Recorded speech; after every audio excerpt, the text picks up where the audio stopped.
Okay. Do I need to do anything about Stepford in specific? Well, there we go.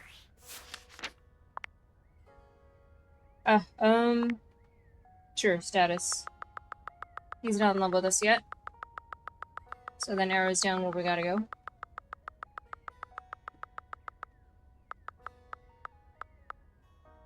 Oops. I passed him somewhere. Oh no, wait. Alright, he's not done, so. Yeah. We are good to go. So we can deal with Stepford.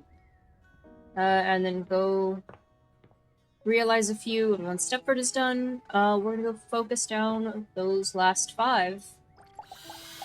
And once they're done, you arrive it's at a the site realization of the spree. competition. Seemingly every object in the house has come out to watch. The buzz in the air is full of expectation, excitement, and tension. The pressure is high. Stepford seems both eager and nervous. This is it. The big event. A big event. It's intimidating. All the screaming fans, all the other competitors. Whoever organized this thought of everything. Yo, I forgot to ask you last night. Did you talk to any of the other objects for the quiz? Yes. I guess we gotta go down the list, so. You did? Thank you so much. We've got just enough time for one question from these practice tests. One question? Okay. Why do dryers produce static cling?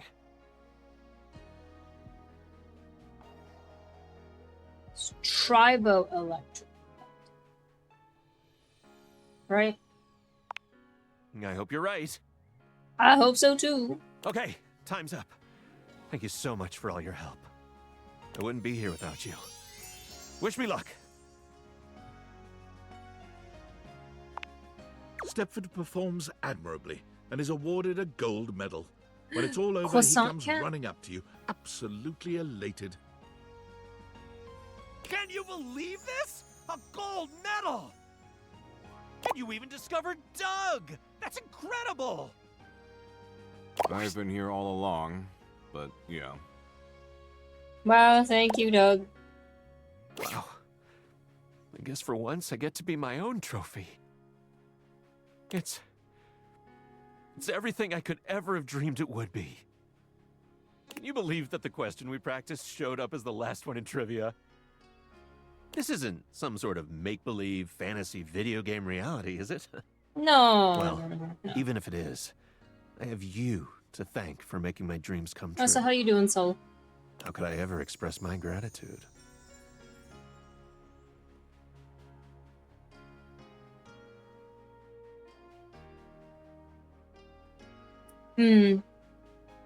I think he would appreciate the second option, no?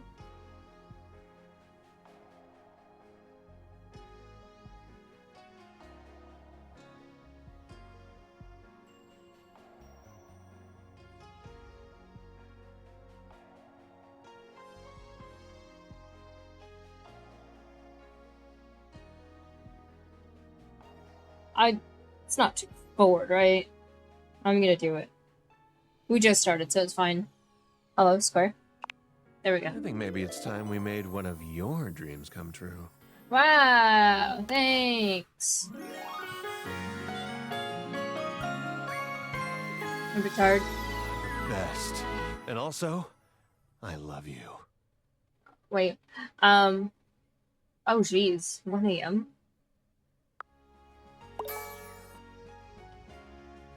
I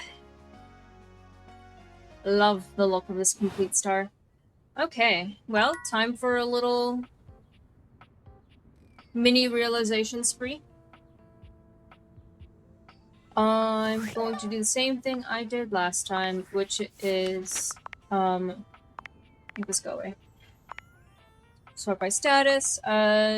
These 3 I can't do, well, these 4 I can't do yet. So starting at river, I roll a d20. What is that? That's a 9. Miranda! Down we go.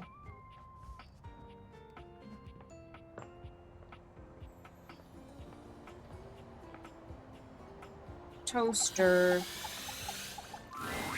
For the first time since you've known her, Miranda looks a little nervous. She's still happy to see you, but you can tell by the way she fidgets that there's something on her mind. Hey, okay. This is like a really exciting moment for me, and also I'm a little nervous. Do you remember when you helped me out so much and we wrote those lyrics together? Yes. LOL. Really tempted to lie and say no, I don't. Wow. So I finished the song. Okay, not finished completely, but I really think there's something there and I want to share with you. Yeah. You want to hear? Miranda lifts one hand high in the air, calling out to her bandmates. Migas, let's make some enchantment. Who are the Migas, anyways?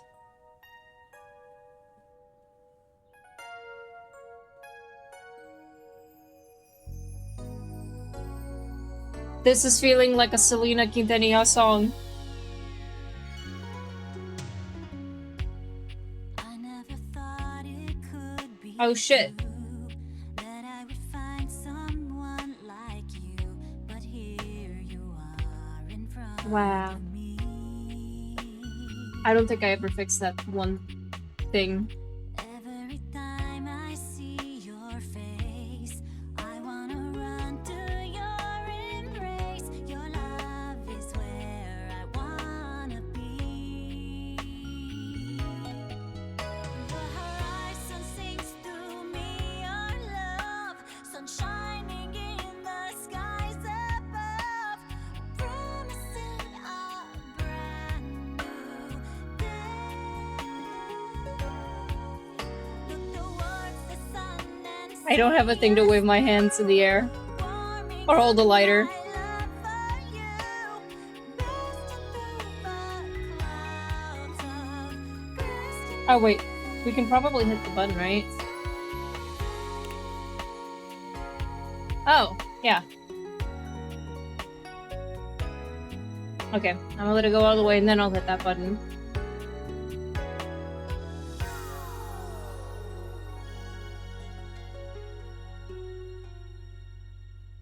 Wow.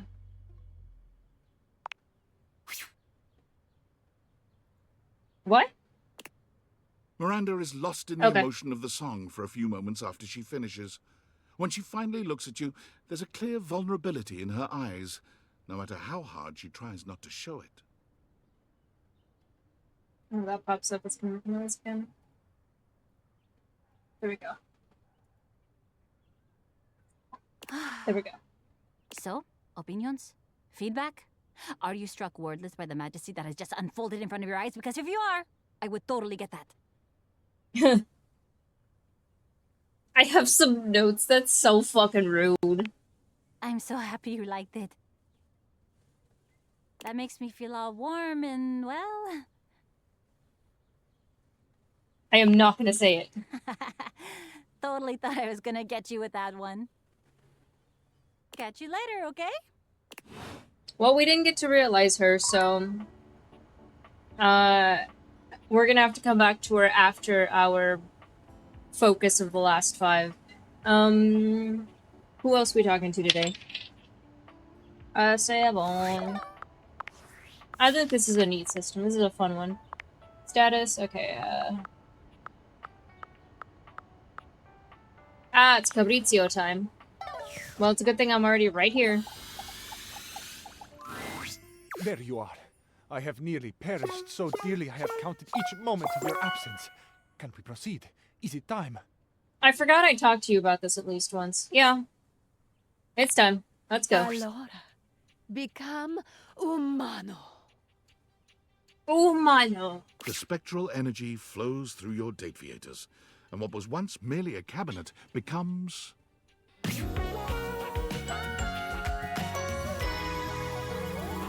alive! Okay. The most stunning man alive. The beating heart of Italia. Cabrizio, in the flesh, for once and for all time. Sono vivo! Cabrizio tells no lies. This newly human man is not only absolutely stunning, but Italian with a capital I.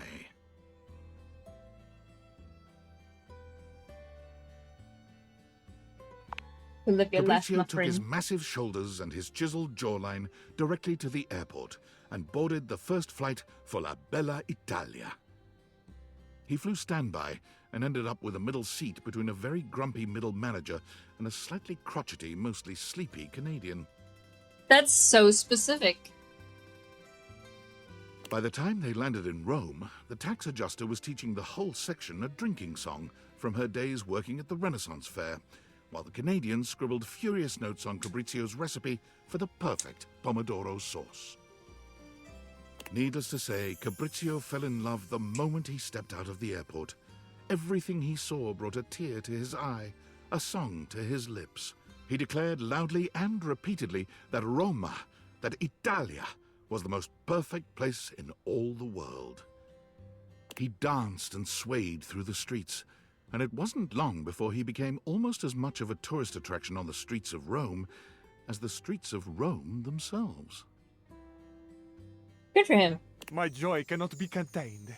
I could not restrain myself even if I tried, but I would never try. Italia deserves my joy. I deserve my joy of Italia. We are together, Italia and I. The Tour Italy Bureau took notice.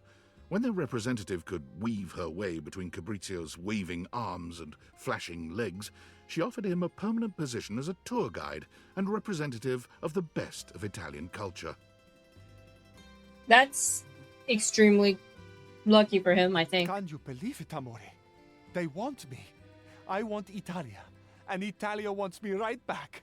Could I ever be any happier than I am in this moment? I don't know. How, I ask? Italia may answer me, but for now, come for a tour of the most perfect city in the world. There was a development that the Tour Italy Bureau did not anticipate. Huh? Cabrizio, after each of his tours, asked his customers where they were going. They quite understandably replied that they were going home. Home? You're leaving Italia? So shocked and unmanned was he by this patently indefensible position, Lord. Cabrizio began following his customers, whom he now thought of as family, to the airport. Cabrizio, no. The whole ride would be spent with him trying to understand their decision, convinced that they must be crazy, had not fully taken in what he had shown them, the passion that he had tried to instill in their hearts. He followed them up to security, and with one poor couple from Thailand, he actually found his way through security and accosted them at their gate, with fresh bresaola, ricotta, and a bottle of Chianti. How did he get that stuff in? He now spends his days giving tours and his nights at the airport, bewailing the mistakes that all the departing passengers are making.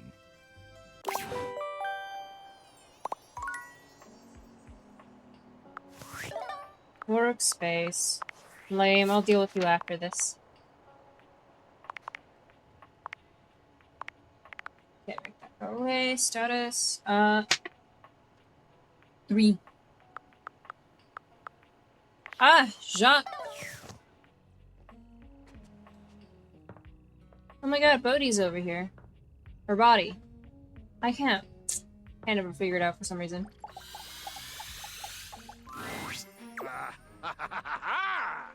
My salt-crusted paramour. Looks like you may be due for a good swabbing. I really wanted to make a Paramore joke. Sadly, I'm not funny. I'm just in the business of misery.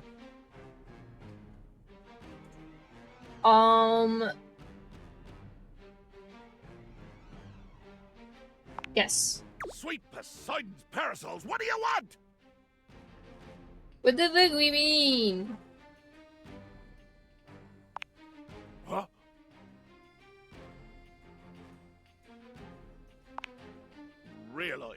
As in, life?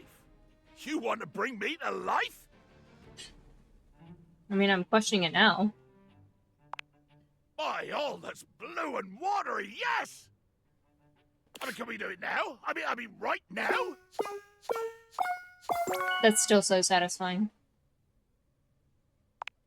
Captain Jacques, prepare to be boarded.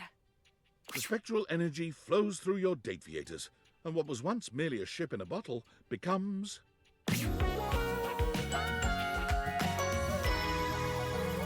Ah! Oh! Bird's still not real. My God! Or no, it might be now. It's very fat and fluffy, and it still has an eye patch. I'm fabulous! Mm-hmm. I'm fearsome and bearded, and thank Poseidon I still have all me flash!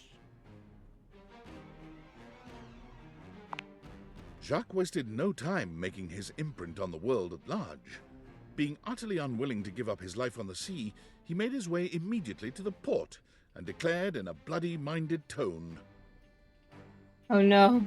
"The finest captain on this or any ocean seeks employment. Plunder, passion, and pitilessness required." What Jacques did not realize was that, when combined with his flamboyantly colorful attire, the effect he produced was somewhat other than intended. Do they think that he's cosplaying? Is he going to be an entertainment type of pirate and not... I mean, that's the only thing I can see him being, you know. He was gleefully approached by the CEO of Fantasy Cruise Lines, who offered him a job as the captain of their flagship, the Brazen Belle. The Belle was tasked with escorting guests around the old pirate haunts of the Caribbean, immersing them in the fancied-up, of course, life of piracy and bacchanalia that makes that moment in history so rich and seductive. Allow me, sir, if you will, to understand you. These people will board my ship willingly. The CEO said yes. They will bring money and jewelry, loose morals and a sense of inborn security that I do not have to work to produce. They will bring their own booty. Slightly more troubled, the CEO again said yes. I'm going to bring them to my favorite ports, my favorite whistle wetters, the best wrecks and hunting sites, the sunsets that stir my soul, the beaches that bring tears and memories of great bloody deeds to my mind's eye. Charmed now, the CEO nodded. And you will pay me? As it turned out, they were going to pay him quite a lot. Oh. Good for him. The one proviso was that he was not, unfortunately, allowed to rob, maim, or kill any of the guests. Oh, he looks angry about it. Jacques grumbled, but tightened his sword belt and assented. Well. One more charge.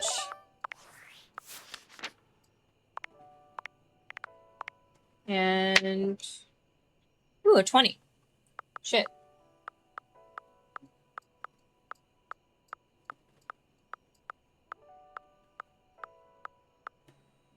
Lyric, okay.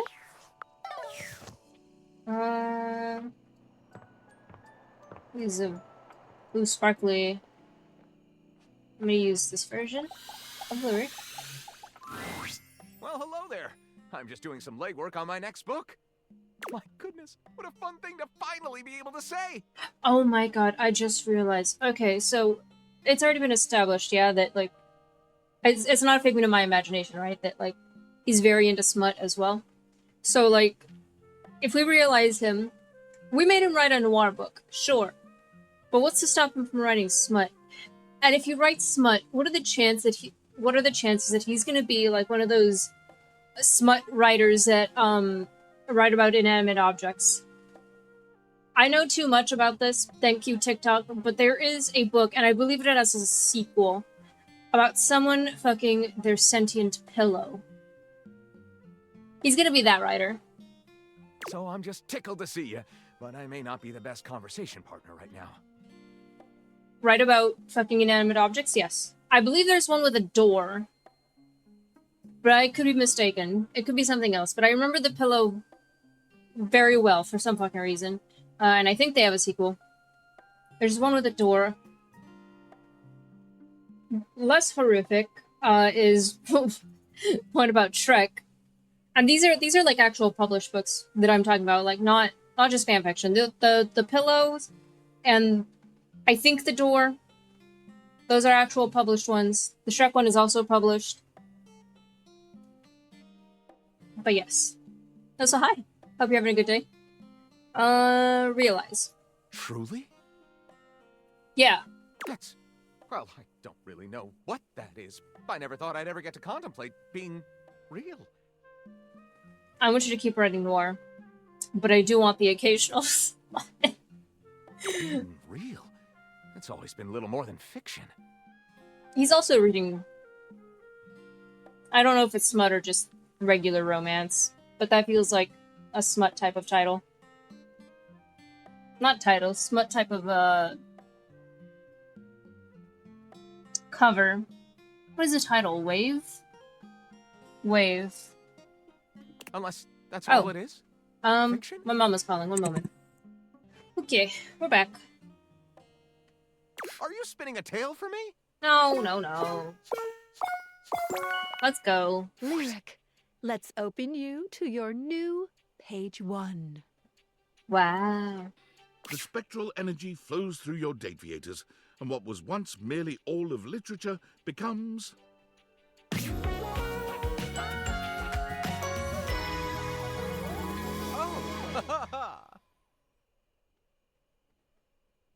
I feel like I wouldn't like the texture of his clothes.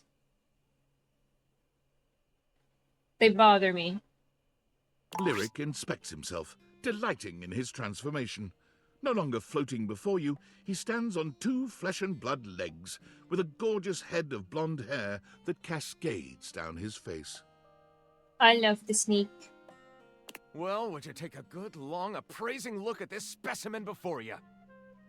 I don't know if I'm the most beautiful thing I've ever seen.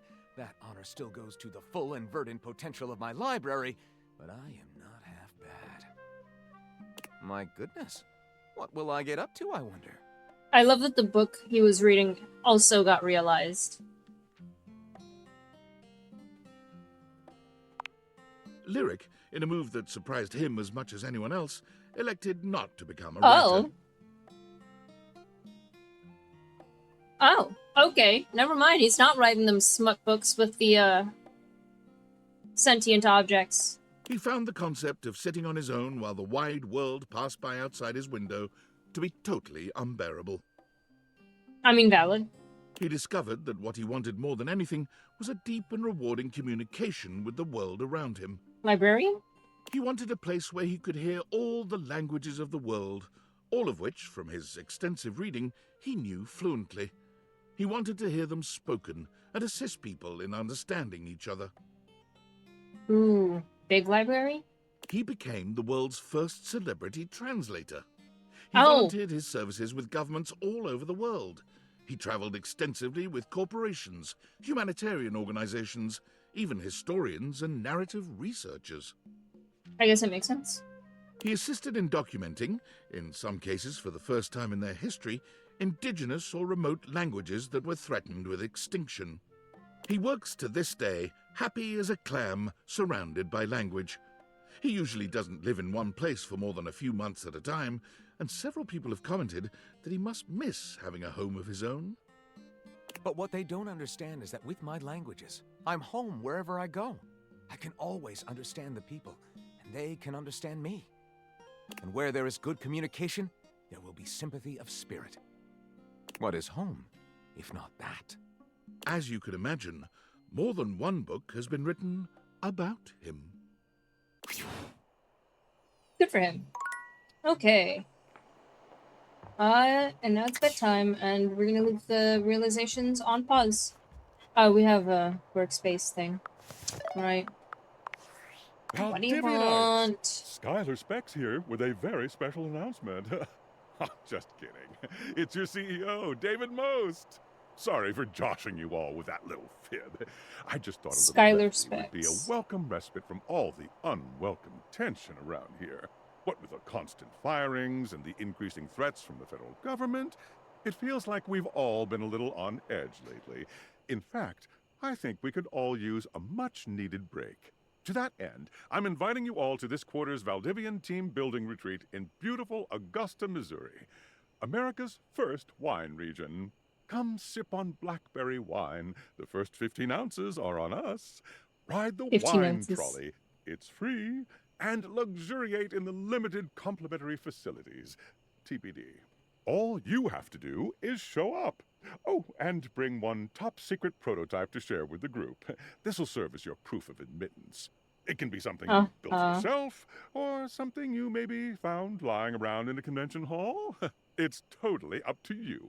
I'm so excited to relax with you and see all your amazing prototypes.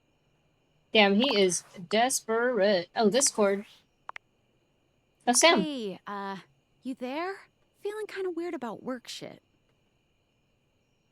What's going on? Okay, so I'm being promoted because customer service is officially dead, courtesy of Val 9000. So I'm gonna get to move up into management, like company-wide.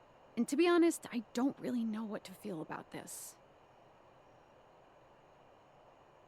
I'd be So hesitant you too. get it, right? This should have been exciting, but like... I don't But trust. this is not the same company it was when I first started. And David Most has completely lost his shit. He was always a weirdo, like most or perhaps all billionaires are. But he's been Hi, fucking Windows. unhinged lately. He's fired so many people. What doing? And every time he How comes doing? around, everyone panics. But sure, what doing? Everyone is stressed and anxious all day, every day. Do I even want to stay for this? Sounds like no. Yeah, I know. Guess I was just hoping you'd have some advice. Sam of last year would oops. have said I'm insane for even, like, thinking of turning this down. But David Most wasn't, like, Ooh. publicly losing his marbles last year. What we Every day watching? brings a new meltdown. I'm scared of him, honestly.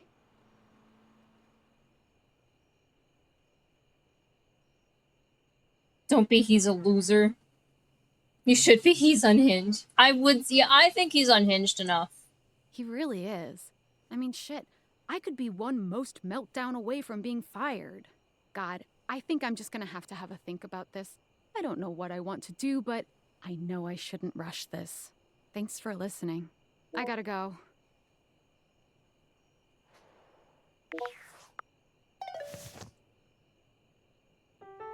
Hi, Kaylee, you hydrate. Delicious.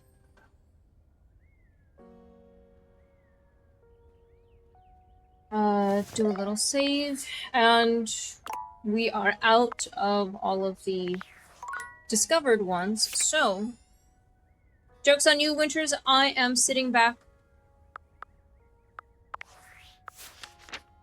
You'll die. Okay, make that go away. Did I hit save? I hit save. Rumors. Ooh.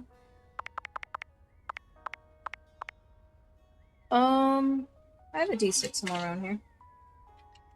I say somewhere around here as if I don't have a cookie tin full. Where's the tapa? I just realized where's the lid to my little cookie tin here? Whatever. That double bounced. I hit a 6, so we gotta do it again because I only have 5. 1. This plucky player is always sitting on top of the world.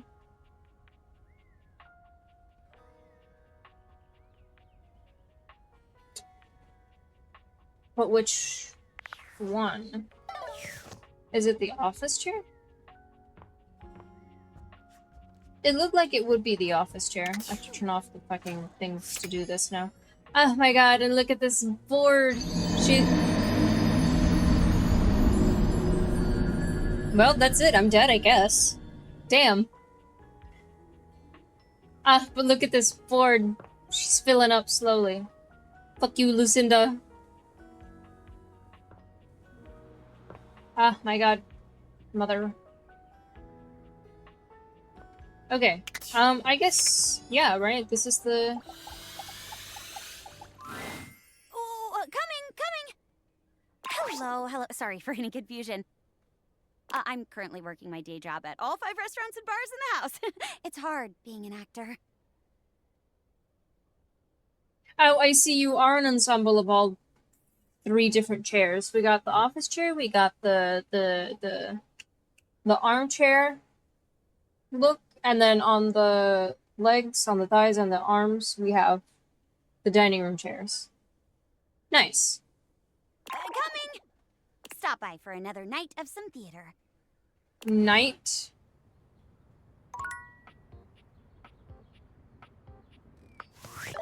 What does it say in this thing? We didn't even get like a proper... Should I just... Hold on. No. Hold on. My interaction time. We'll visit her last.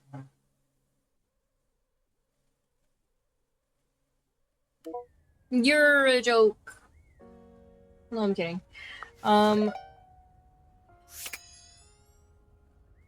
Well, shit. Rumors. 6. 2. Ooh, first aid thing? Hopefully that doesn't tell me to, It's in the bottom. It's in the downstairs bathroom. I know I am. No, you're not.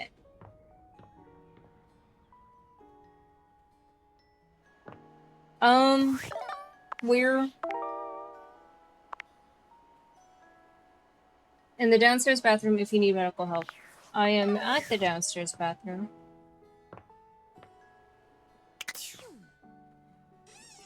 There we go.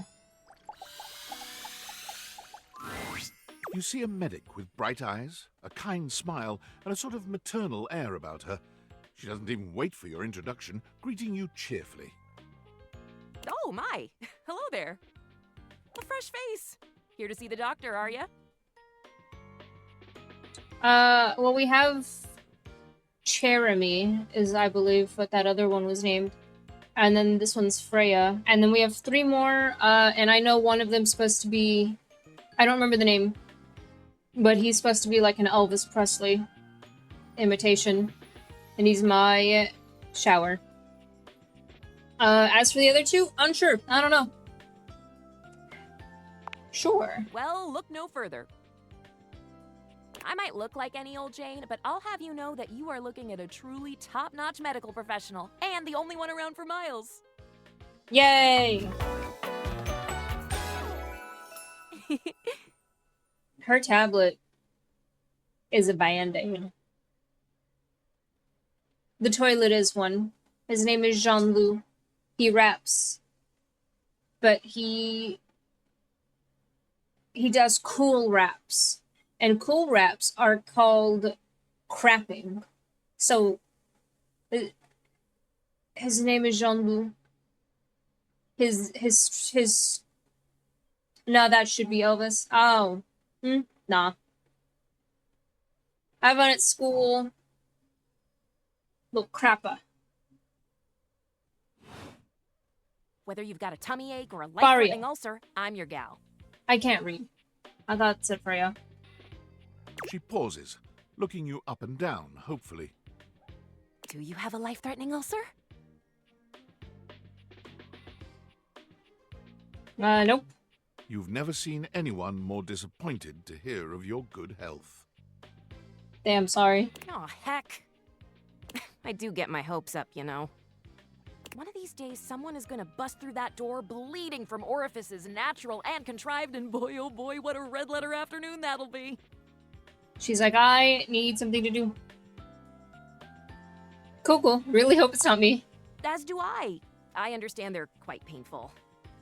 Then again, if you ever find that it is you, if by some misadventure or chance you find yourself in possession of said acidic incubus, I hope you know you can come to me. I would know exactly what to do. I would have a very good approximation of exactly what to do. Yes. Very good approximation. Basically. Anyway, what can I do for you today? If not an ulcer. Oh, bandages! They are the first line of defense when the interior of the body has the temerity to propose to become the exterior. Get back in there, blood. Back to your proper course's lymph. And you, skin, have a little help controlling this raging horde of fluid and marrow. Band-aids are basically magic. Funny thing about an ulcer, oh no. Oh my god, Killy. I could go all day. Anything that you might need? Hydrocortisone, non-latex gloves, even a simple pen. That, darling lacerated one, will be duck soup.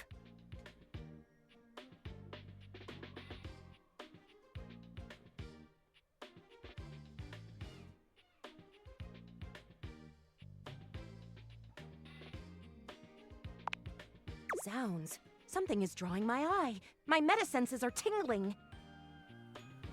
Better let me take a look at that wound of yours. You sneaky little sufferer. Thought you could slide one by me under cover of a metacarpals, eh? Huh?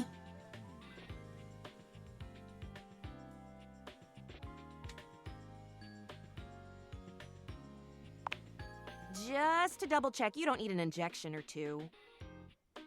Take it from me, dear. You're better off safe than sorry. After all, if there's any sign of rash, you won't know it's there unless we do a thorough examination. And even then, well, I'm afraid there's always a chance for scarlet fever.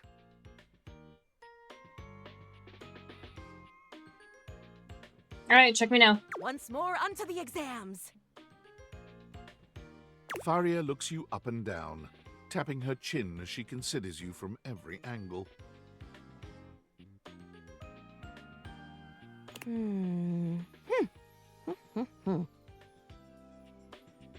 Exactly what I thought.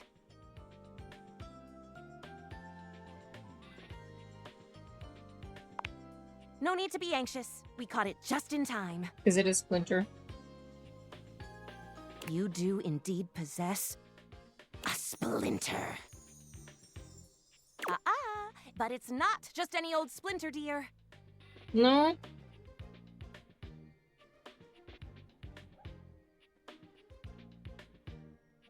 What you have is a deep, deep splinter. Plenty of tender flesh open to infection, just waiting for those little microbial monsters to set in.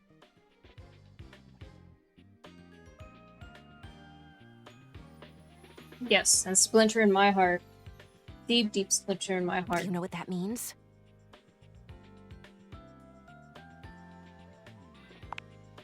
Yes, I did. I did give you the answer on that one, didn't I? T. Winters! Are you ready tomorrow? Oopsie daisy.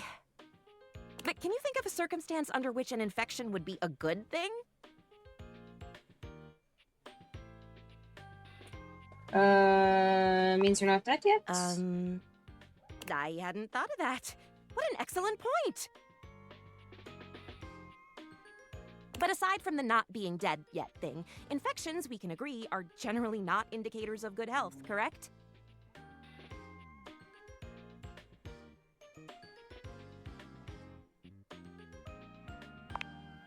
And how? And that's just the beginning. Because once the infection's done a number on you, and your poor, beleaguered immune system staggers back onto the field of battle for another round with the enemy... Yes. Can you see if they have a very specific, like, release time?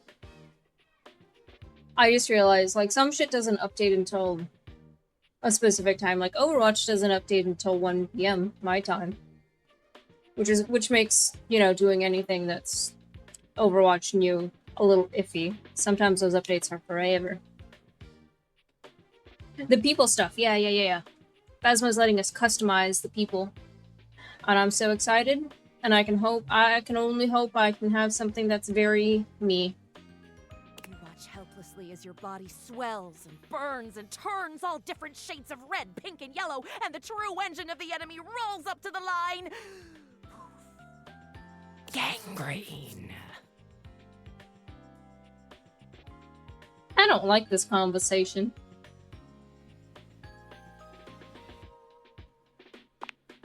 And before you know it, we'll have to amputate entirely.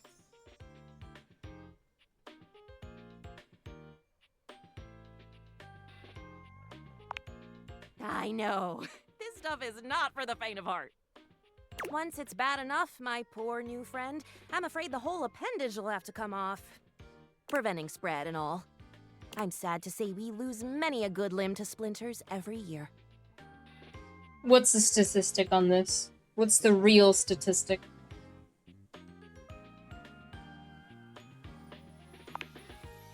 Statistics is not really my field, I Okay. have to say. Mm-hmm. But I know how many amputations I've had to perform because someone got careless moving the milk crate. Ah, yes, I do know about the body. The bottom line is, you have got to stay vigilant. The world's a scary place, and your body is a fragile, fragile thing. One wrong move, and you can throw it into total and utter chaos.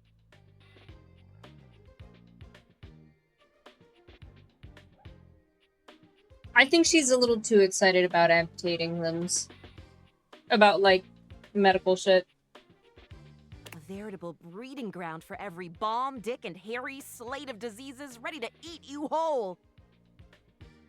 She is also putting the fear of infection into me. You never know what the seemingly tiniest, laughable symptom can mean.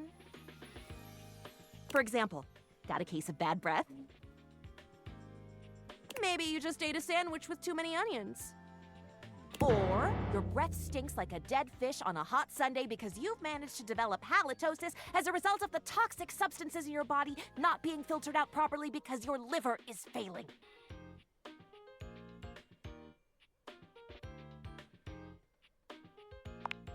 You can never be too careful. And when something does go wrong, well, it's my job to make sure you're all fixed up. And I'll have you know I take my job very, very seriously.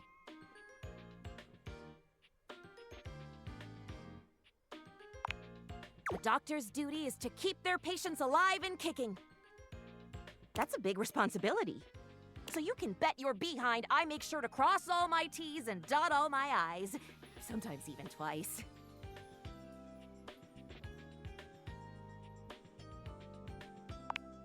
When there is no more sickness.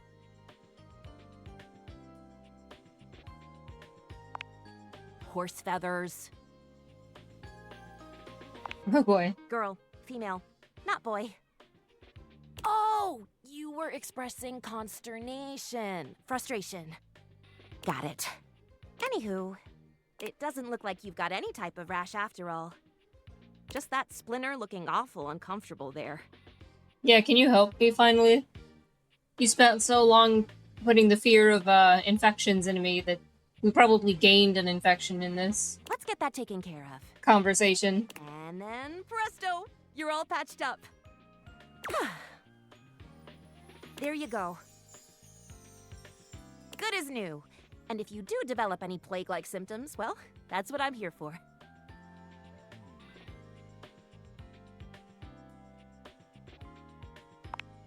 You'd better. I'll keep the tissues ready. Medical professional Faria's always just a sniff, sneeze, and groan of discomfort away. I am. Okay, well, we're already in the bathroom, so... It's jarring to hear someone else's voice singing in your shower. After all, you haven't brought anybody home since you've been here. But this isn't some forgotten paramour from the night before. There's a singer in your bathroom, and he's using your showerhead as a microphone. While his singing may be less than professional, he certainly looks the part. Oh boy. His handsome face is framed by glistening ringlet curls, and his clothing has a sterile, hygienic vibe, a stark contrast to the smouldering, sensitive artist you see before you. Hunka, hunka, wet hot love. Hunka, hunka, wet hot love. Hunka, hunka. Oh, hey! Oh, jeepers. Didn't hear you come in. I weren't expecting company, especially such a ravishing company. Come right on in, darling. Be sure to wear a shower cap or you're gonna get yourself a mighty wet.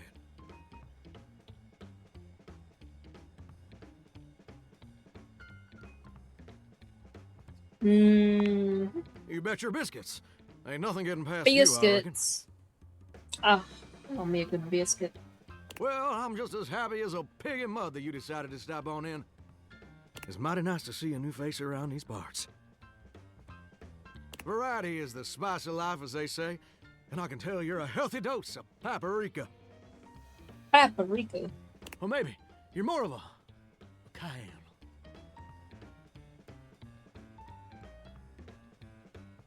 Maybe cinnamon? Sweet. Ooh, that's sweet. Like nectar straight from the honeysuckle. Unless you ingest a whole spoonful, of course. Ah, yes. The cinnamon challenge. 2012 really was something else. But you can't fool Johnny Splash. That was his name, Johnny Splash. Not 3 times, anyway. Not again. No, sir. Well, I reckon we'll have to get to know each other better to really find out.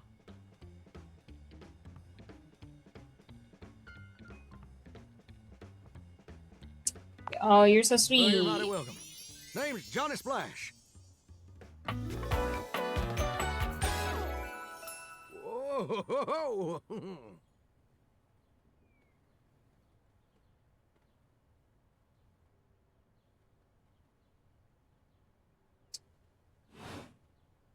And I just have. want to make absolutely sure whoever saunters over my way is treated with the most respect and hospitality a gentle shower like myself can offer. Waiting for him to finish. Okay, but yeah, it wasn't really like a, oh my god, I want to do the cinnamon challenge. It was more so the people I was hanging out with were like, oh my god, let's do the cinnamon challenge. I was just sitting there reading. And they were like, here you go, Joji. Obviously not my name. And I was like, sure. A little less cinnamon, though. In the words of Will Wood, I don't remember 2012. That was my senior year. Wild time. But yeah, I mean, you can judge me for that. I judge me for a lot of other things. But sitting there and being like, yeah, sure, is not on the top of my list.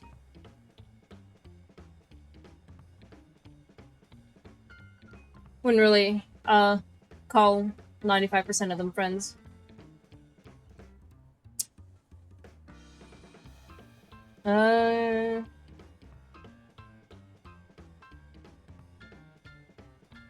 I can tell, and I really appreciate It's it. just real darn important that folks keep coming by. I'm gonna mute myself while I close my door and turn on the AC. There is a giant fan I'm gonna cross a couple times, so I don't want all that on the stream. Truth be told, it can get kind of monotonous around these parts. You know what I'm saying?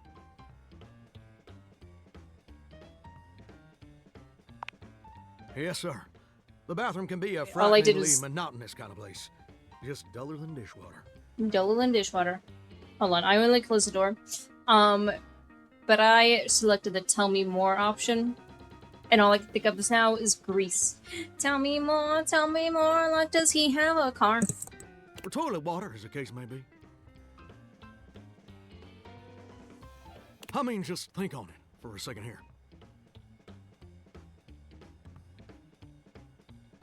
Would you go to a bathroom to have yourself a good old time?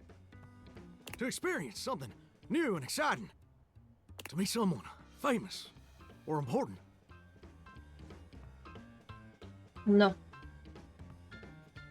Depends on the bathroom.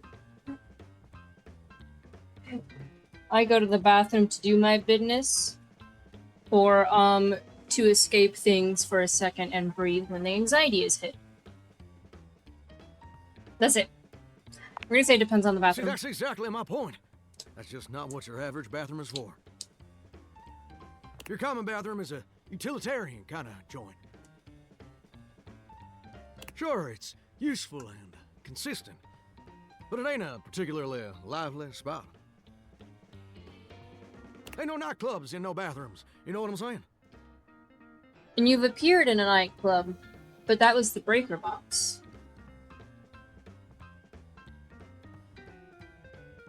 But I flunked out of 2nd grade. Wow.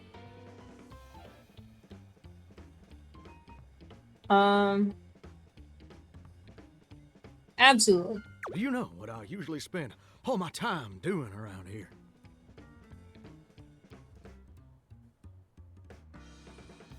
Flirting with attractive strangers? Heck, I wish.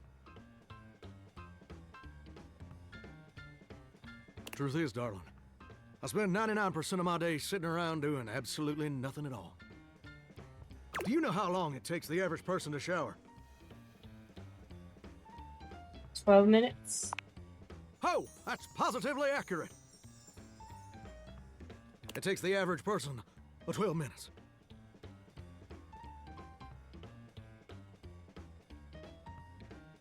Ew, 30 seconds. I don't take long showers either. And like 30 seconds max is though, you know? Wow, I'm wasting a ton of That's water. your shower. I ain't here to pass judgment, baby. That's between you and the Department of Water and Power. And God. And go. Here's my point about showering. For the average person, it's 12 minutes. I looked it up and everything. 12 minutes of a water spraying, shampoo foaming, washcloth scrubbing routine. And don't get me wrong, those 12 minutes ain't bad at all. But do you know how long a day is? I have to have the most minimum of smarts, but some level of smarts. So I need to have at least 5 smarts. Wow. Anyways, 24 hours. Whoa. Hey, I'm not so sure about that.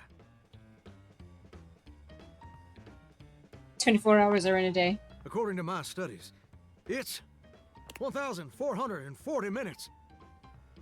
Which means my job is quite literally just 1% of my day. Wow. 1% of my day is grooming my armpit hair is a wild fucking response. It's gosh darn terrible is what it is. See, I'm a shower. If I ain't being used, it ain't like I can just get up and go boogieing down at the dance hall or something. I can't just hop on over to the malt shop for a milkshake and some light canoodling. Milkshake. That's hella forward for no reason. Yeah, that's a whole lot of information. And for what? No, I'm just here. Perpetually stuck in this humdrum, go-nowhere existence. Do you know how that makes me feel? Sad? Lonely? You're gosh darn right. Sorry for swearing, Mama.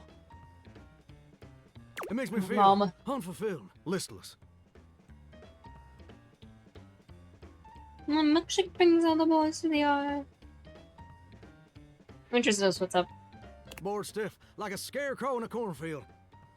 Like I'm gonna be stuck here forever. And all my dreams ain't never gonna come true.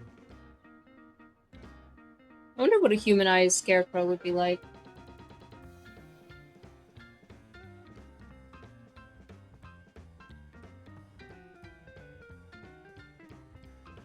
What dreams? Gosh darn it.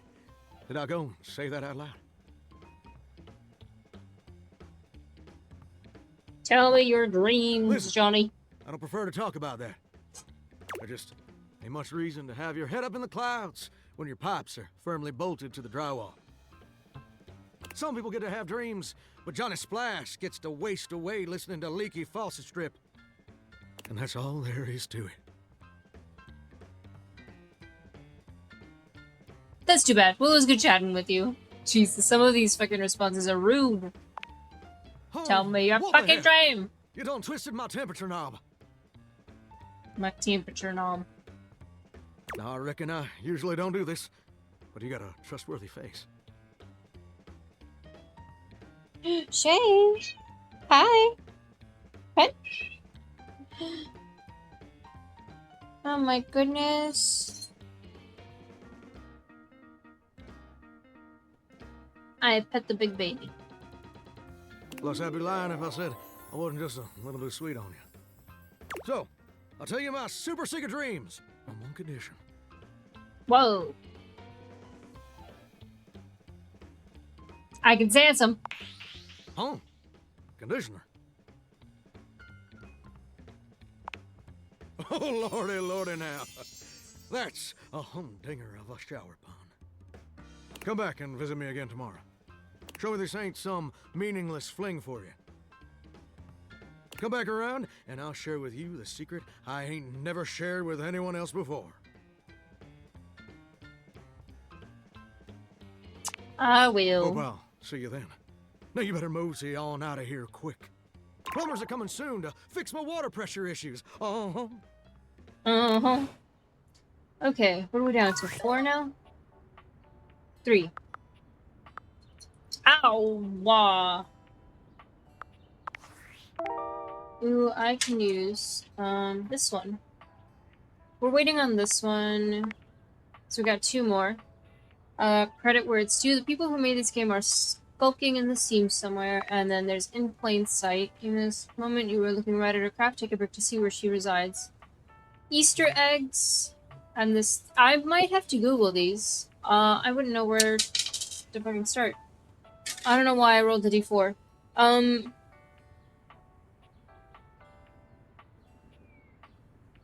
Easter eggs in strange places in the UI. Easter eggs that can be found by clicking on text boxes. I had to try. What about here? No. In the UI?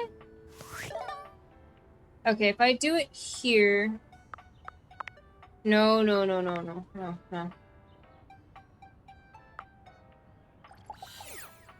No, because that's just gonna give me fun. Well, hold on. Save.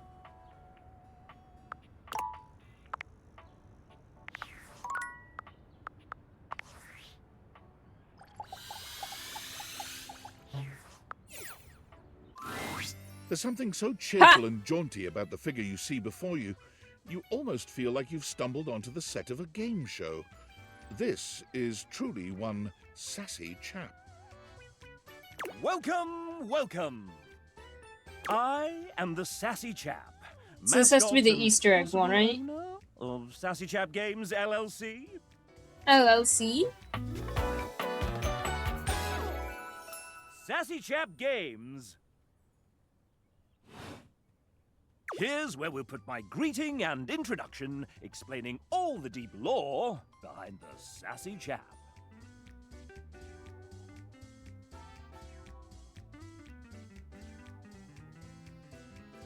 What? Is this placeholder text? Placeholder text? Where? Let me at it! We here at Sassy Chap Games LLC are sticklers for quality. Uh-huh. I may not be the star of this game as it's our first, but just you wait. Just you wait. The next game will be called The Legend of Sassy 2, Chap's Awakening, and will feature my quest to uncover my holy backstory. But what happens in the Legend of Sassy 1? Is there a Legend of Sassy 1? Silly? Of course there isn't. Then how are we making a 2? And here's where we'll have the chap introduce the concept of the dating game.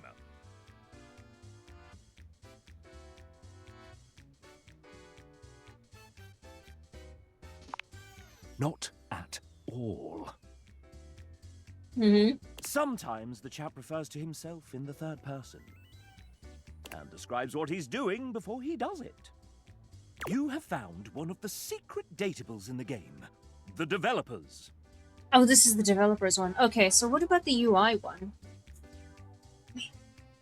Fix my ass in my chair. I'm not a developer myself, merely a mascot. But this is hard work too. I'm considered an asset. Yeah, PNG maybe. Listen, buddy. Listen here, pal. I know a little something about PNGs. Mayhaps, I am several dozen PNGs, plus some OGG files, and even lines of text in a program called Ink. Ink. But you, my friend, are also a collection of constituent smaller reductive parts, so bleh to you. Bleh! Bleh! Fuck you!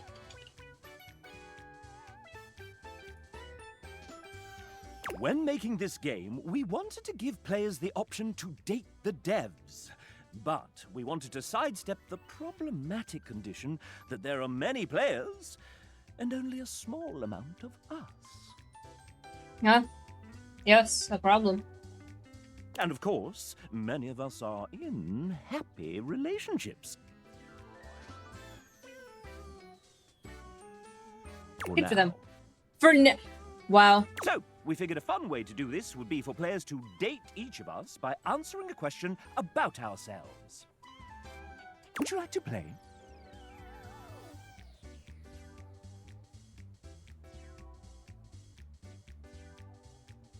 I'm ready. All right. We have an awful lot of lovely people who are dying to get to know you.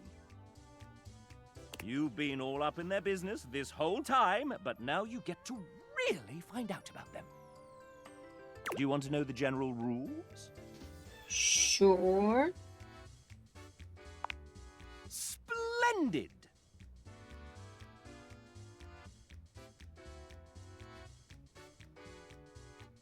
What happens in general? The rules are simple. Each dev will introduce and ask one question about themselves. You'll get to choose from 3 responses, each corresponding to a love, hate, or friendship ending with each dev. Then we move on to the next one.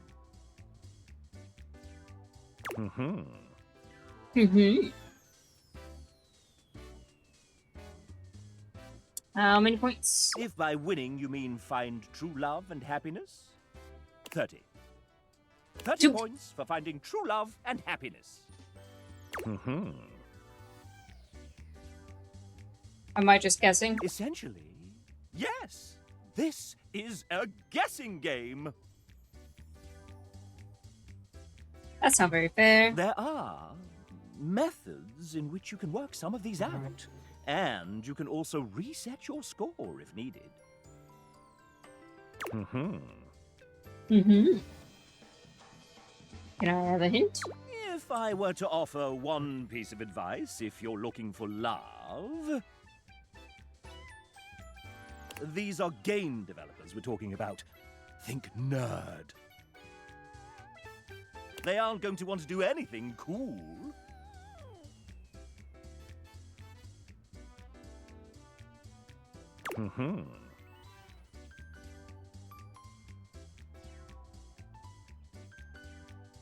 When does it end? You can quit at any time, and at any time we can tally up the resolutions you got towards your current dev love status.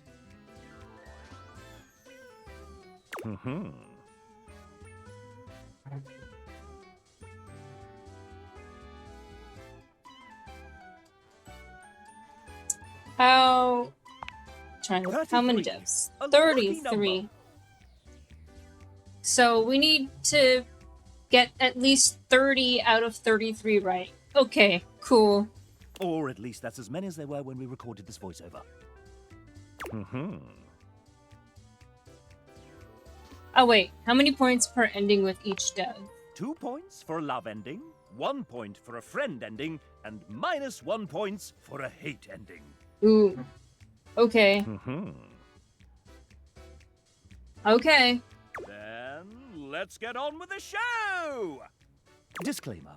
Developers who happen to be members of the SAG-AFTRA union will voice themselves. The rest, well...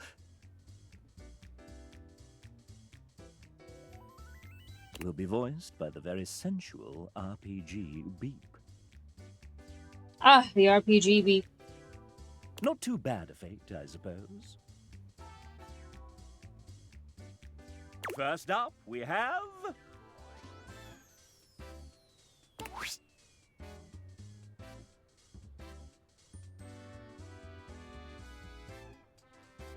Indubitably. Oh, hi there. You're still around. Okay, I think I might have to read out some of these. Oh, that is the smallest peep of my fucking entire life. And I appreciate the dedication, bud. Yeah, listen, hot. Oh, there's the beeping. The sentence is just half too long here. I'm peasant. I don't know. One of the artists that brought this game to life. Look, I know this experience was so fun, is a total cliche, but this team brought so much joy, heart, and enthusiasm into the game. And one of my absolutely favorite things is being surrounded by people who get shamelessly passionate about things with no interest in downplaying or curbing the excitement. I love that, actually. It's intoxicating being around so many equally driven and busy people. Paint, I'll turn the microphone Paint. to you and ask, is that important to you?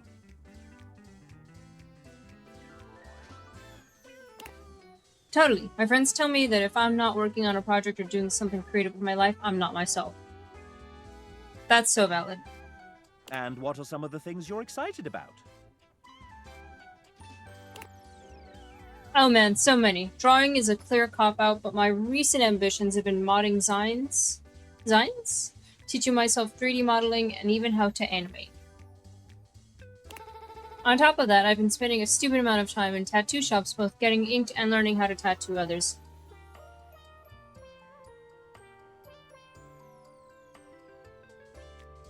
Paint, I love you. I'm also big on plants. I have an extensive collection of almost triple digits that I've been carefully cultivating over the past decade. Shit. Then we have to talk about home decor and antiquing. Did you know how power crazy one can get when you finally have your own space? I've learned things about crown molding I never even thought about. Then there's the traveling, the pretentious foodie bit, the escape room enthusiasm, and oh, the musicals. Point is, I'm good at being busy. It's important to have things to look forward to, you know? So my question to you would be, are you also happy keeping yourself busy? Do you like to share in and be shamelessly invested in things you're passionate about? Ooh. Let's see. I don't get involved in things. I don't understand people who get super hyped about their interests. Oh, kind of involved in things. I don't understand people who get super hyped about their interests. No, that can't be me. Y'all saw me with Silent Hill 2 and F's releases, as well as Requiem. Totally cringe is dead. Blast me with that open enthusiasm for creating things. Beam, I definitely love and share the whole getting wildly consumed about your passions bit, but I hope you also make time to rest and recharge after all that. I want to say that last one, yeah. I don't keep myself busy, but I absolutely love when people get passionate about something like that. You know what? You're absolutely right. I need to be better about that. How's about we sit down over a nice dinner together? Wow. My goodness. That took real empathy. Paint is in love with you. I forgot about the the love, friendship, and hate endings with individual developers. This might take us a while. Would you like to date another dev? Yes. I've come up with a new developer. I've come up with a new recipe. I miss the boys. Next we have... Rummaging around in the top of your closet, you find a somewhat untidy box of crafting supplies. It's Kale! The scissors. Oh, I guess, yeah, because it seems like they're very crafty. Beeps. Oh, geez, it's me. Ah, yes. The aggregated result of many hobbies started and intermittently maintained, still brimming with creative potential. I start hobbies and then I stop. It's always nice to keep me around. You never know when I might be useful. Even late in the game, I'm happy to be here to help out. Getting to be involved in a huge project like this, even in a little support role, is really special to me. True. You had been stowed away for a little while and joined us when the time was right. You never know when inspiration might strike and what you might need to finish up a project or start something entirely new. It's also excellent when your hobbies start to overlap. Like right now, I've combined drawing, embroidery, and painting into bookbinding and cover designs. That's wild. That's really wild. Ah, I need to go back to my cross-stitching. I never finished my Winnie the Pooh kit.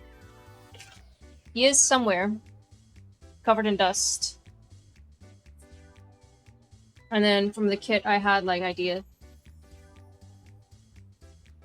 Probably because at this point they might have been, like, striking, so they didn't want to go do the voice acting work for... I don't know. You know? Lovely. Any other thoughts for your imminent date? Oh, I needed to get a material. Maybe tomorrow I'll get the material for my cross-stitching. Ugh. Oh dear, I guess perhaps let's consider a fun night in to make some cool stuff. Maybe I'll do my own thing and keep you company while you work. Let's work on a new hobby. I have all these ideas and would love some help to make it perfect. And it sounds kind of boring. I couldn't be choosing that last one.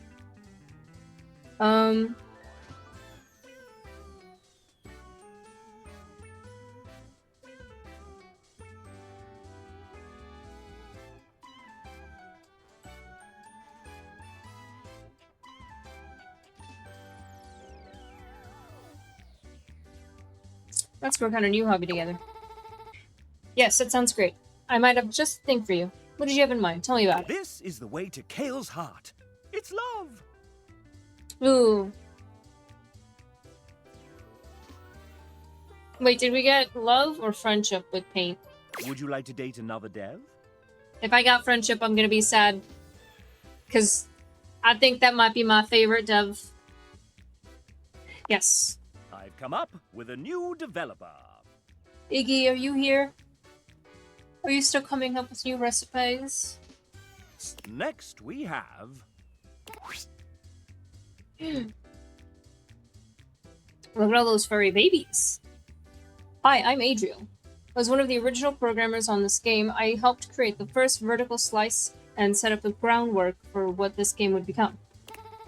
Everything is so very different than when I first started working on it. Big shoutouts to everyone who worked on this since then. It wouldn't be what it is without every single person on this team. What an incredible and long journey this game has been on. I met Ray many, many years ago at GDC, and one time when we were hanging out, he pitched to me the idea of a dating sim game where you could date everything. And how could I say no to that?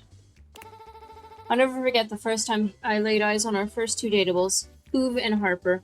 It was love at first sight. I was absolutely smitten with both of them, and while I've also fallen in love with every character created since then, nothing will ever match what I felt towards my first two loves.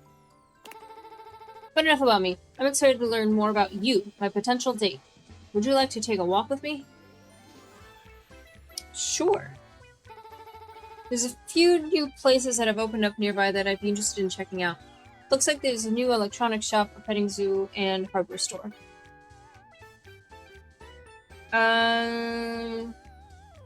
Okay, the electronics shop, Mega Force, Ultra Graphics cards, petting zoo, love petting animals, imagine all the artwork we can do together with the right slice in the hardware store. I'm choosing the zoo. Right? I've got so much. Maybe there's rabbits and chickens and sheep. A little petting zoo. I used to go into like the little section in the zoo nearby. I say nearby, it's still like over an hour. Or about an hour? I don't know. I haven't been there in a very long time. But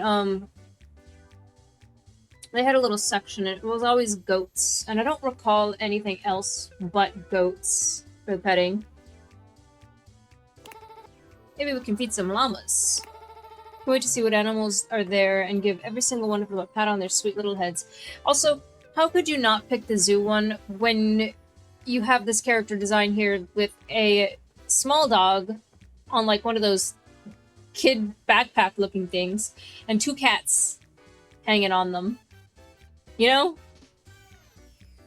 Adriel is so very much in love with you. Hell yeah. Would you like to date another dev? I don't think I got the love with the paint, and that makes me sad. Because I don't think he explicitly said that they loved me. I've come up with a new developer. Ben, Next we have...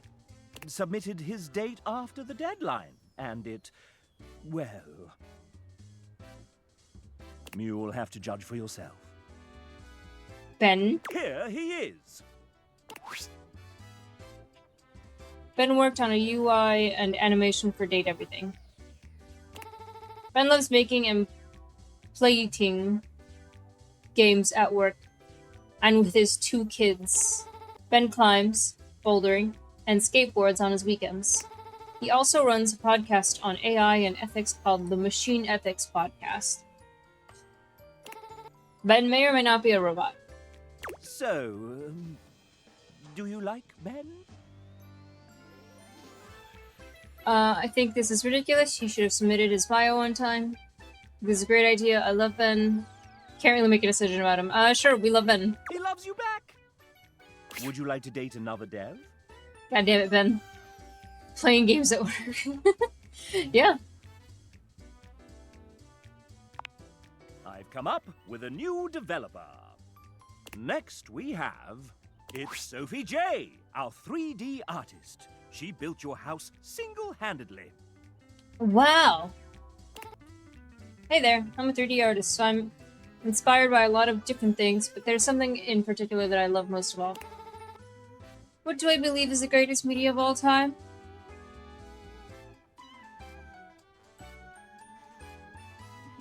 Okay, you develop 3D... You develop the entire house, inspired by a lot of things.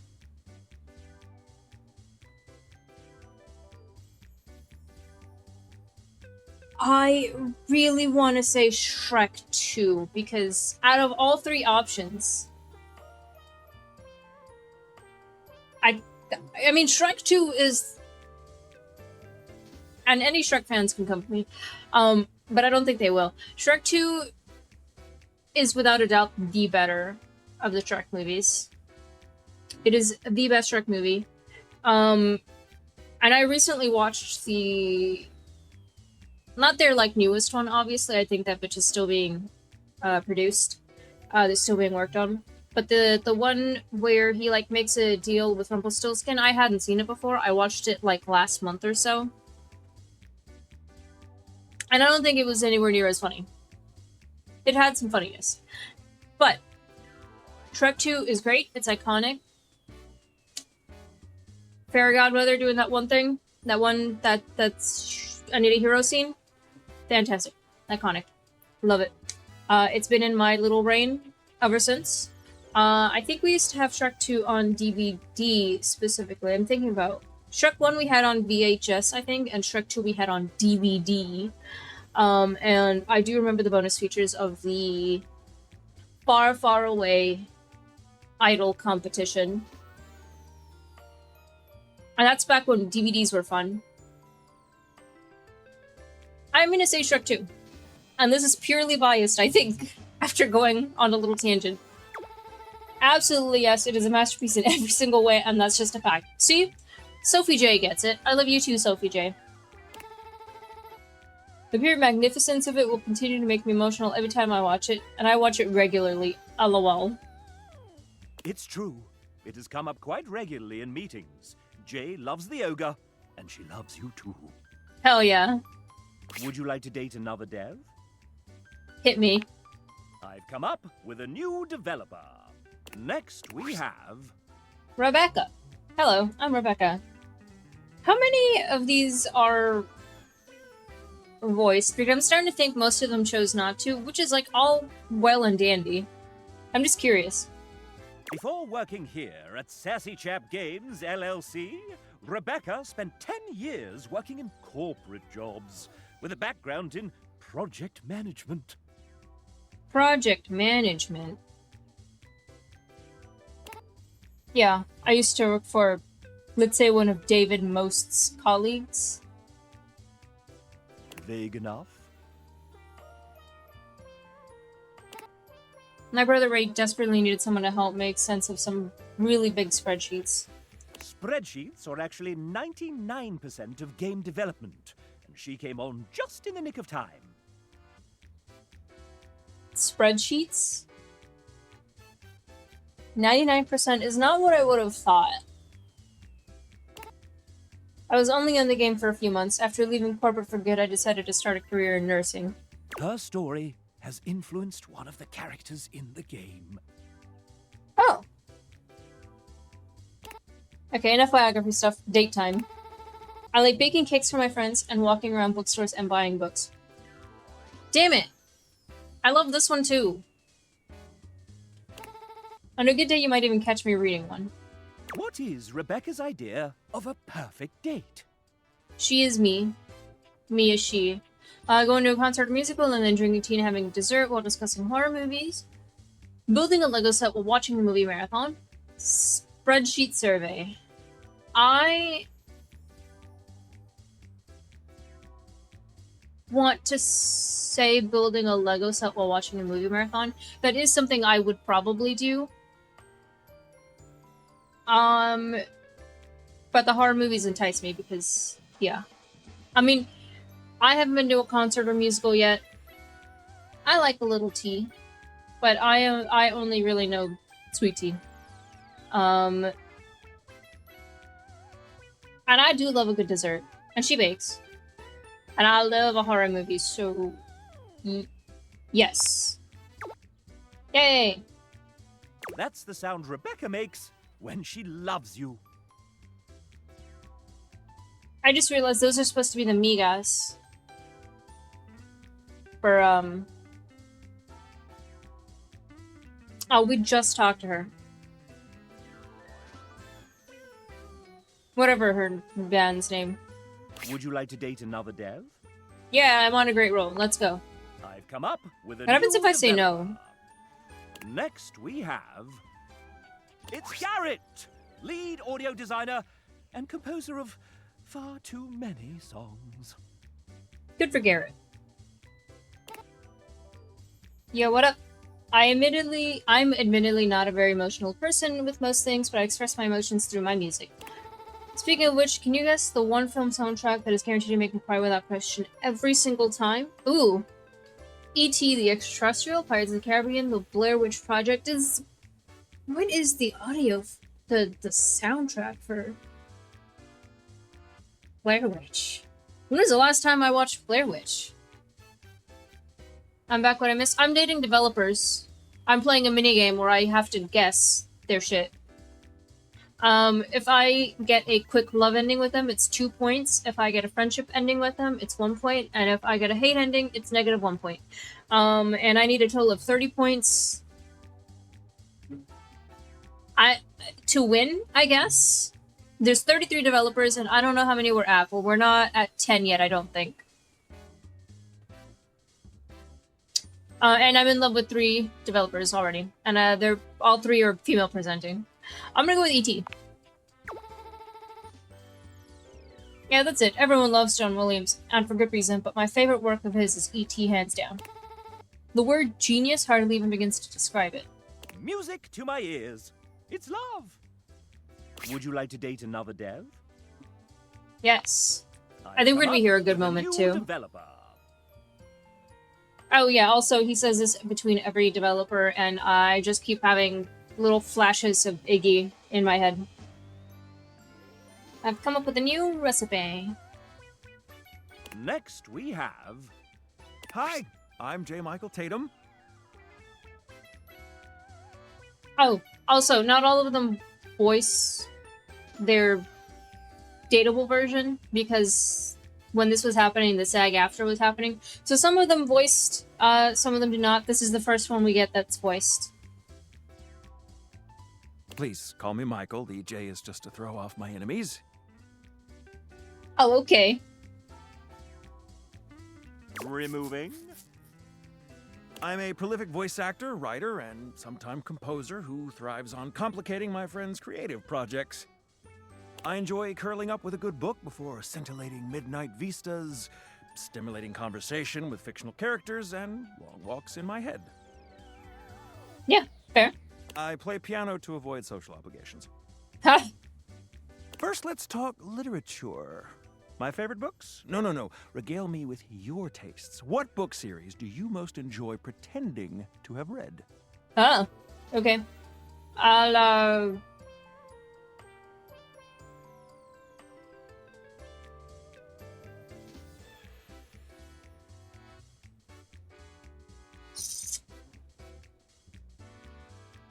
How do you pronounce that? How do you fucking pronounce that? I haven't heard of Left Behind. I know Lord of the Rings. I have not actively read Lord of the Rings, but I have seen those movies like 30 times. Because they were also a comfort movie in college. So I had them on like a marathon repeat while doing some studying. Especially during finals. Was it annoying to my roommates? Yes. Something French. Yeah. Damn it, Claire Obscure didn't teach me enough French.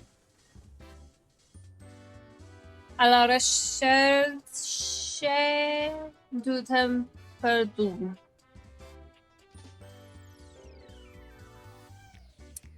Okay. I'm gonna have to go with Lord of the Rings. I don't know which one Left Behind is. But Lord of the Rings. I also really do want to get like a physical collection of the Lord of the Rings books. I did pick up The Hobbit once in high school. Unfortunately, that's like one of the ones I couldn't finish reading. Mostly because it was during a not so great time to be trying to read anything else but my schoolwork, because it was... I want to say finals, not really, they weren't called finals, but it was like my junior year, so it was very important test-taking time. But I just realized it was a very Texas exam, because it was called TAKS. Texas Assessment of Knowledge, I think it was. TAK. I don't know what you guys had at your final exam thing in high school, but that was mine. I'm doing Lord of the Rings. Bad choice, but it must be said the films do make it rather easy to cheat. Next, let us turn to matters culinary. If tasked with Culinary? preparing a repast of choice, what element would I almost certainly get wrong? Mole poblano, consomme, cocktails. Mole poblano. Alas, even my capacious pantry seldom boasts all the necessary ingredients without a week's notice. And that's on God. That is on fucking God.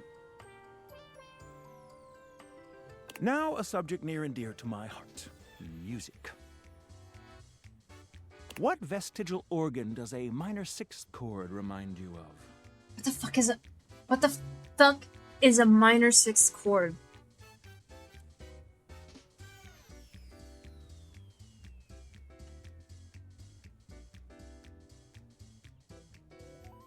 I don't know. Neocortex. Clearly, we ought to explore your understanding of human biology first.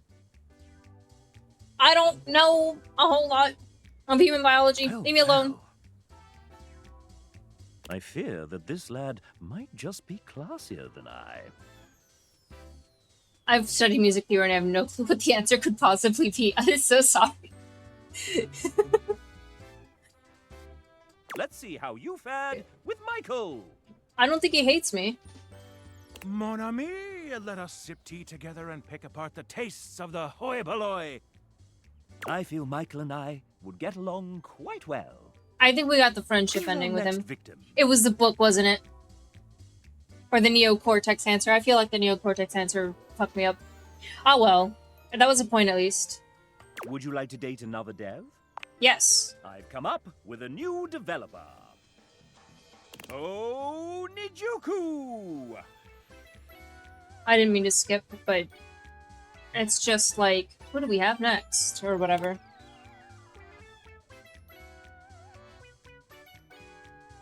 I can tell already that I'm gonna love them. Don't be shy. Introduce yourself. Right. Hi, I'm Nish. Nidge. Nice weather, huh?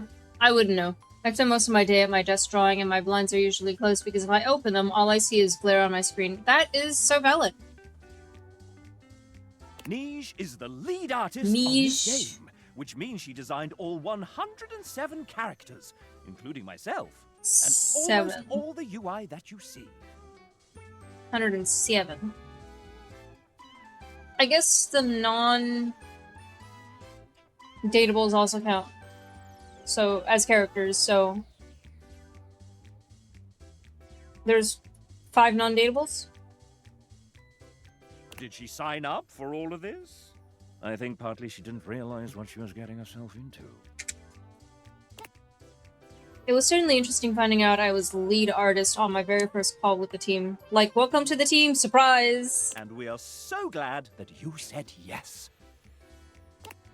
Got thrown into the deep end, but I learned a lot, and lucky for everyone, I'm perpetually fueled by thirst for fictional babes. An artist after my own heart. So yeah, if you catch yourself staring at parts of your house for too long, and you start feeling weird fluttery sensations when appliances are turned on, I guess that means I've done my job right. But let's be real. I couldn't have finished this art without my team of artists behind me. Big shout out to Tay, Paint, Renoni, Ellie, or Elle, Debs, Palea, Kale, Helly, Nick, Mel, and Shanae. I appreciate you all so much. Excellent. And before we move on, do you have any questions for your potential date? Date? Alright, this is the dating part. I thought this was another work call. Anyway, I guess I have some free time now, so what would we get up to? Amusement park, staying for game night, video games, board games, dinner from a styrofoam box. The club! No, video games. Hell yeah, now you're talking. And then you can meet my doggo, who's the cutest and bestest boy ever, and you can totally bring your fur baby too, if you have one. It's a date. Shay would absolutely fucking not leave the house. She would. She finds being in a moving vehicle interesting and still scary, but then she's back up to the window like, what's happening? What's out there? What's happening? And then back down onto the car floor like, I'm scared, and then back up. Shay's great in the car. I would not trust her with a window open. Now, Pumpkin does not like... She is everywhere in the vehicle as well. But I don't trust her stupid ass to not jump out the window the second you open it up a smidge. You know? A very artistic date. It might just be love. Yes! Would you like to date another dev? Yes. Let's go. I've come up with a new neck. Hey! Hey! Oh, yeah, oops, sorry. Sorry, I was just out in the back, slinging those kettlebells. What's up? Julia. Kettlebells. They're here! Your date. Oh, wow, really? That's so cool, hey! You must be my date. Truthfully, the most important aspect of the game is this lovely new human standing in front of us right this very minute. Oh my gracious. That's so sweet I might vomit.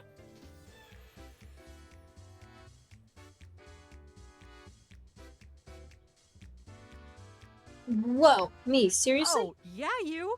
Why do you think we did all this? It's all been about you. Hurling. Like, right now. Hurling glitter. Chap, please. Honestly, doesn't taste as bad as I would have expected. And to celebrate you playing, experiencing this world, getting to this point where you get to date us, we've got a gift. Oh, hell yeah. And, bonus, you get to pick which of these 3 gifts you like the best. Pretty cool, huh? Super cool if only your gift giving looks like that. Be more meaningful if you knew me well enough to give me something you know I'd like. Oh, interesting. Never been on a date where I got a present that I choose.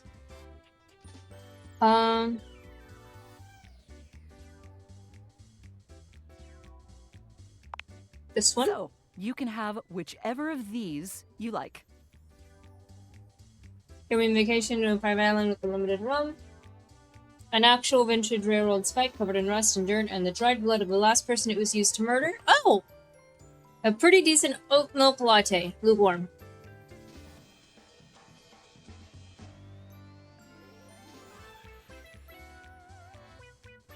I don't trust being sent out to a private island. I don't care about the unlimited rum, I don't drink. I would take the murder spike, I suppose. Julia is nodding appreciatively. Hell yes, I am. Gosh, finally, someone who appreciates unconventional presents. And it could get like a little plaque of some sort. A little display. I would have to learn about the history of it. But yeah, give me the murder railroad spike. Did you know that a railroad spike also makes an excellent kitchen implement? Really superior for doing massive kebabs. Kebabs. Without question. This one, given its other mineral accoutrements, would probably lend an insouciant saltiness to your dishes. Probably. So, listen, you're supposed to get an ending with me, like you got with all the other awesome folks you've gotten to know in the house. And the way I've decided to do that here is... Julia mimes doing a drum roll with her 2 index fingers. just to ask you. Yay! Did you hate our date? Did you love it? Do you kind of maybe not so secretly love me now? Let me know. She got me a railroad murder spike, so yeah. And hey, whatever you choose, you've been a blast. Oh. Couldn't agree more. See you for the next adventure. You and I will be together forever. Well, now that's something. Julia is yours, virtually, forevermore. Her husband Ray wrote these lines. Would you like to date another dev? Yep. I've come up with a new developer. Next we have, it's Jonathan, one of our writers. Writers. Ah, not a speaker one. Hello. Aside from writing, you may know me from the many actual plays I've participated in. There's a reason I tend to be behind the DM's chair 90% of the time, and it all started with a single character. Bayer. Do you know what character was the biggest influence in my life as a writer and role player? Do I have to guess? This is guessing time.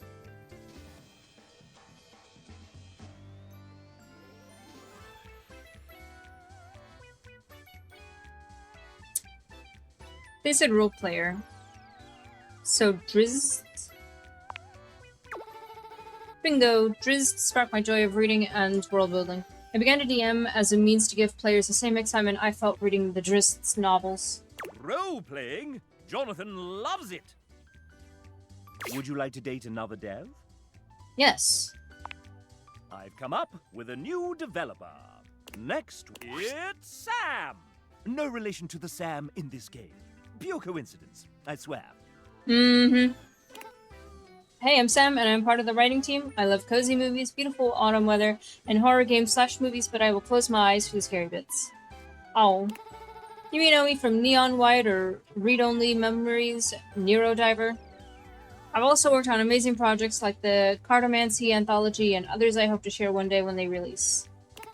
Now that you know everything about me, we can skip the quiz and get married. Dear me. Well, shit. Kidding, let's play a game I like to call Guess That Fact. I'll give you 3 statements and one of them will be a fact while the others, well, kitten, they'll be lies.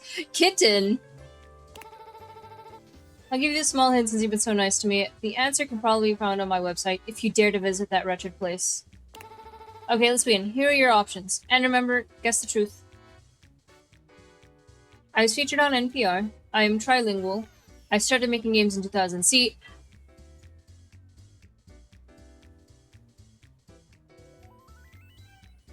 what is NPR, real quick? Because my brain is struggling. National Public Radio. The kid take me by surprise. Me too, girl. National Public Radio.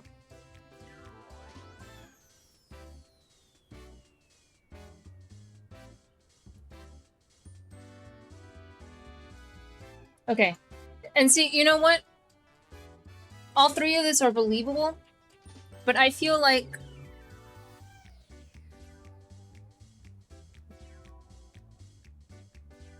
maybe the 2001 is like a little too long ago. You know? Or maybe it is. Let's do NPR, I think. I mean, I do also believe that she is trilingual, so... But I believe NPR will be it. That I was. I was super honored to be featured on Latino USA to talk about being a game developer and how I bring my culture into the games I make. Amazing. A Latina! It was super surreal to show my family, and they freaked out for me because I was too shocked to move. Haha. Samantha, she loves you for that. Wasn't that fun? Let's try it again soon. Would you like to date another dev? I've come up with a new next. J. Purier. This is uninteresting. Design. Hello, I'm Jay, AJ Purier, one of the writers of this game. I hope you enjoy your time with the datables I wrote. Otosa! Let's play a few sets. I miss playing tennis, Hirohime. When was the last time I saw the sun? Uh-oh. Everything will be okay. I'll go get Shadow Lord. He'll know what to say. Hey, what do you think about anime? Fucking love it. Hell yeah, thanks for chatting with me. Now that's paying attention to context clues. Jperia loves you. Would you like to date another dev? I've come up with a new developer. Next, would you look at that? It's Nick Thurston. Nick Thurston. He's a writer, voice actor, and creator of the Moonsong Fantasy Universe. Moonsong Fantasy Universe. I don't think I know that one. Huh? Oh! Hi! Didn't see you there. Had my head in a book. I follow your wife on Insta. What were you reading? Huge fan of the Moonsong podcast. And hi, Nick.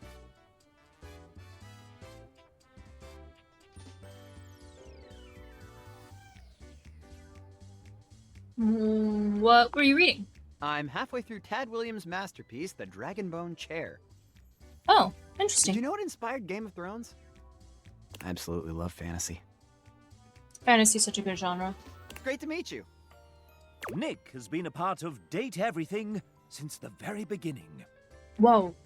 Ah, the beginning. Those writers' meetings in Robbie's garage were a riot. Remember when I read Hoove's original dialogue out loud for the first time? And it was so spicy and raunchy that... And that will be enough of that. Wow. Oh, right. First, introductions and all. Nick is somewhat prone to putting his foot in his mouth. I get carried away when I'm having fun. Since you're here, douchebag, why don't we... Douchebag? Play a little game. That's intriguing. Isn't it? If you win, I'll give you a little kiss.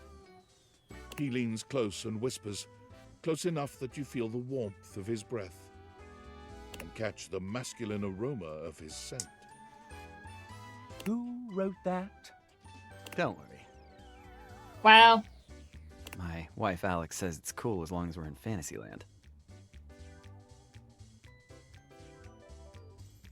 And if you get the extra credit right, you can have a full-blown makeout sesh. How's that sound?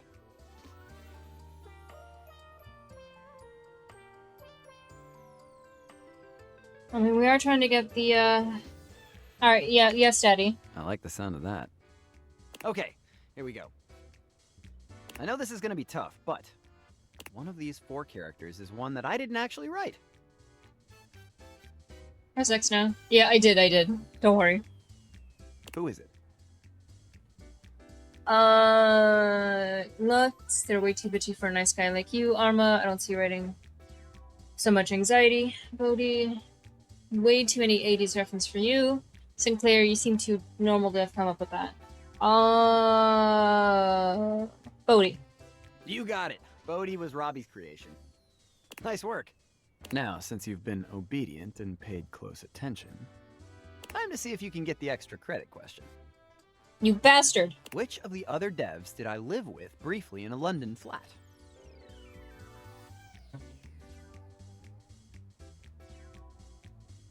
I'm gonna assume Robbie. That would have been a ton of fun, but nope, we met in LA. Motherfucker. You've been a good little player, haven't you? Okay. Get out of my sight already. Here's a treat. Nick gives you a tantalizingly brief graze of the lips. It's just enough to make you want to beg for more. Now there's a true date with a dev. Nick is in love with you. Would I you win like at to date least. Another dev? I've come up with a new dev. Next week, hey, it's L. Oh. Dog. Hello there, I'm Elle. I was one of the artists working under the amazing Aaron. It was such an honor to work alongside so many wonderful artists. Wait, an artist? But you look like a little doggy. Yeah, a little persona. What's wrong with the dog artists? There are many famous dog artists. For instance, Andy Warhol or Picasso. I don't think that's right. In fact, I think you just made that up. Okay, you got me. I'm not really a dog. But since this is a world where you can date everything, why not choose to be anything I want to be? But why a dog? Because I just love dogs. I've loved them ever since I was a kid, and the family dog Lucky saved me when I got lost and stuck in the woods. Well, how did that happen? I used to go exploring with Lucky out in the woods. One day, while out, I got stuck in a briar patch and couldn't get out. Lucky went and found my older brother before leading him to me. Goodness, that's a real Lassie moment. Yeah, it would have been really rough if he hadn't saved me. I see we're back to the dog puns. Haha, I'm in such a good mood now. We should hang out. Park for a walk? Who wants a belly rub? How about a night in? What? That sounds amazing. Fresh air, sunshine, the outdoors are the core key to my heart. Her heart is full of love for you. Would you like to date another dev? I've come up with a new developer. I should have, found a way to keep a tally of, developers we've dated so far.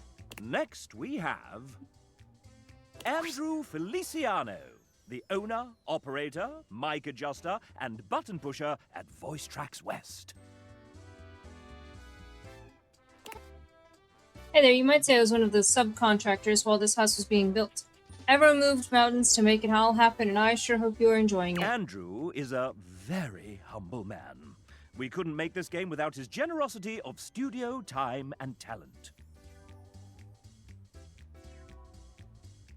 Excuse me. Andrew did not write this part. I am adding it after he submitted his text. He can't hear this either, so he's just going to talk as if nothing's happened. What grand experience is on my bucket list? It was in motion to happen in 2008, which was rudely interrupted by my current role as Voice Tracks West. At Voice Tracks West.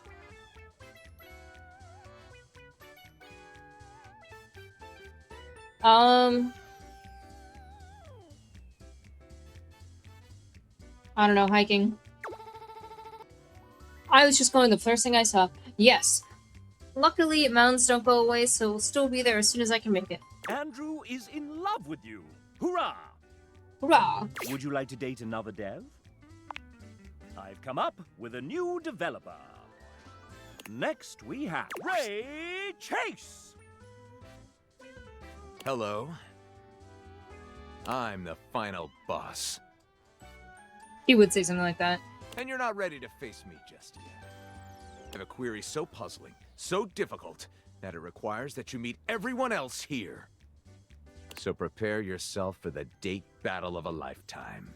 Dang. Bye. All right, moving on. Okay. Would you like to date another dev? I've come up with a new developer. Next we have... Who's that in the corner of the ring with a steel chair? It's Tay! Uh-oh. Is that just chat, or is that... Oh, I guess it's just the chat room connecting. Or OBS connecting to chat again. Tay! I have to read for her? Hi, I'm Taylor, or Tay if you're nasty. What? I'm a 2D artist on the game. I drew stuff and things, so many things. Gee, I've been allowed out of the basement. They exist to keep all the artists in for a hot sec. What are we doing? Oh, that's right. This is a dating game. People usually get to know each other first, though, right? I'm new to this whole thing. It's lonely in the basement. And cold. So cold. Oh no! Release my girl Tay! Anyway, where to start? We have so much to cover in so little time. This is by far the coolest thing I've ever gotten to be a part of, and I'm so thankful to have had even a small part working alongside the most talented, funny, and passionate company, even if we're locked in the house's basement. I love horror movies, JRPGs, TTRPGs, CRPGs, all the RPGs. What is CRPG? I'm having a moment. Oh, Google.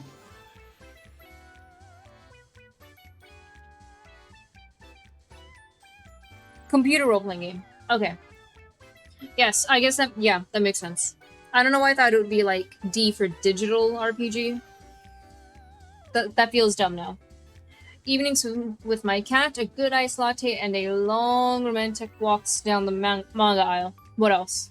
I love her too. Oh, I've got an encyclopedic knowledge of the theme park history musicals. Hold on. Oh, I've got an encyclopedic knowledge of theme park history, comma, musicals are my guilty pleasure, and I can recite more fights from RuPaul's Drag Race than I can count on one hand. Amazing. I cry every time I hear the Star Trek main theme, and the weight of my heart is definitely asking about my D&D character. How do you feel about Muppets? Do you have a moment to talk about why Tarsem sings 2006 cult classic The False Greatest Film Ever Made? Do you like jazz? What's your opinion on the recent renaming of Cantina music in Star Wars canon? Wait, did they rename it? Not in my heart. Fuck them. This is very important for our relationship going forward. Oh man, I haven't even touched on animation yet. Should we sit down? I think I've got a steel chair around here somewhere. Slow down. Tell me about your D&D character, or why would I care about lore accurate name of Cantina music? Yeah, leave me alone about it. Tell me about your D&D character. Only ancient prophecies have foretold this moment. No one has ever asked me this question before. Are we about to make out right now? Off screen, off screen! This is one of the artists, Tay. I love her. Would you like to date another dev? I've come up with a new developer. Evan Marcourt, Amanda Hufford's emotional support, co-owner of recording studio Voice Tracks West, sometimes engineering sessions, sometimes running the dishwasher. And sometimes fixing file names buried deep, deep in spreadsheets. Thanks, Jeff. It's great to be a part of this. You are incredibly helpful dealing with tens of thousands of lines recorded by an indie studio. Your assiduous... Damn it. I'll go one more time. Your assiduousness in editing each take is much appreciated. I didn't say you could do that. Apologies. When I'm not recording voice actors pretending to be toasters, I'm planning my next vacation. Can you guess my favorite country I visited so far? Evan, I don't know where the fuck you've been. Morocco, Spain, Kiribati. I've never heard of Kiribati. Where the fuck is that? Spain? It's Spain. Morocco. Yes, the food, the people, the scenery, what's not to love. Spitting Camels comes to mind. Fair. Evan loves you. And Morocco.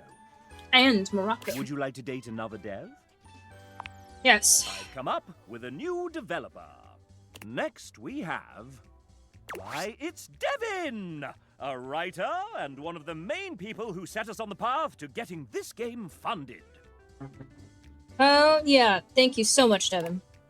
Hi there. I'm Devin, a writer for some of the Datables. Mostly Beverly is my gal. I love history, which you may pick up on upon meeting those characters, so I'm gonna give you a little history quiz. No, that was like my worst fucking subject in school. Which of these is the true name of the Queen of Egypt, famed for her beauty, cunning, and relationships with Julius Caesar and Mark Antony?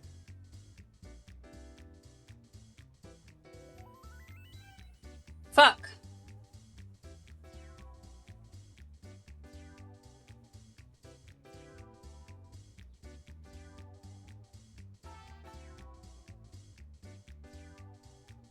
Well, I don't think she was like the 12th, so the 5th? Unless I'm horribly wrong and it is the 12th. But it could also be the 7th. Girl, I don't know history. I couldn't get that shit absorbed. I don't know how I passed any of those history classes. We're gonna go with the 5th. Close, but no. Fuck. I hope she doesn't hate me. That name possibly belongs to Cleopatra's mother. Her family tree is full of Cleopatras. Yeah, I wouldn't have fucking guessed. Up until now, I thought there was only one Cleopatra. No, I'm kidding. But I don't know how many Cleopatras there are, so... Could be 12, could have just been 7. Because apparently 5's not it. It's 12, isn't it? That and a lot of really messed up shit I'm not going to mention because it would bring the vibe down. Oh well, that's history for you. Nonetheless, you and Devon are friends. Wait, hold on. I need an explanation. Which one was it? Would you like to date another dev? Yeah. I've come up with a new developer. Next we have... Hey, I'm Gred. I helped build the original prototype of this game with Adriel Wallach many, many years ago. Jesus, excuse me. Since then, I've been extremely busy making more games like Murder of Sonic the Hedgehog and Nova Island. Hold up. Murder of Sonic the Hedgehog? He reminds me of, what is his actual name? Danny from Game Grumps. Although I don't think Danny would have ever worked on something called Murder of Sonic the Hedgehog. But that makes me think of, like, Sonic.exe. Okay, have good luck. She was the 7th. I'll be real. I thought her last name was Ptolemy? Which part is silent? The P or the T? Ptolemy? Damn, the 7th? Okay, well, at least I was close numerically. You know, I chose the 5th. There was a 12th. I could have been so much more wrong. The P is silent. Okay, so Ptolemy. Damn. Again, history, not my thing. But I made friends with Devon, so at least Devon doesn't hate me. I have a point. Oh my god, speaking of, are you a Sonic fan? I've only played like a Flash game way back when. Back when Newgrounds was like one of the popular things for computer games, and I played it in school when I was in my little computer class, and I'd done all my homework. I only got away with it twice, though. Yeah. I knew we were gonna be great friends. What's your favorite game? Oh. Sonic Adventure 2, I like the old Genesis games, I like the super fast 3D ones. I don't really play, I just think he's super cool.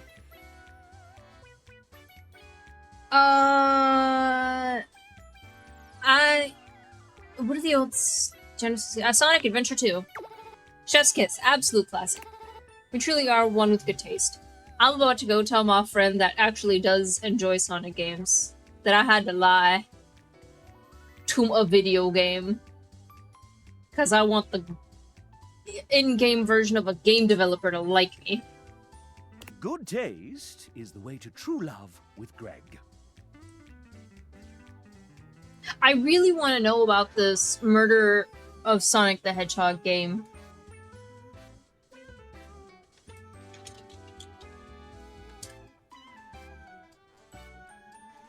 Oh, it plays, wow, it plays like this. the text dialogue and whatnot.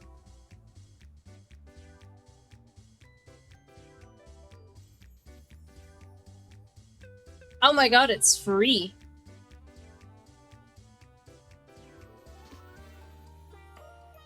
And it's overwhelmingly positive. Cool. Maybe I'll take a detour at some point. Not from my current path between this game and the next game, but maybe after the next game we'll do a little murder of Sonic the Hedgehog. Ow! Pinche puta madre. Would you like to date another dev? Okay. Yep. I've come up with a new development. Next we have... It's Wilbo Baggins! Wilbo Baggins. Okay. William is fine. But it's canon now. But it's canon now. Let's see, I see stairs, I see a spider, a little Christmas ornament, and a ducky for pins. I don't think that's gonna give me any information I want. There's a canon now? Maybe in the sequel. Did you just change my name? You're the writer. Change it back. Fine. Thank you. So, William. Will they, won't they? Can I call you Wilbo?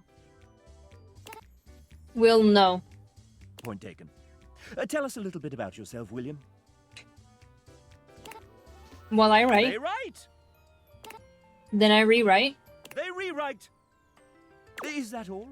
That's a little binary of you, William. Wink, wink, nudge, nudge. What is that? Some kind of code? So, what else do you do? Well, sometimes I break the game. Oh. Hi, Damon. Oh, did you write this? Shay, if you step on the keyboard, I swear to God. Hi, Shay. I can't see the text dialogue, baby. I can't see half of the screen. Get out of my spotlight! And how did you find us? I can't read this for y'all. Give me a... Hold on. Do you wanna lay down? Do you wanna sit, maybe? So I can see part of it and lean funny? A screenshot of a Twitter post posted in a Discord. Shay, can you move your ass? Oh, she wants pets right now. Wow, such a loving baby. Posted in a Discord, then a Zoom interview in a hotel lobby at 5 a.m. in the snow. The usual. And how have you found us since? I was about a month from giving up on games when I got this gig. This was my first big thing, and I wasn't perfect, and at times I thought I'd completely screwed it up. But everyone has been so patient and so kind, and it's given me the chance to write a bunch of characters I adore and see them given light, color, breath, and sound by other artists I can only marvel at. So I suppose I found everyone rather wonderful, willing our own little wonder into the world. Well, isn't that sweet? And you know. And unfortunately, that's time. Oh, sorry. So, now you know. But the question remains, will they or won't they? Now, how would you like to determine the eligibility of your would-be suitor, dear William? Sorry, I'm gonna be a little annoying. Classic. For the frustrated, I wonder if there were any clues left behind somewhere. Fuck!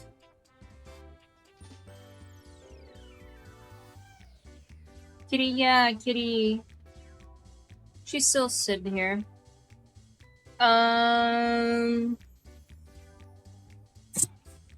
Shay.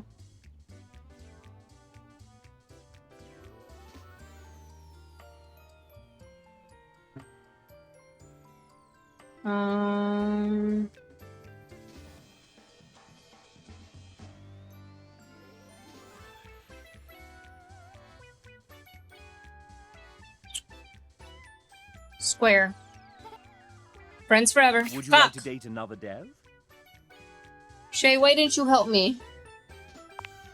She's gone to eat. With a new next week. Oh, hey! Oh, this one's named Amanda. That's so funny. How are you liking the game so far?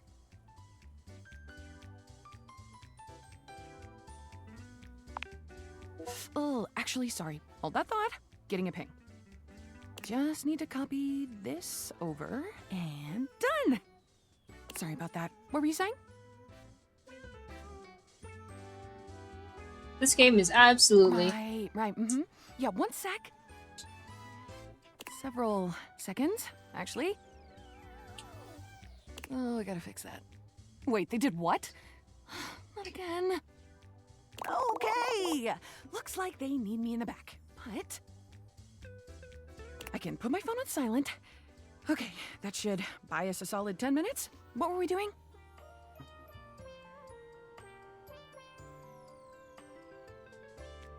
Who? Amanda?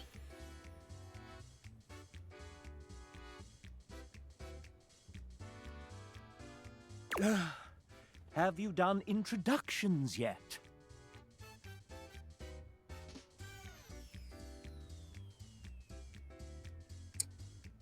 Oh, I remember Bragatha. Okay, I had to think about it for a little bit.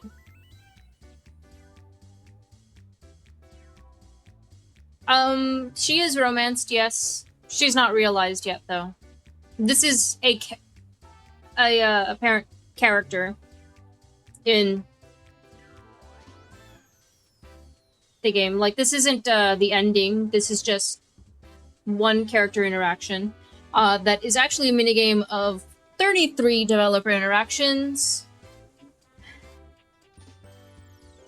So yeah. This is one of my charges for the day. No? Let's start with a proper introduction then.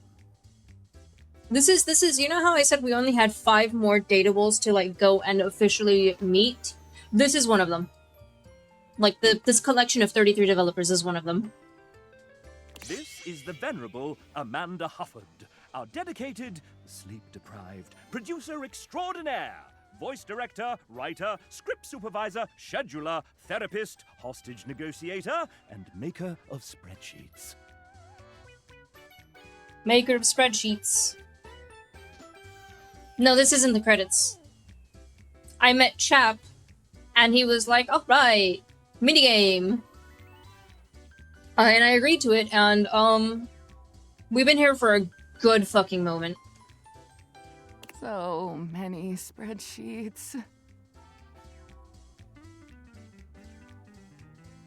If there's a job to do on the game, Amanda has probably had a hand in it. Aren't you forgetting something, dumbass? Oh, right. I'm also a voice actor. I'm still missing one other, and then I have to go back and officially meet Jeremy, because Jeremy asked to meet at night, and I was like, I want my charge back. So I restarted the day, and I was like, we'll meet Jeremy last. And this is my 3rd charge of the day, my 3rd interaction of the day, and I've been here, half an hour? How do you forget your own fucking job? Whatever. And you decided to take on game development on top of that? Venetia, remind me to ask Ray to put the cry on floor emoji in the game as a collectible and tag it here. Ah, shoot, we can't really do that because we don't own the rights to the art. But we could commission one that's similar. Let me message Neej. Neej! No more collectibles. Yeah, ever since I decided against painted backdrops for the dates, we went from 36 non-character art pieces to 404? Is that bad? Girl, y'all working my girl Neej to the bone. And paint, and who else was in the art room? That one that had the lesbian pin. She was great. I sleep. Fine. Oh, maybe Garrett can throw in a sad trombone sound or something. Yeah. Sure, I could do that. Just let me finish composing about 115 songs first real quick. Don't worry about it, Garrett. I got it. What'd you want again? A sad whistle or something? Gabby, if you start whistling again right now, I will turn this game around so fast, I swear. I love her. Should I just come back another time? Sorry. We'll figure all that out later. Thanks, guys. You can get back to it. I keep forgetting it's not just us around here anymore. You know, it's weird finally being able to share a game with you. I mean, you work on something for long enough and it kinda just becomes part of who you are. The last couple of years have been date everything, all day, every day, all the time. Meetings and emails and spreadsheets and revisions and meetings and hiring and lore changes, casting, plus direction and then scheduling and seriously, the meetings. What else has she 404 not found joke? Yeah. What else has she done besides Ragatha? I only know her for this and I know Ragatha. I see little paws behind my monitor. It's a kitty cat. It's a Shay. Let me move this out of your way. There you go, baby girl. And after all that, after pouring everything you have to give into something, you still have Genshin no idea Impact? if anyone will even like it. I only played like the first bit of Genshin. They gave us a second zone and I was there for like a little bit of it and then I stopped playing. Because once you make it feel like a daily chore, I have to get on and do dailies, I have to get on and go this and that. And then like I wanted stuff for my characters, so I had to do like dungeons. Once I got to the point of realizing that I had to do specific dungeons on specific days as like a weekly thing, I was like, I'm done. I'm tired. I actually don't think I like this anymore. So I don't really know a whole lot of Genshin characters. So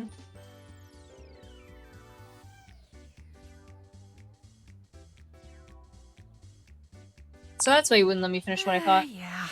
Sorry about that. Even if you did tell me, I wouldn't remember. This version of me, right here, right now, just doesn't ever get to know. And that's okay. Well, what do you want? After you get done here, if there was something in the game you enjoyed, if anything really stood out to you or even meant something to you, let the team know.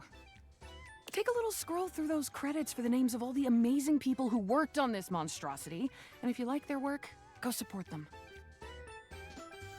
And if you get to the end and realize it just wasn't for you, well, if you just flat out hated it right from the start, just promise me you won't tag me on social media and yell at me about it, okay? Can you do that? Yeah, I can definitely do that. Then you truly have all my love for it. Amanda loves you. Yay! Would you like to date another dev? Far Far West is with me. Yeah, I've heard of it, but I don't know about getting into it. Well then, if it isn't Robbie Daymond! Wow. Voice director, voice actor, writer, creative co-lead, and executive producer of this very game. That's me. Sup, duder? Sup? Nothing much. Hey, anyone ever told you you sound like one of those 4 guys from... Moving on. New recipe. Ha ha ha ha ha. Someone's played Final Fantasy 15. Are you prepared for your date, Master Daymond? Master Daymond? Who told you to call me that? You did, sir. In your 3:18 a.m. email last night entitled, "Call me Master Daymond during the Date the Devs game show." Ah, that's right. Well, I do have my MFA and am an experienced master dater. Wait. No take-backsies. Ah. Oh, dang it. Fine. Hey, narrator, can you say Master Daymond with that sick British mid-central medial A? Master Daymond. Can I get that one more time, but like 69% sexier? I'll give you an ABC. Master Daymond. Master Daymond. Master Daymond. Shit, okay. I'll take the C-take. Thanks, JB. when you're quite done, sir, I believe the player is ready to begin. Oh, shit. All right. Well, Megan gave me a hall pass for this, so let's make it good. Fire away, you sexy little cipher, you. I know you from Naruto. I'm your biggest fan. Huge tabletop nerd. I wanna have a roll off. Can you be my voiceover mentor? Who are you again? Can you be my voiceover mentor? Oh, wow. You know, honestly, I taught acting for a long time. Backup planning for how unlikely being a full-time actor would be. I am such an idiot. That said, I'm really enjoying my time as a performer and a creator. I am beyond flattered, but I'll have to pass. I can recommend some great coaches, though. BT Dub, have you ever heard about www.iwanttobeavoiceactor.com? Well. Nice to see you two bonding a bit. But it's time to up the ante for our player. Robbie, you put a fair amount of your life out there on the internet. Not as much as I used to, but yeah, I suppose. How about we give them a little quiz about you? God, I don't know. It seems like a pretty played-out mechanic for a date. But you're writing this, sir. Meta. I like it. Fine then. Quiz away, living manifestation of a mascot that I conceptualized. Hee Of course, Master Damon. 69% sexier? Master Damon. Wow. Nice. Answer the following questions correctly, and you may earn Robbie's affection. Cool. Sounds easy enough. To prevent cheating and searching the internet, you have 10 seconds per question. But I take like 30 seconds to process. Wait, we don't have an internal real-time clock in this game? I mean, I wanted one, but... Sir! Ray said it was too hard to program. I didn't believe him at first, but it turns out it's true. Master Damon, the player doesn't know that, sir. Oh, the illusion of choice and consequence. I gotcha. Cool sausage showing, chap. I mean showing how the sausage is made. Wow. Let's begin. Phew. Robbie is an outdoor enthusiast. What is his current favorite pastime in nature? Fishing, skiing, hiking, hiking. That's correct. Robbie is an avid hiker, recently conquering multiple 14ers and the SoCal six-pack, not to mention traversing the Grand Canyon rim to rim in a single day. Jesus. My big toenail fell off. My big toenail fell off. Up next, okay. Robbie has mentioned that he graduated with an MFA. Uh-huh. In theater performance. Uh-huh. That was the answer, sir. Oops. Pivoting. Though his degree was in theater performance, what was the subject of his thesis? What the fuck?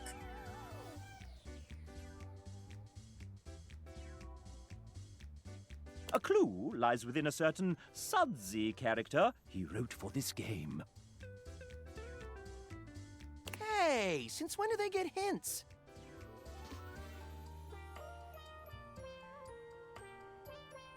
I have to pee after this questionnaire. Since you inadvertently made the question harder, Master Damon. Fine. But only since you called me Master Damon. The Luring Method, Titus Andronicus, Commedia dell'arte.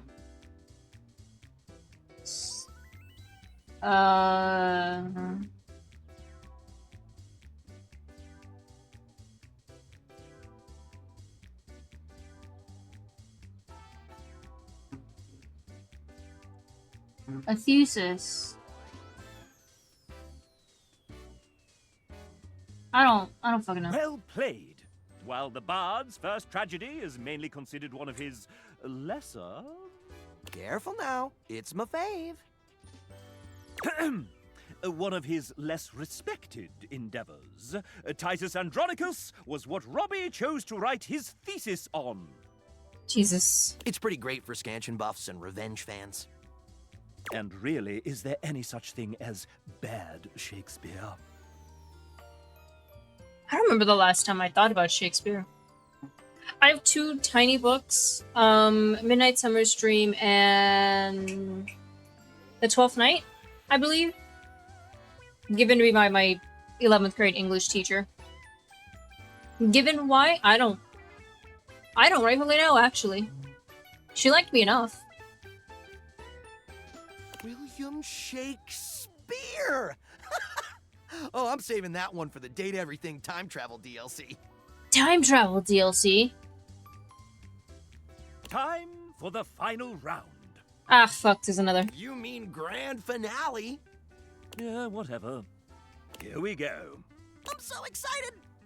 Robbie may be a well-respected voice actor and soon-to-be multi-award-winning game developer, but he's also known on-screen as a world-famous TTRPG player. He recently joined the 3rd season of the first and most streamed Grottos and Gargoyles live play of all time, Whimsical Knoll. What class did Robbie choose to play? This'll separate the real nerds from the hardcore dweebs, he says with love. Guardian, Enchanter, Troubadour. Okay. Paladin. Alp? Enchanter? What would that be? Something and then Bard. I want to say he gives Bard energy. Troubadour. Correct! Although he may have run from the class at first, he always found himself returning to it in early test games. Guess I'm just a performer at heart. Mm-hmm. And it gave him the opportunity to play a character with heavy charisma. They call me the Rizzler, baby. It is a fantasy game, after all. Hee Hey! Score 1 for the chap. And that concludes our little Robbie D fun fact quiz. I prefer to call it the FAM exam, but whatever's clever. Let's see how you did. Excellent, player! You got them all correct. You truly know our EP deeply. This is reminding me of school. Artificer, probably. That's what I was looking for. They call me the Rizzler baby in a video game, right? Poopy doopy, squeepy peepy. Dang! You really know a lot about me. I don't. I'm guessing real heavily, and whenever I did that in school, I got super lucky, so good to know. Shit's still there. And I'm gonna know a lot about you after I check through your playthrough metadata.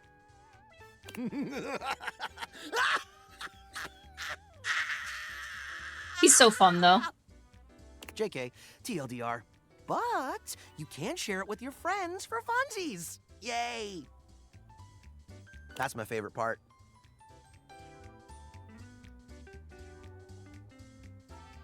Congrats! You've earned the undying love of a married 40-year-old father of 2.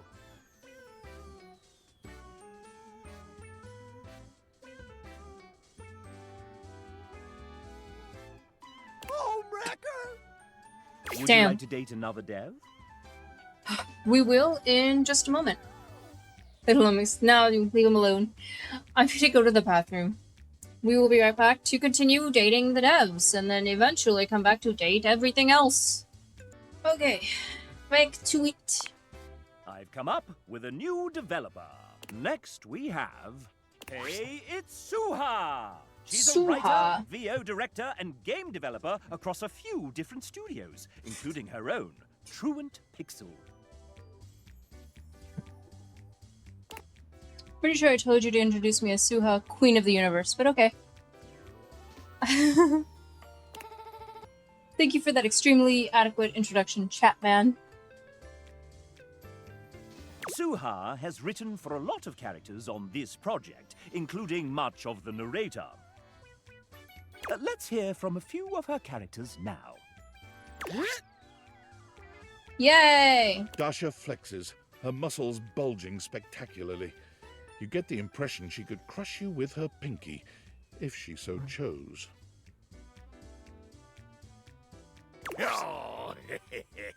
Oh.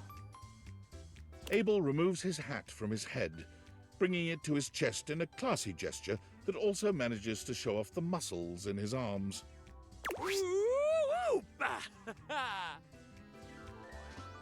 Dunk strikes a pose between the two of them, showing off his magnificent physique and dazzling smile. This world is impure. Damn, she wrote Friar Errol, too. Friar Errol doesn't bother flexing like the others. Muscle is clearly not his strong suit. Still, you get the sense he could ruin your day all the same. Yes, she's written some truly formidable characters, strong in body and spirit. The moment Suha comes into view, the Dateable's entire posture changes. Their eyes find the floor, and an air of despair settles over everyone. Say something nice about me, losers. That includes you too, narrator. Oh my god, she's a bully! Don't think I didn't hear that shit. Try again. The moment Suha arrives, something seems to shift. There is a divine presence in the room, as though an angel had just touched down from the heavens. You only just managed to hold yourself back from falling in love with her on the spot, but it takes a truly heroic effort. She is a formidable woman, nay, a goddess. Much better. Alright, sound off, dweebs. Suha is greatest woman I have ever known. I have often asked, is she even mortal? No, Dasha, they're threatening my girl, Dasha. Perhaps she's a fairy queen. Suha is like a rainbow after a thunderstorm. Only the rainbow's made of knives. Beautiful. Also, can I just say that the sweater on Suha reminds me of the... Oh god, well, it was Lisa something, wasn't it? Like that style?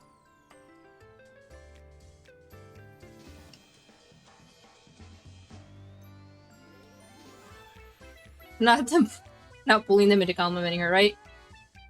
No, colorful animal coloring book, 2000s. Yes, thank you, Google. Lisa Frank. That's what that reminds me of, is that shit from way back when. Night, Raspberry. Suha gives Abel a sharp look, and he quiets down immediately. Just a rainbow. Pretty and lovely and all that. Dunk steps forward, squinting at his palm. He wrote compliments.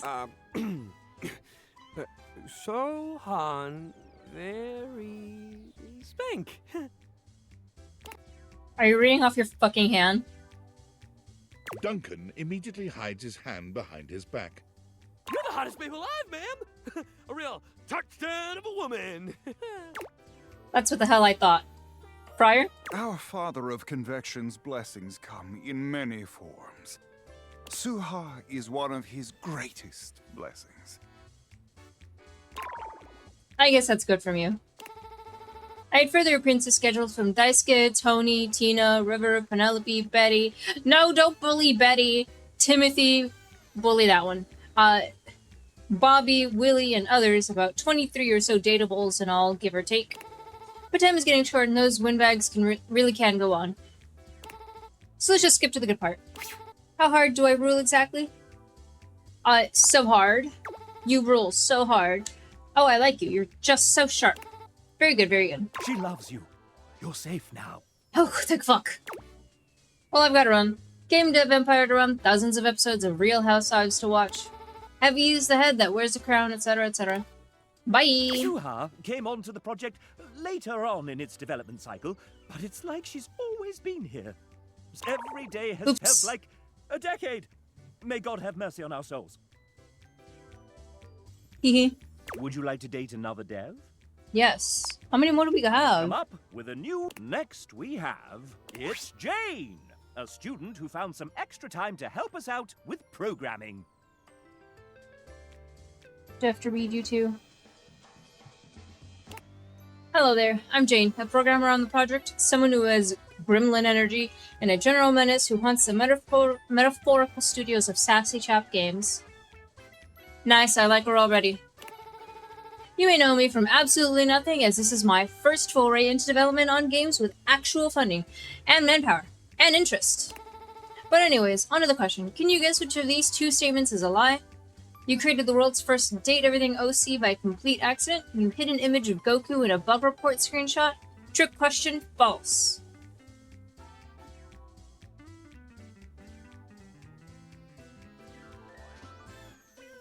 I'm gonna believe that there is an image of Goku in a bug report screenshot.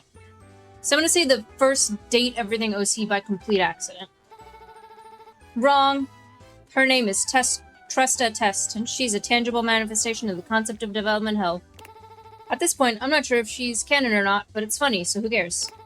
Hopefully you never see her. She'll only show up if something's gone horribly wrong. You can't hide me forever. We can and we will. Back to the dungeon with you, Harridan. I wonder if I... Well, still a good guess. Good luck on your next update. Friends with Jane is a very good thing.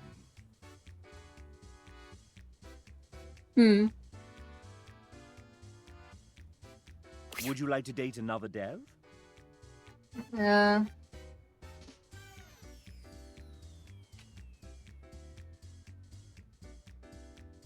Oh, Lord. Why are they doing... I mean, I get doing last second prep, but damn. Yeah, like, if you're gonna do last second prep, like right outside your classroom, or inside your classroom, do it a little lower. There's other people. Jesus. Yes. Give me another date. Come up with a new next week. It's Logan Burdick, I'm afraid. He's a terrible writer and in a terrible pickle. Thank God you're here. I'm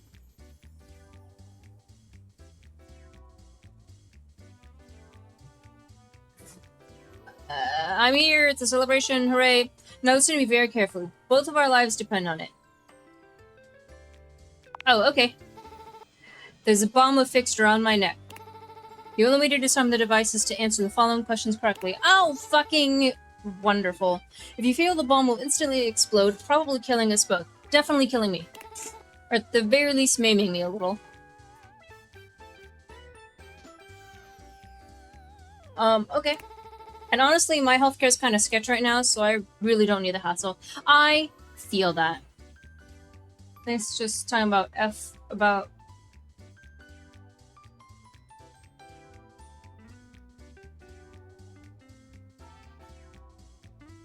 Oh, they're not even prepping? They're not being loud in terms... Okay. That's the one thing I dislike about, you know, going to school. Who the fuck said you... I paused you! Everyone watched me pause you earlier. What the fuck? Alright, well, if there was any stream funniness, should be fine now. We're getting better, at least. Okay. Anyways, yeah, that was the one thing I didn't like about school and or college, is the loudness of everyone. Oh, and obviously I can't just tell you the answers, or they'll detonate the device remotely. Wait, who are they? There's no time. Okay, question 1. What's my favorite flavor of ice cream? Anything sorbet. Not sure that sorbet is technically a flavor, but so much as it's a different type of dessert entirely. But considering our lives hang in the balance, here's hoping the judges aren't sticklers for accuracy. Alright, question 2. I wrote a dozen characters in this professional dating simulation, many of whom strongly advocate the sport of cheese rolling. Which of the following characters did I not write? Cheese rolling. David Most, tinfoil hat, that microwave yells a lot. Broomby, the talking broom. That weird gray guy, Sungwon voiced. Oh, that's, Dread. Or that weird xylophone guy that Sungwon also voiced. There's a xylophone guy?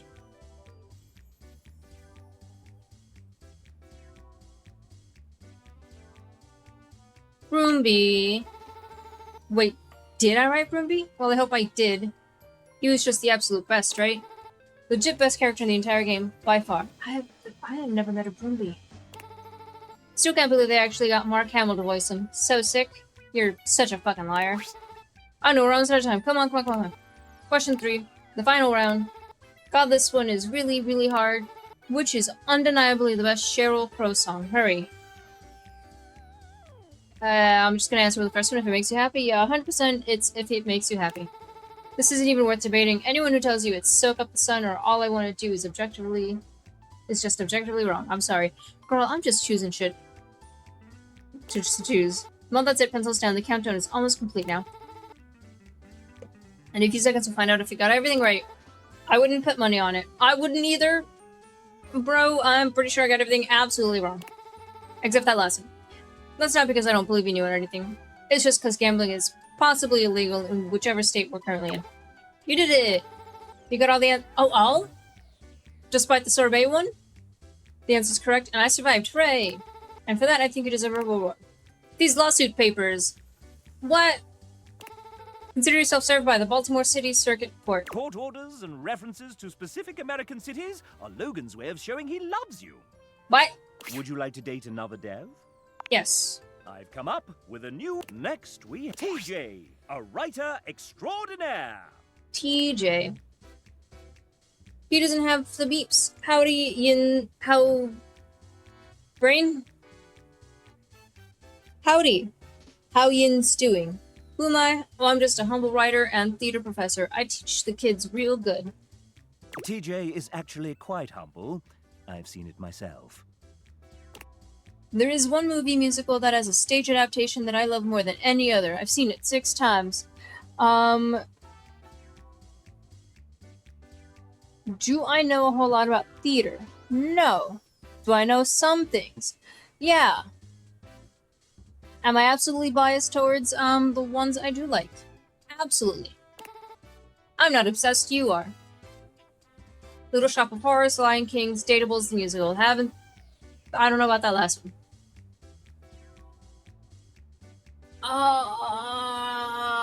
The Lion King's a good one. I've seen The Little Shop of Horrors like 3 times in my life.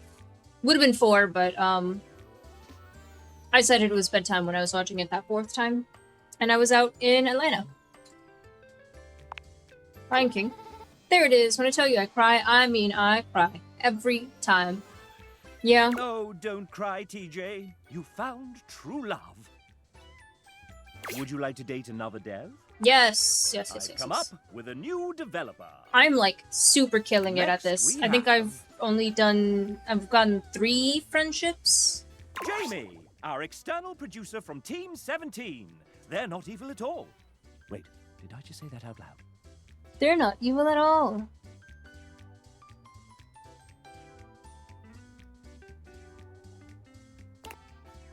And I told that particular risk, if they keep acting up, they'll turn into an issue before you can say spreadsheet. Oh, don't mind me. I'm just swooping up some last-minute risks on the project before we ship it off to our lovely players. Jamie, the game has already shipped. We're live. Well, of course we are. I knew that. Now quickly, distract the players with that question I sent you while I sneakily sweep some things past QA. We're live? Oh, gosh, no, I'm not ready yet. Take a breath, Penelope. Right behind you, Jamie. All right, so here's the question. Oh, I gotta sneeze. Video games can take a long time to make, so which one of these statements happened to Jamie during development? He broke his tooth by actually slipping on a banana while holding a big bowl of hot soup. That is so specific. He became a godfather, a fiance, and the owner of all base 102 Pokemon cards. That's, pretty believable. He finally learned how to do a cartwheel into a handstand and finish with a backflip, all while holding his breath. I'm gonna go with The Godfather. Hey, I made it back just in time to hear your answer. You got it right. All of these happened during our pre-production phase of the project. Incredible! Jamie loves you. And I won't tell his fiancée a thing. Wow, thank you, chap. Would you like to date another dev? Yes. I've come up with a new developer. Next we have... Welcome Samuel to the stage. Say hi, Samuel. Hi, Samuel. Oh. I am a clairvoyant. Don't you know? I see what kind of interview we're in for. Tell the folks at home a bit about yourself. I'm here for a good time, a long time, and just here in general. Hopefully that's good enough. What a card, hmm? What did you do on Date Everything, besides punning? That doesn't count. Punning doesn't count. I was a generalist, so I helped with everything from adjusting code, fixing bugs, and implementing content like animations. Fun stuff, if I do say so myself. Ask our lovely audience a question. Maybe you'll hit it off. Oh, sure. Well, we've actually met before, but I'm having a bit of trouble remembering. What's your go-to game format? A group of strangers actually playing an improv game together, sitting down with a controller in hand and playing something slow, high-octane, non-stop CCGs and TCGs. Uncomfortably answering interview questions. I'm good at you, the controller. Like a lot of folks, sometimes I do just want to unwind. Would you say that they're the right person for you? I can see this going somewhere, but not right now. Friends with Samuel. No! Would you like to date another dev? Yes.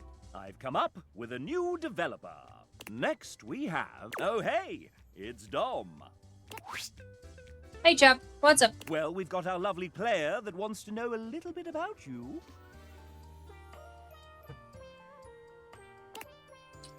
Oh, well, I'm Dom Din.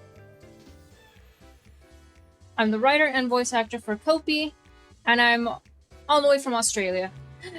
Kopi. Yes, I did love Kopi. That's right! You don't really sound Australian sometimes, though. Oh, big time. I have this quirky little thing of being able to speak in both an Australian and American accent. Heck, I even stumped some of the crew when I first met them. I have to explain to a lot of people how I got it, and it's literally just because of watching and playing so much American stuff. Let me be real, though. It was mostly dubbed anime. Nerd alert! But hey, look at you now! Dubbing anime! You know it. Look at me now. Well, Dom, is there anything you want to do with your pending date? Well, how about we play some video games while we're here? You got some time, right? What kind of game would you want to play with me? JRPG, tactical shooter game, soccer balls? No. JRPG. Oh, you definitely know my kind of style. I have the perfect game I want to show you. It's one of my favorites. It's about 4 guys that travel around in a fancy car and demonstrate the true power of bromance and friendship. That is 2 times one of these developers has brought up Final Fantasy 15. I heard their voice actors are huge nerds, too. I'll have to check that out myself one day. Dom is in love with you for this answer. Would you like to date another dev? You know what I never did do in that new game plus of 15 for stream? I never did, and it's because flying up there is a huge pain in the ass, not to mention the puzzle itself is a huge pain in the ass. There's a dungeon that's like no combat, all, what is it called? All parkour. And kind of puzzly in its parkour-y way, in terms of like where to step and whatnot. I never completed it in my first run, and we didn't go back to do it in the New Game Plus. But yeah, that bitch is trying to get up there to the dungeon is a struggle. And when I tried my first time, it took maybe 30 deaths just to land. And you can't, like, save in the middle of it either. Or at least last I remember, you couldn't. Because I wasn't the only one that was trying to do that dungeon. Another friend, Nyx, was also trying it. And she was like, she beat me to it. So when she was trying it, she had her PlayStation on for like a night or two in her attempt to get through it. I don't remember if she completed it. Either way, good on her. I never completed it. That's for damn sure. Alright, moving on. I've come up with a new developer. Next we have Hey You by the Coffee Machine. Hi. This is not my 5th cup of coffee, I promise. Debs. She got a little, what is the word I'm looking for? She got a little flask with her. Debs here is part of our amazing team of 2D artists. Amazing is correct. Everyone is so immensely talented. I'm so thankful to have been able to work alongside them. You all seem to get along very well as a team. I've seen you in that fancy Discord thing where you can all talk. Fancy Discord thing. One thing you may or may not know is that a lot of us work remotely on this project. While it was great working 5 steps away from my kitchen and bathroom, it wasn't quite the same as an in-studio experience. So sometimes we would have a voice chat set up for anyone who would like a little company while working. Oh, that's really nice. It was important to me that we vibed well as a team, you know? Now, speaking of vibing well together, let me challenge our guest here. No! Quick, what's the first thing that comes to mind when you hear the 1999 hit All-Star by Smash Mouth? Go. I'm gonna think of Shrek. Shrek, obviously, Digimon, duh. Easy, Mystery Men. I don't know Mystery Men. Isn't that a real old song? I'm a 94 baby. I was fucking 5 when that bitch came out. I'm not a Digimon watcher. Sorry, not sorry. Not my cup of tea. I don't care about Digimon. You could have shown me that shit at any point in my life and I would go, why are you talking to me? Get out of here. Shrek, obviously. Oh, I see you're a person of culture, of Shrektacular taste. Also, this is the second time I've answered with a Shrek-based answer. These people are fucking nerds. I love them. Guess I gotta leave? Yeah, Soul. Get the fuck out of here, Soul. Take your mechas with you. But unfortunately, that isn't the first thing I associate with when I hear the song. Fuck you, Debs. Don't worry, I still see the potential. Debs requested that we allow you to have another chance. Would you like to take it? Ugh. Sure, I'll try again. Quick, yeah, it's the same question. I'm sorry, wait. Is All-Star in Digimon at any fucking point? Is there like an AMV out there? Because I can't imagine All-Star playing in a Digimon episode or like, or as a theme. I'm gonna answer Digimon. Aha, I fucking knew it. A person of culture. Of prodigious taste. Fuck it. No, but you gave me a second chance. Not many people nowadays know about the cultural experience that is the 2000 North American release of Digimon the movie. I'm so happy to have found my people. Class is study hall, but I gotta work, so I must wait. Bye, Soul. Take your Digimon with you. If you guess this answer, well, it does take some real attention to detail to be able to figure that out. Or maybe you were just lucky. I'm gonna go with lucky. Actually, no, because, again, I chose Shrek. Either way, I'm impressed. When you're done running around, meet me at the bar. Next round of potato juice is on me. That's true love from Debs. Would you like to date another Dev? Yes. I've come up with a new developer. Next we have...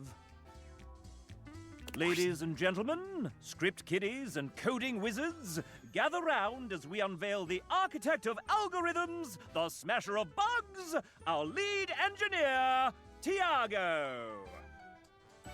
Tiago.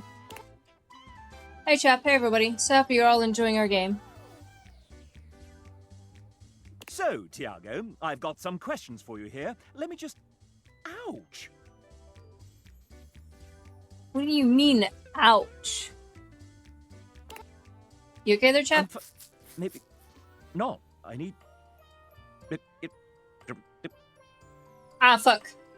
He's dead. Oh no! Chap's glitching! Great timing. Here I was with my 32-page speech ready. Don't just stay there, do something! Let's get you fixed up, pal. Should I do something? Don't worry about it. And all set. Wow, thanks. I do feel much better. What happened to the bug? It's running toward the kitchen. Help! What should Tiago do with this damn bug? It's fine. Nothing's perfect anyway, right? Gotta fix that thing fast. This just means we'll have a new version. Much more to look forward to.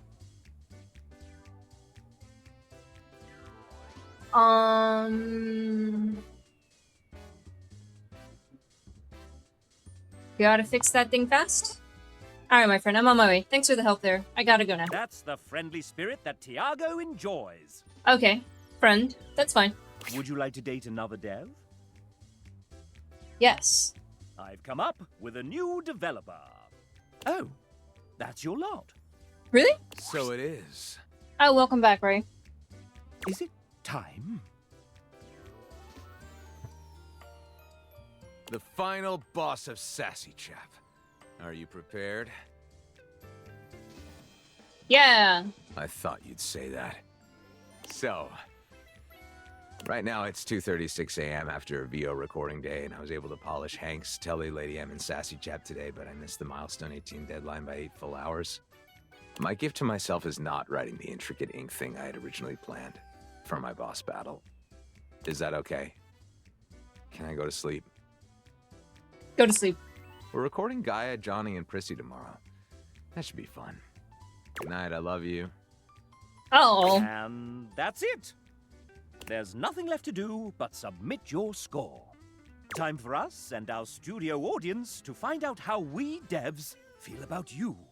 Are you nervous? Excited? Ow. Nervous. Oh, it won't be too bad. Right? Your current relationship is... goodness. Love! True love! Wow. I may be sassy, but even here, I am rather proud. Look at his eyes. We've come so far, And they're gone. you and I. And I'm very excited to see where we go next. Wonderful.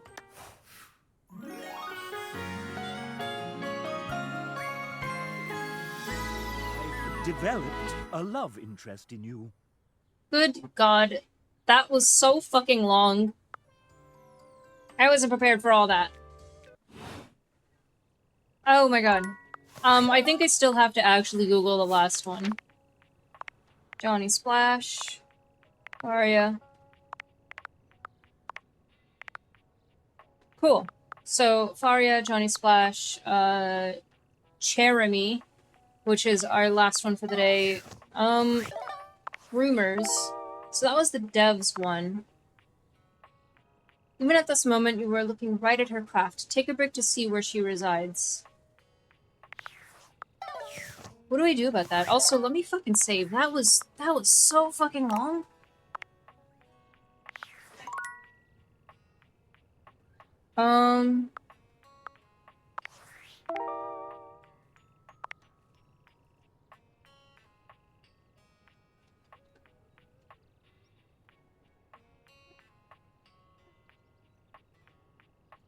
Put up Easter eggs and we clicking on text boxes. How do you click on text boxes?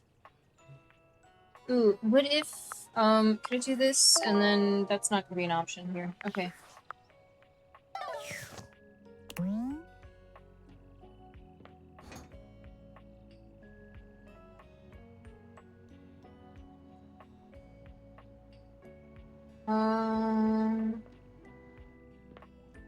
I saved, right? So what if I did this and then moving does that?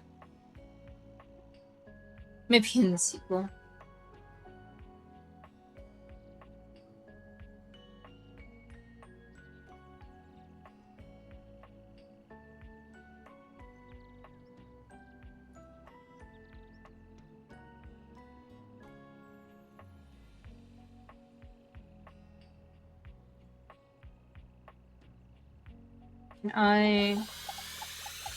Let's go towards the mirror. The sound of Johnny's distinct vocals and a blast of steam hit you all at once as you enter the bathroom. Amir is wincing, calling out over the noise. Johnny, as vocally blessed as you are, don't you think that is enough? Johnny continues singing. You can't tell if he's just not heard Amir or if he's ignoring him.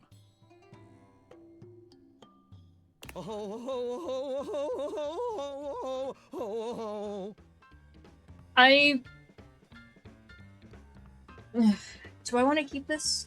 Johnny?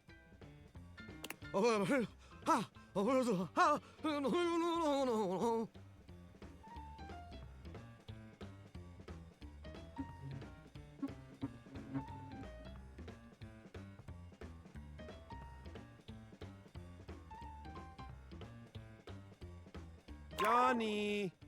This is for you, Grandpa! Johnny! Johnny finally pulls the curtain back, turning to shoot Amir a glare. Hey, what's your deal, shiny fella? Can't you hear I'm rehearsing over here? Yes, I can! That is the problem! We can all hear you! I and everyone else in the bathroom, the bedroom, the attic, the whole house, Johnny! I do not doubt that even the house across the street can hear you.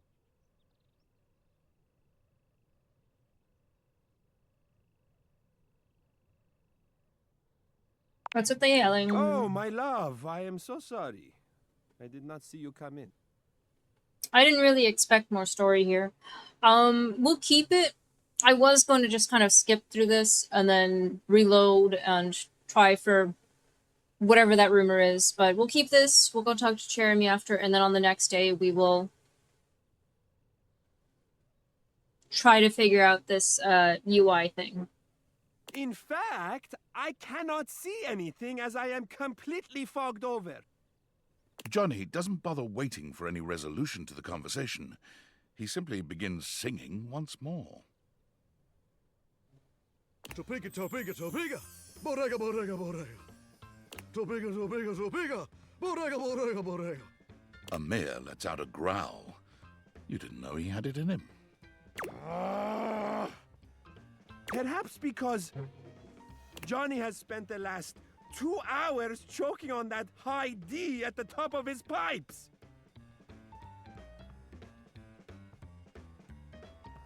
Nope, not gonna make choking on a high D joke. Nope.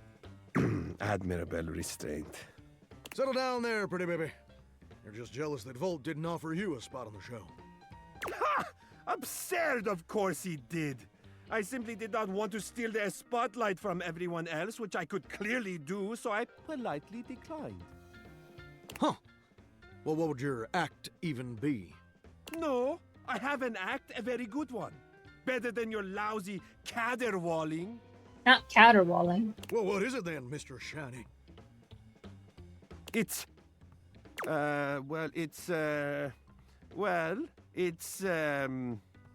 I do, A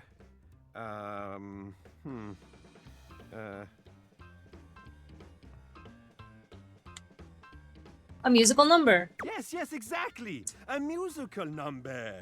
One that wouldn't make the audience's ears bleed. Unlike yours, Johnny. I'll see you there. Burst the pipe, you hack. Hey, not my fault I'm the only one here who's got star quality, baby. I'm sorry you had to be there for that.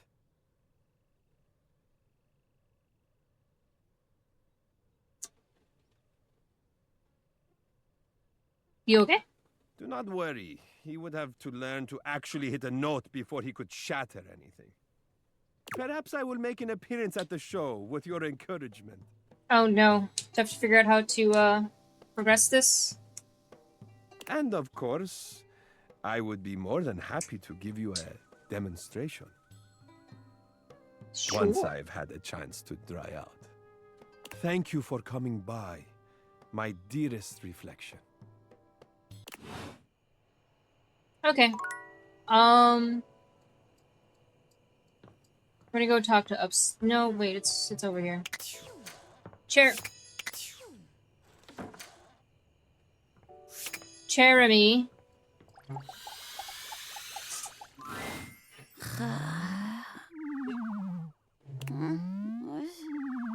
Your order's ready, Mr. Davenport. Curtain rises at 6 p.m.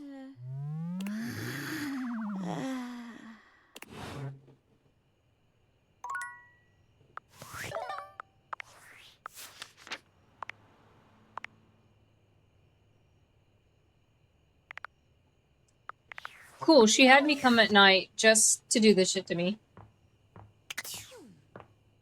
Whatever, we're going to bed. We had a very long day.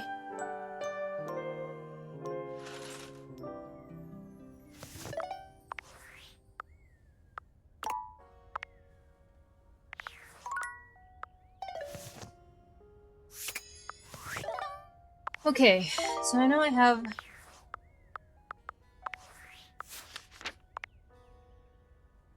Why is it saying that I have something new?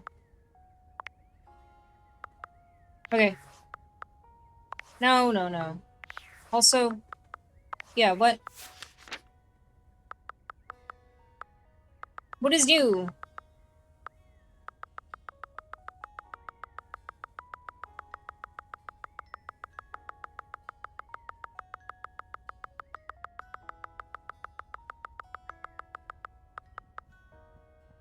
This is what I'm still looking for. Okay. Oh, you're pissing me off. Okay.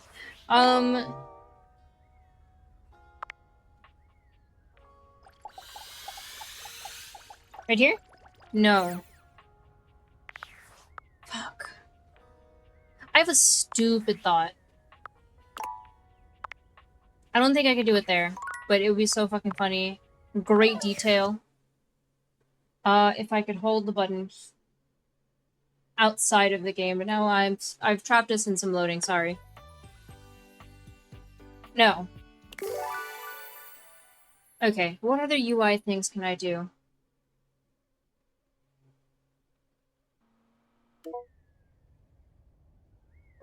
What if, not that one, but right here, this pop-up. Ah, there we go. Oh no. Where's that coming from? Hello! Oh no.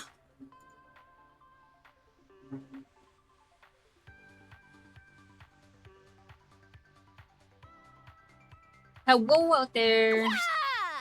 What's up? I'm Textbox-chan. Amazing.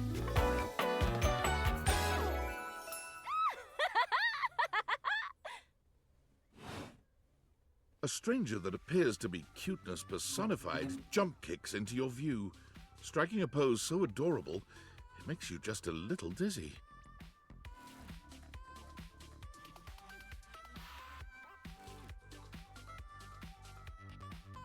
Yo, it's Textbox made into an anime lady. Yep. Gee, those date beaters really can transform anything. Wait, we should use it on the sun! I don't think I want to. Think that would work?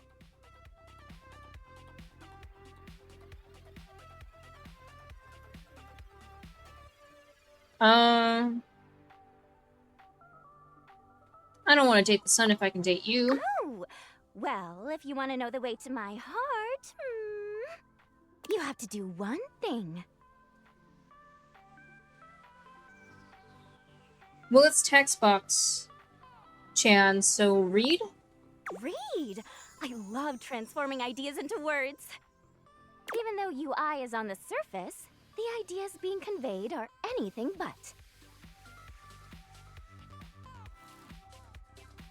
Makes sense to me. Look, I know you've been staring at me this whole time, which is the point. But remember, my advice is to listen to what I have to say, not just admire my pretty colors. You got it. Yay! How are your dates going, by the way? I hope I've been helpful so far. You've been super helpful. You're super welcome. Gee. Just know that you can count on me in your romantic quests. Now, I'll leave you to it. Come talk to me again after you've awakened 16 datables.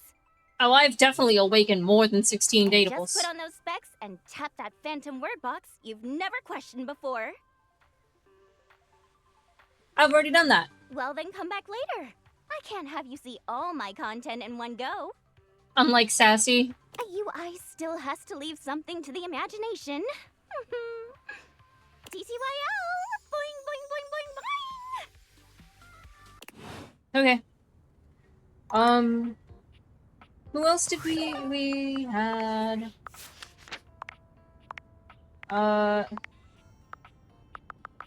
We still have Jeremy, but I'm gonna save them for the 4th interaction of the day, I suppose. Johnny, Faria.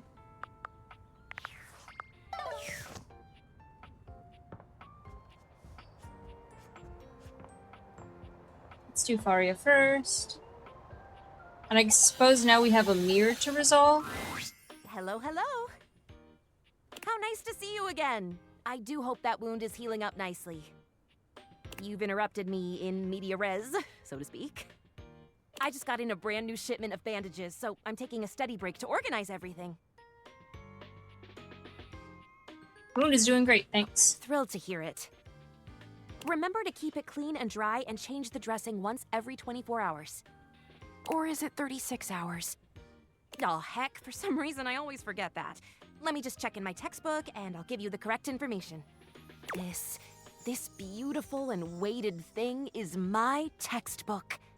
I'm not sure if you can tell, but I love it very much. I study every single day and I have my big test coming up soon. In fact, might I ask you a favor? Go for it. Would you be willing to help me study? Perhaps, despite appearances. I'm a bit nervous. I could really use some support. For sure. I really appreciate this. So very much. You're helping me realize my greatest dream. Faria hands you a piece of paper with an anatomical drawing of a skeleton on it. Here, take this page from my book. You can get familiar with the answers you'll need to quiz me on. If you need help reading, they will appear in that newfangled data dex Phoenicia has been telling me about. I'm very much looking forward to seeing you again soon. Huh. Oddly, I don't even care if you're injured when you come back. How interesting. Until later, friend. What a statement. Okay. Let's do this. And then I suppose talk to Amir. See if that progresses something. I thought I had him realized. Eshram, you are looking particularly radiant today.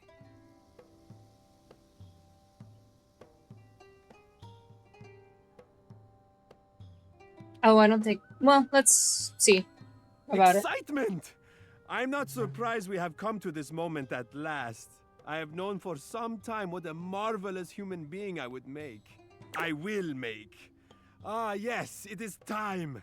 You have the necessaries? Oh, yeah. And Skylar's gonna come in and say, actually... Come on, Amir. Let's become human. Oh, okay, never mind. The spectral energy flows through your Dateviators, and what was once merely a mirror becomes...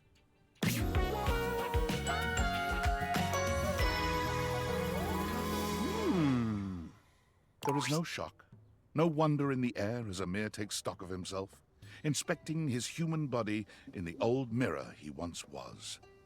He simply nods, before turning to give you a coy smile. Yes! You see, Azizam? I am incredible! Exactly as I knew it would be. It is quite something to have a physical body now to experience the sensations I have only dreamed of until now. How will I ever get enough of my own self, my own face?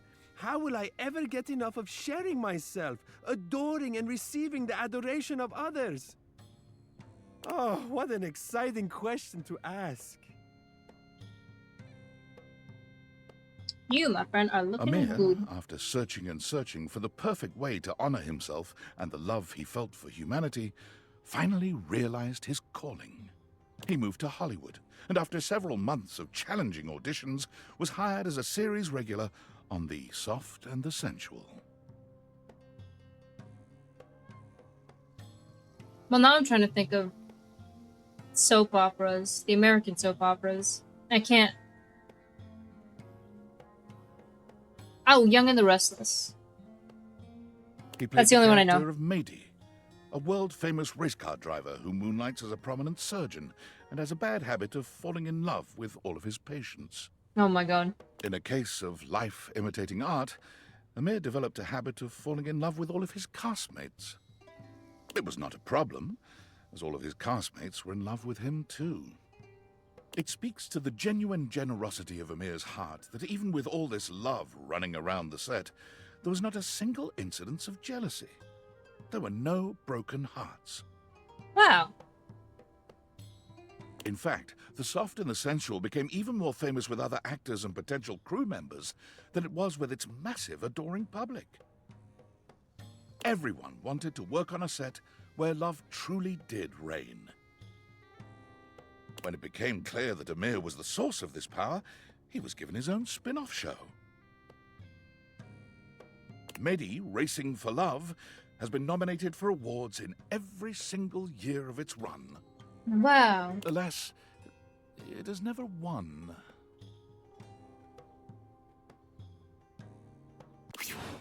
There you go. What charge are we on? Yep, okay. Let's try this again. Dearie me, where, oh, where has my poor husband gone to? The petite blonde thespian turns her attention to you suddenly, greeting you with a cheerful smile. Oh, hey there! I didn't realize I had an audience. Caught them all. Let's go.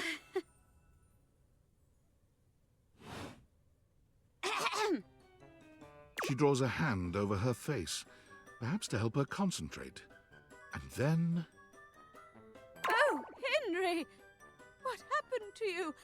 I'm so worried. The only trace is the blood stain on the window. Not the window. What are you doing? Acting, of course. I put on a different play each day of the week. Tonight is Saturday Night Dead. The play of the day is Throw It All Away. And I'm playing a woman whose husband has mysteriously disappeared. Hey, you wouldn't be interested in joining me up here, would you? Sure. Great. Can't wait to see what you can do. I'm sure you'll break a leg, but don't break too many. I only have 4 of them. Yeah. How do we start? We each pick stock roles and then improvise our way through a little sketch. The genre is our guide. We're very commedia dell'arte here. Commedia dell'arte. I'll give you a character, and you can direct the story from there. First time for everything, I guess? Oh, don't worry. It's no big deal. We're just playing. There are no stakes at all. We usually don't even have an audience. The important thing is that you have fun. Oh, and that you're comfortable. I am big on the actors being comfortable in their space, so we shouldn't do anything too intense before we get comfortable performing with one another. That means no roughhousing and no, for lack of a better word, no being a creep. Got it. So as long as you follow that rule, I'll play along with anything you say and do. Promise. There's no wrong answers. There are some wrong answers. That's the spirit! And remember, if it ever gets too much for you or you're uncomfortable with the subject matter, you just let me know. Let's pick a safe word. You say the word, and we'll stop doing whatever we're doing. Okay? Okay. My word is Davenport. If I say Davenport, it means we stop what we're doing. Don't you have a character named Mr. Davenport? Go ahead and pick your safe word. or like a boss or something in your sleep. My safe word is bison. Oh, okay. Bison. Bison. Bison, bison, bison. Got it. Great. Let me introduce you to today's audience. Hello, audience. Hello, audience! Oh, gee. Wasn't expecting the spotlight to be on me today. Florence is co-mayor with Mayor Celia the Ceiling. Oh, I think our human knows that very well. Mm-hmm. The human, I mean. Yep. Not implying the three of us have anything going on the side. I mean... No offense, Florence, but with that poker face, I don't think I'd recommend an acting career. Well, that's why I come here, isn't it? To watch you all do it. What a delightful surprise to see you here, though. This is going to be a great show. Let's not waste any more time, then. Here we go! Murder mystery! Murder mystery. Florence is a big fan of these. She's here every Saturday. Ooh. It's true. I'm just an absolute sucker for crime shows. I believe it. Sometimes I picture myself pulling off that devilish body outlining chalk floor look. You could. Is that weird? Okay, partner. Listen up. All right. Mm-hmm.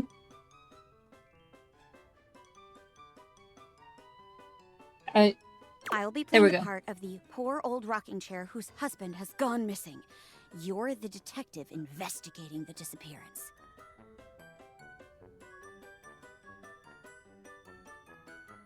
I'll play along with whatever direction you decide to take the story. Just remember, keep it respectful and fun. And lights up! Respectful and fun. Jeremy clasps her hands together, becoming a new chair altogether in the blink of an eye. Yes! Oh, dearie me, detective. Is there any news about my husband, Henry David Throw the Throw Pillow? He's been missing for nearly 4 days, and I'm worried sick.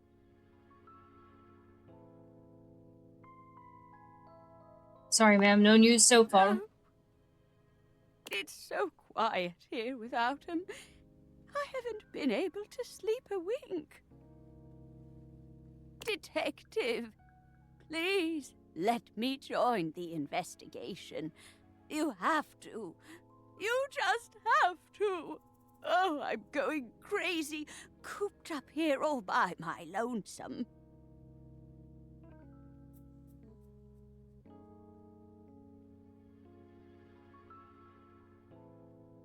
The chief's not. I'm not doing the old doll like you, right?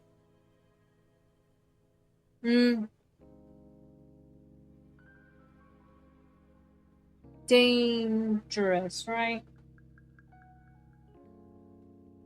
That's still respectful, isn't it? For an old doll like you. I know. We're gonna do the other one. Thank you, detective.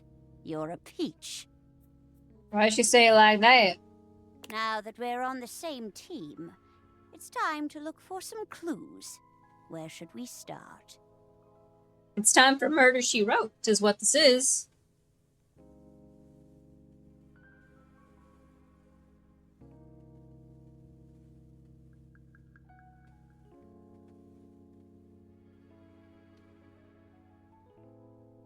Not that second one. Let's check the clue closet.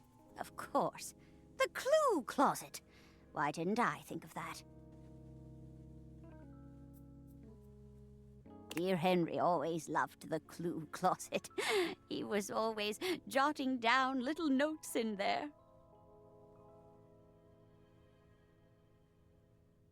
Maybe we can figure out where he went based on something he left behind. Jeremy looks around, tapping at her chin as she thinks. Let's see. Footprint. Painting with eyes that follow you wherever you go. Suspiciously stained sheet. Here we go. A note. Oh, it's a bit hard to make out. I'll need my glasses. She mimes pulling a pair of reading glasses out, unfolding them and putting them on.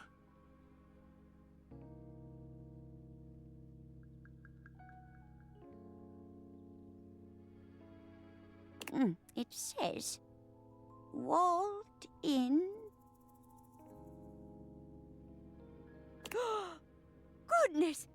My husband, Henry David Thoreau, wrote, walled in.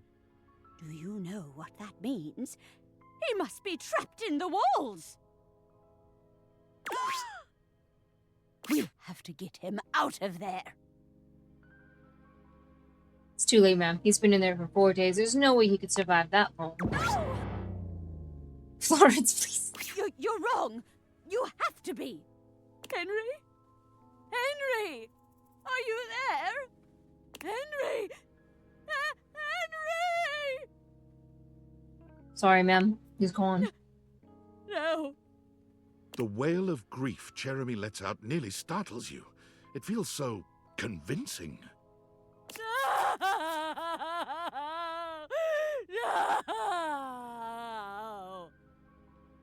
Damn. She slumps to the floor, sobbing on her knees.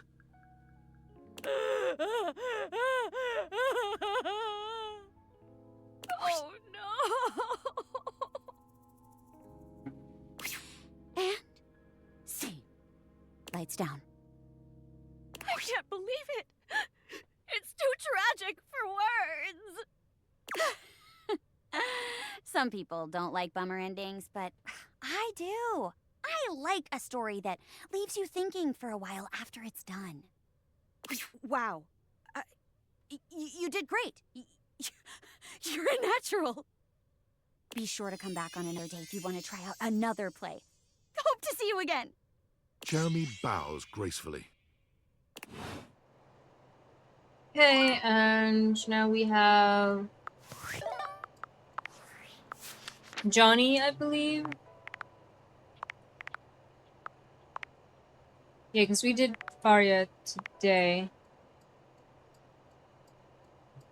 Okay, you received a page. You can read what it says on the collectibles tab of the data decks. Number of bones in the human body is 206. Oh, cool. So, time for Johnny, and then time for Ben.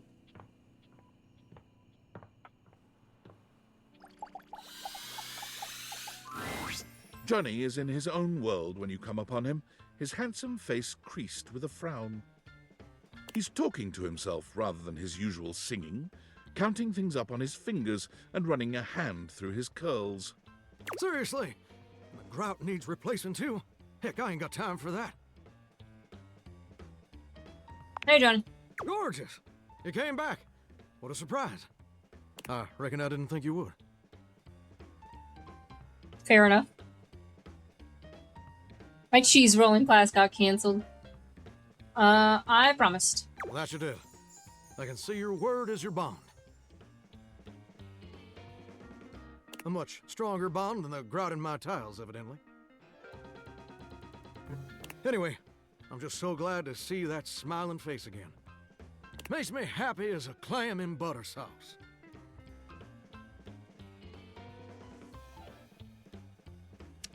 What did you want to tell me? I did make you that promise. Okay, but first, a question for you. You're not a big-time record producer, are you?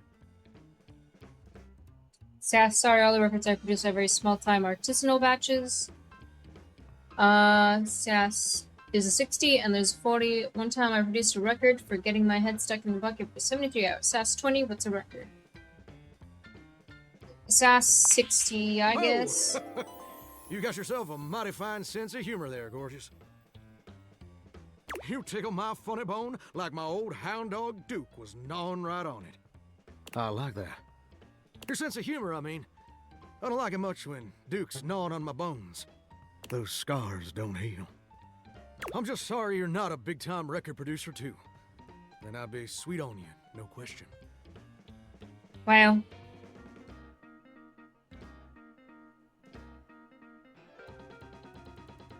What's with the producer Well, fixation? now, fixation seems a might bit harsh. But that's a legitimate question. See, I was just asking whether you were a producer, because I was thinking about our conversation the other day. About dreams and all. And I've decided I ain't gonna be a shower much longer. What else would you do? That's a great question. Which I'll answer after I recite this little speech I prepared. Oh no. Don't get me wrong or nothing. Being a shower is an honest way to earn a living. My pappy was a shower. My grandpappy was a shower. Heck, my old hound dog Duke. Well, I reckon he's a shower too. Got me some mighty fine memories of being a shower. Most of them involving sundry drain cleaning products and the way they make me feel inside. But it just ain't my true calling, you understand? Do you know what my real passion is, gorgeous?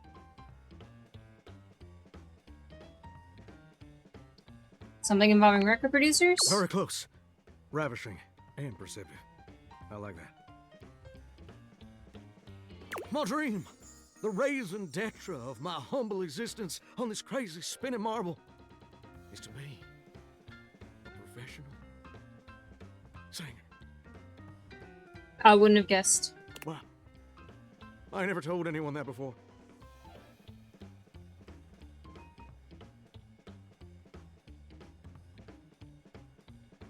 Does it surprise you?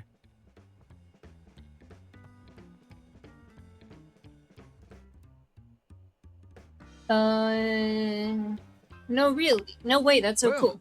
Sorry. It's the truth. I can't read. See, ever since I was a little baby spigot back in Nashville, rocking on my mama's knee, all I ever wanted on this great green earth was to be a superstar. Like my heroes, Elvis Parsley, Lady Wawa. Lady Wawa! Not Chris Barron. And ever since then, I've practiced whenever I can. Watched every video tutorial there is. But there's just one problem. You lack the skills.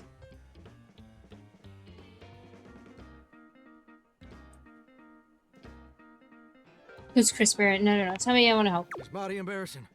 But my problem is, I'm just too gosh dang insecure. I want to share my love of music with the whole wide world. I want to be recognized for my talents. But every time I think about putting myself out there, I just fall to pieces. What happens exactly? Well, I suppose something a little like this. My palms get sweaty, my hands won't stop shaking. How can I be ready when my heart beats racing? Ooh, wow. That's actually pretty dang good. You don't have any waterproof paper on you by any chance, do you, gorgeous?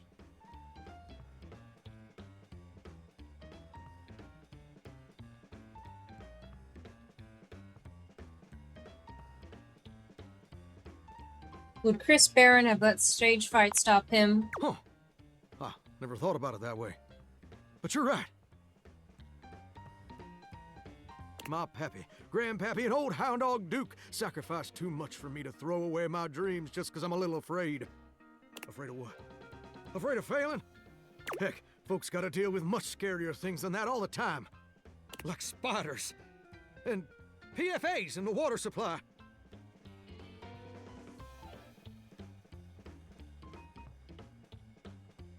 I'm just gonna focus on the confidence. Gorgeous, meeting you has truly been the kick in the pants I needed for a long old time. Insecurities, go kick rocks. It's time for Johnny Splash to make his big, splash.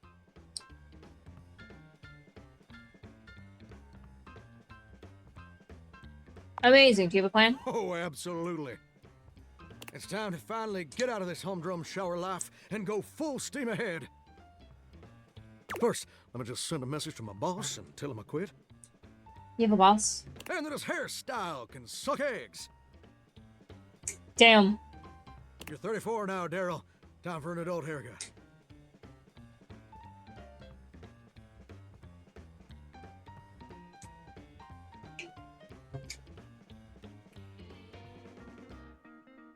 Oh, Lord, not the bridges. I guess do it, Johnny. Heck yeah. Burn all the bridges. You might say I ignited a real ring of fire.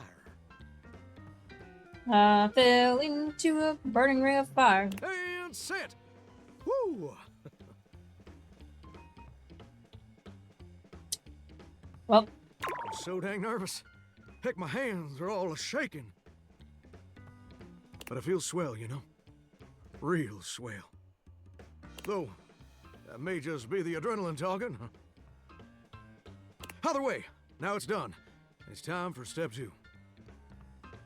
Record my audition for American Mastro. Mastro.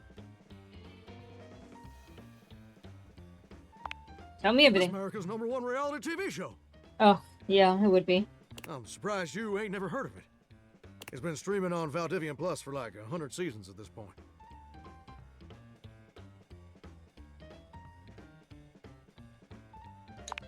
Tell me It's a singing more, competition tell me series more. where the best future pop stars of America duke it out, vocally speaking, for the chance to be crowned America's Mastro. You're exposed to an audience of millions, and the winner receives a big old recording contract with Valdivian Records.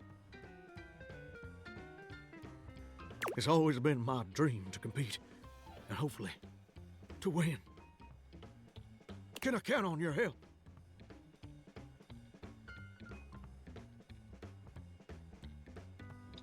Without question. Amazing. Let's go. I'm just so gosh dang excited. All right, I'm gonna go get rehearsing and get started on my application. Can you meet me back here tomorrow to record my audition? After all, you're my inspiration. Sounds like a plan. See you tomorrow, gorgeous. Honka, honka, where hello. All right. Bedtime. Now, I wonder if I still have to keep Jeremy as the 4th interaction.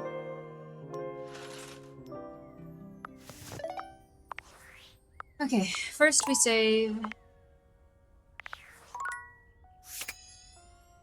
I wonder if I could do this.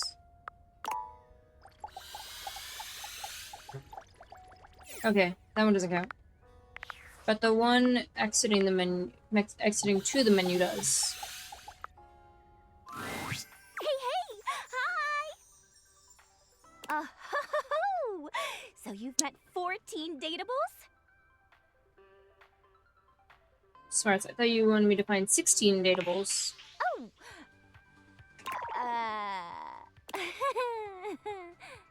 The harem continues to grow.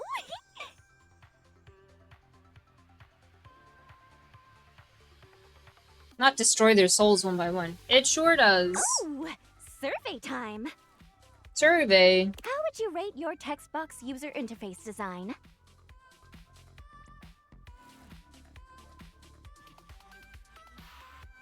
It's great on the eyes. Great. Your response has been recorded. Anyway, with all the new peeps you've been meeting, your listening and reading skills must be off the charts. So be honest with me. Are you the type of person to skip text and dialogue? Oof, depends on the context. Like, am I reading everything I pick up on the side in some games? No. But for this, no. Not if it's the first playthrough.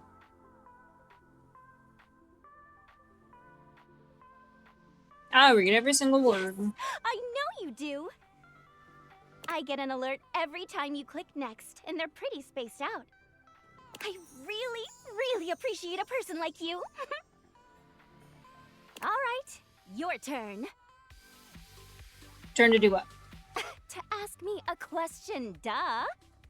It's not fair that I just ask you questions all the time, right? So, ask away. What's your biggest pet peeve? Oh, that's easy. The way my parser works is dependent on the name of each character followed by 2 colons. If there's a typo anywhere, I won't be able to connect to all the great art and things get all messed up. Like this.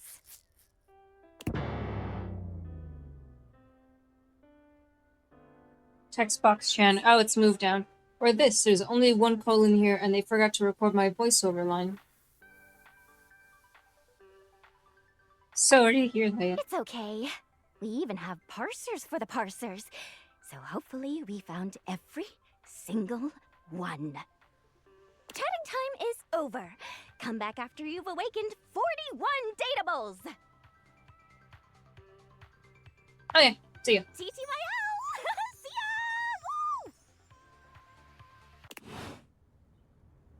ya! Woo! Faria and Johnny. Let's do Faria first. Oh, hi there. Welcome back. Wounds? Injuries? In addition to bandages, I now have ointments. Nice. Yeah, you're moving up. Yes, indeed I am. From ointments, it's a hop to tinctures. From tinctures, a mere skip to injectable local anesthetics. And after that, the sky truly is the limit. I may even be the proud owner of a pill press one day. Wow. Very excited. I'm excited for me, too. How fun to have a friend to be excited for me. So then, how are we feeling today? This is the traditional question that doctors ask, you know. I'm practicing. Good. Good? How good? Good as in good enough that you could run a marathon? Or good as in you're putting on a brave face but shriveling up on the inside good? Oh, I'm feeling great. Fantastic!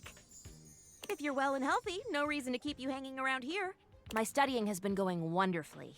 I'm ready to give you a second page for my upcoming quiz, if you're ready to receive it. Oh, yeah.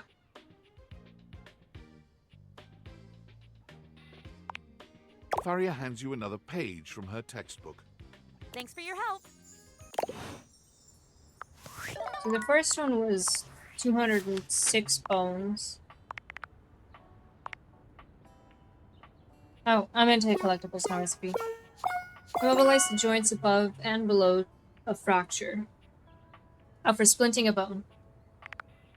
She's got how many? 6.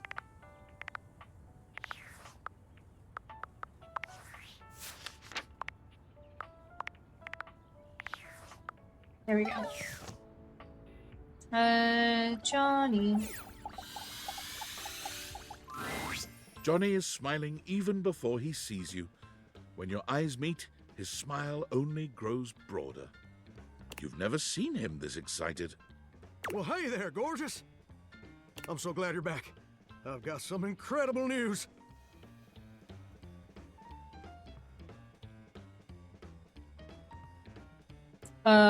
You don't need my help anymore? Actually, I'm probably gonna need even more help.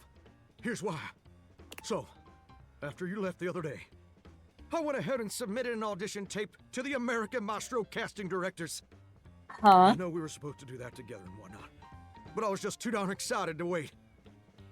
And you ain't never gonna guess what happened. I messaged you back. They liked it? Even better. They absolutely loved it. Nice. In fact, they loved it so dang much that they want me to be on the show. Ain't that as fine as cream gravy?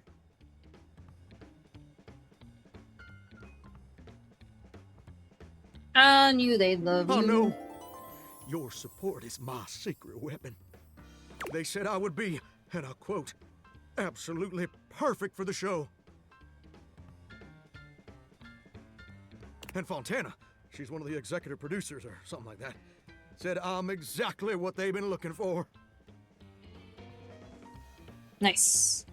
Can you believe that? Exactly what they've been looking for.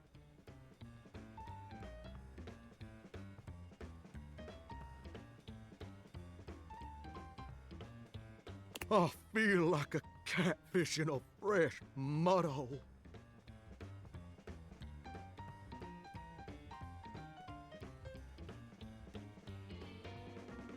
Incredible. Ain't it though?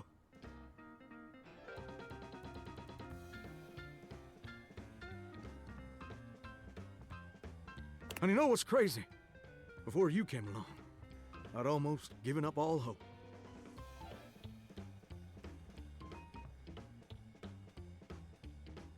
I resigned myself to a life of watching rust corrode my nozzle and hair clog my drain.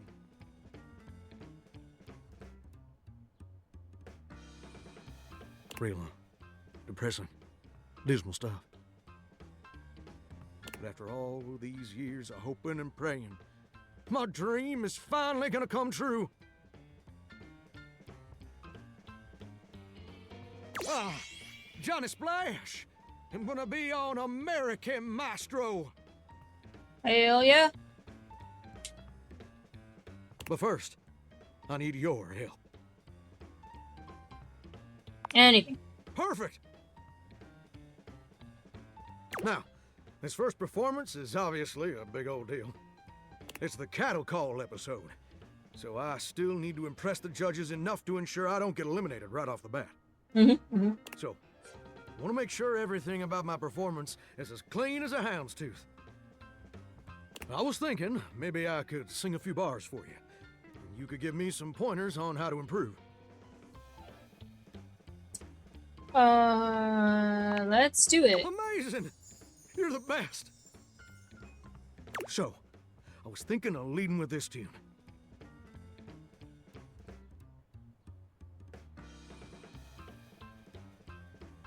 It was an old favorite of my mama's, and an old favorite of mine.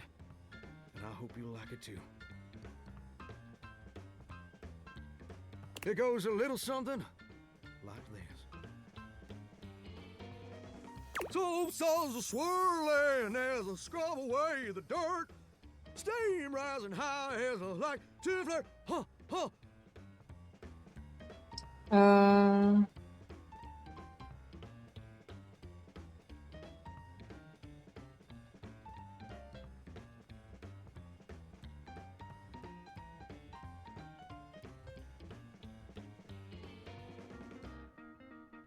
Droplets dancing on my skin so smooth. In the shower of loving, I can't help but groove. Hoo, hoo. I'm a shower in my feeling good so grand. Singing in the shower with my soap hand.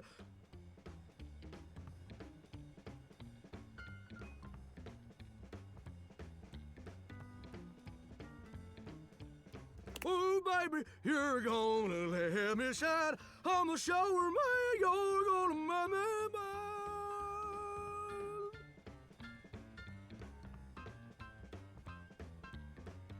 Well, what do you think?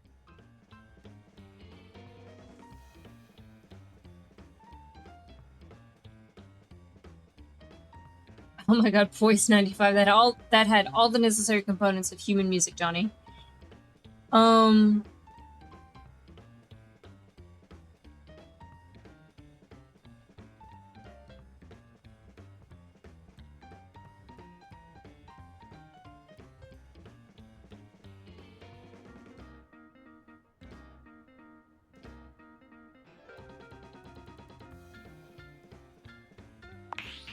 Oh, you mean it?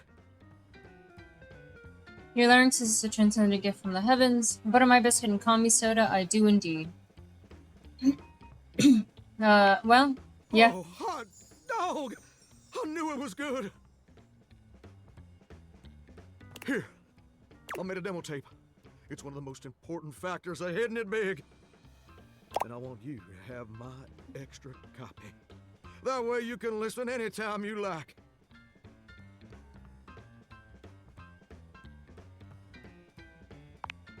We'll get to see just how great tomorrow. You and me. Me and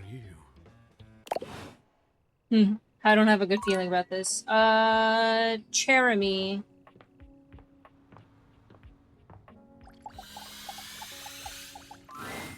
Oh, so I'm not too tired for the work week. Trying my best to rest anyways. Okay. Okay, see you. You're welcome to swing by the show another night if you like. Could you fucking tell me what days, though?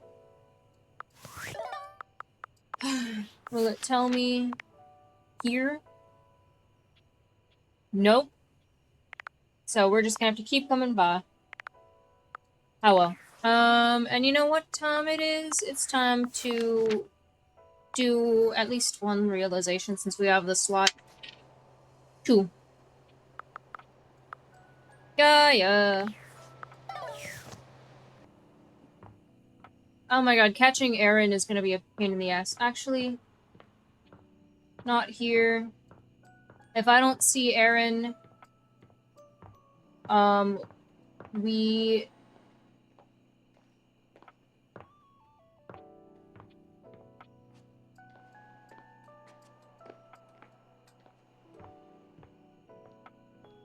we'll go with Gaia.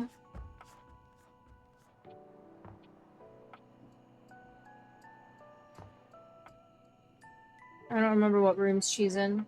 Or the vents are in. I don't think there's... Yeah. Okay, well...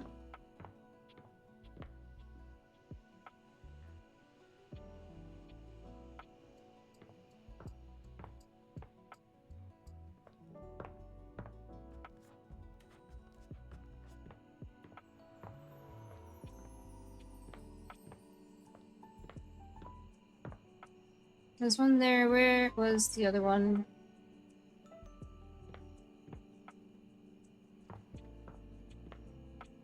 Oh, there's one in here. 1, 2, 3 down here, 2 upstairs.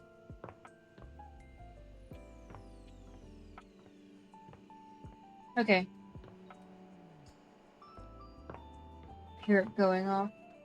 Alright, well, let's go with Gaia, who I'm sure I've passed visually.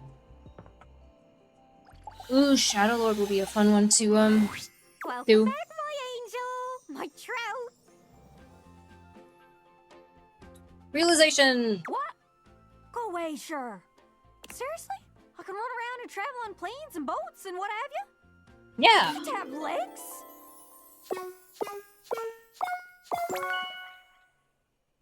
Yes, legs. I'm so excited I feel like I could fly. Actually, that'd be wicked. Can my human body have wings? Can I be a wing-a-ling human? Can you do that? I'm afraid not, but I'll do my best to keep that feeling intact. Spin for us, Gaia. The spectral energy flows through your Dateviators, and what was once merely a globe becomes...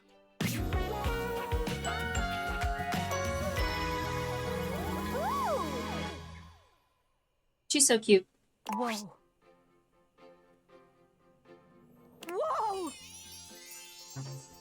Check me out! I'm just a little guy! A little guy who fits comfortably on economy airliner seats! Where should I fly to first? Where should I visit? Ah! I can't decide! Gaia spins around, but quickly becomes dizzy. She teeters back and forth with swirls in her eyes. Oh! If I do that again, I'm gonna lose me lunch.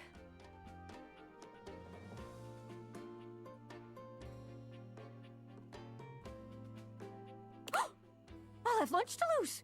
There's so many human things I gets to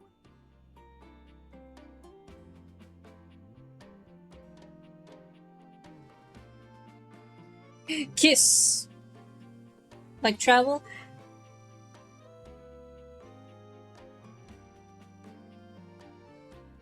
Like travel? Okay, first things first. Gotta get myself a ticket. Gotta get myself a passport. There's no Ooh, time to lose. yeah. I gotta get on the first bus I can find and just go.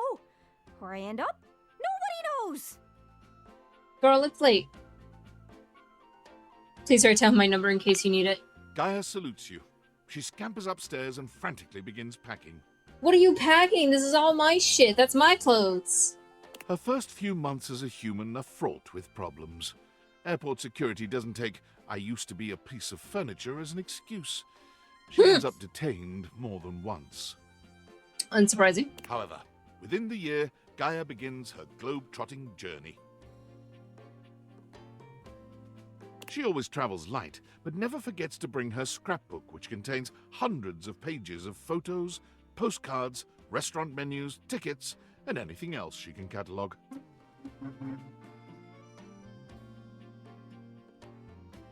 Whenever you plan a trip, Gaia is the first one you call. She always knows the best spots.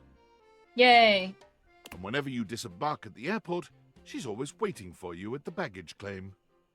Even if you didn't tell her you'd be traveling. That's weird.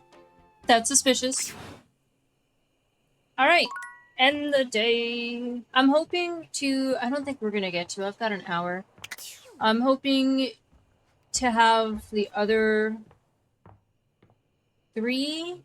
4 stories done.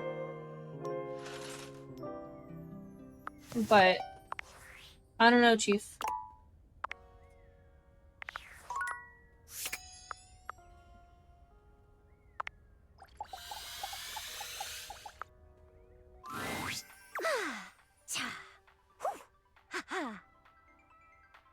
You okay? Oh no, I'm so sorry. Oh, sorry. I was just doing some of my acting practice. UI is more than just the text. It's the little transitions and animations, too. That's really cool. I think so, too. I love the little animations, and they help the others here show their emotions in a more reactive way than what might be conveyed through art alone. And practicing can be fun.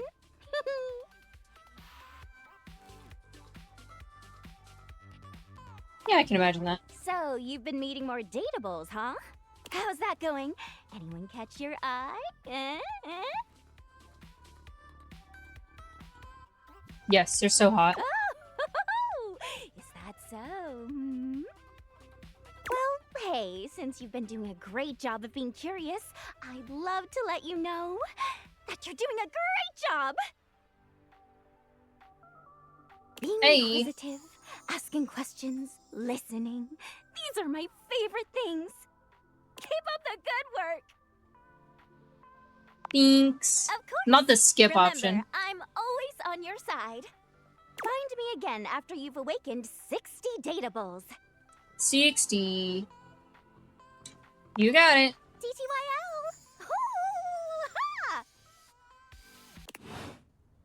Okay, that's text box done. Jeremy, we're still leaving for 4th, so Faria, Johnny. Well, if it isn't my favorite patient. And no, I don't say that to everyone. It is the absolute eel's ankles that you're here. I have a confession to make. What the fuck does that mean? Eel's ankles. Go for it, what's up? I have spent the time in between the last time I saw you and right this precise moment worried down to my very bones about your health. I know why. I'll tell you soon, I promise. Just answer this question for me. Do you have any of the following symptoms? Loss of appetite, dry skin, fatigue, Faria. I do not have whatever disease you're trying to diagnose. What's going on? I do have some dry skin. Oh, ow. Sorry, one of these days I have to get the wrist checked out. But not while I'm trying to figure out the cardio stuff. I do not have whatever disease. I read all about it in this book. It's so passé. Diseases that are out of vogue. Diseases that are out of vogue. I've been so enjoying my studying for the test, and I'm just so ready and excited to be a real doctor that I decided to do a little extracurricular work. As you might imagine, I don't have a library card or anything, so when I saw this book and saw diseases in the title, I thought, well, bee's knees, that's for me. It's been giving me the heebie-jeebies for the longest time now. But I have to know what I'm talking about if I'm going to be a true healer.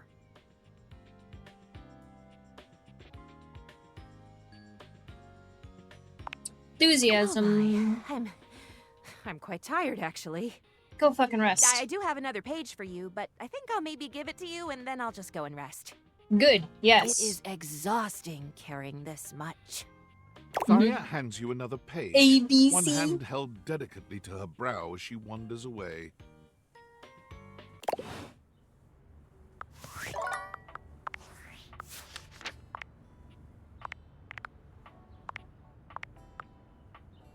Oh, airway, breathing, circulation. Oh, I thought the game froze for a second because I couldn't move away from where the thing was. Okay. Johnny. I feel like we're speeding through some of these now. The time has finally come. After days of anticipation, it's time for Johnny's debut performance on American Maestro. But I feel like maybe they feel fast because we spent like half an hour or so on the devs thing. I've got the stream all set up for you, so don't mess with it, all right? Stream? Do I look like a fish to you? Just don't touch it, okay? Your program should be starting soon. Johnny seems surprised to see you. He looks up from the smartphone he's been squinting at to greet you. You came back! Johnny waves the phone in his hand at you with an air of sincere, boyish excitement. It's quite sweet. Well, I hope you're excited, because they're about to air my first episode. It was such a wild and crazy experience. You want to hear about it? I absolutely. So, they kept me on hold for like 3 hours.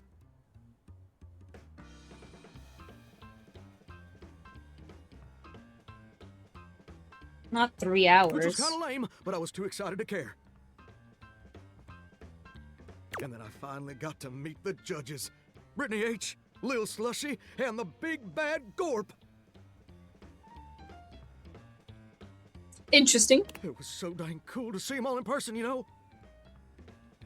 You watch them all on the screen for years, and then suddenly they're talking directly to you. So that was basically a dream come true.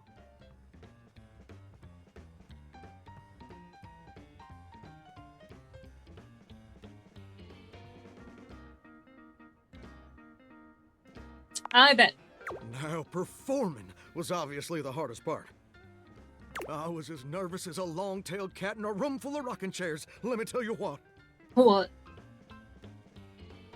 But when I thought the anxiety was just too much, I remembered how you believed in me. I'm trying to crack my back a little. And I found the strength I needed to push on through. Ow.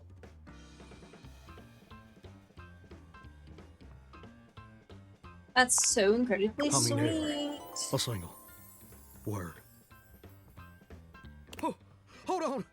The episode's starting. You put your heads together, staring down at the stream on his phone. The TV show logo gives way to footage of singers you don't recognize. Oh, there I am. Oh, wow. Wow, me on American Maestro. If only my grandpapa could see me now. I mean, he probably couldn't have seen me on account of the cataracts and all. Not the cataracts. This is just so crazy.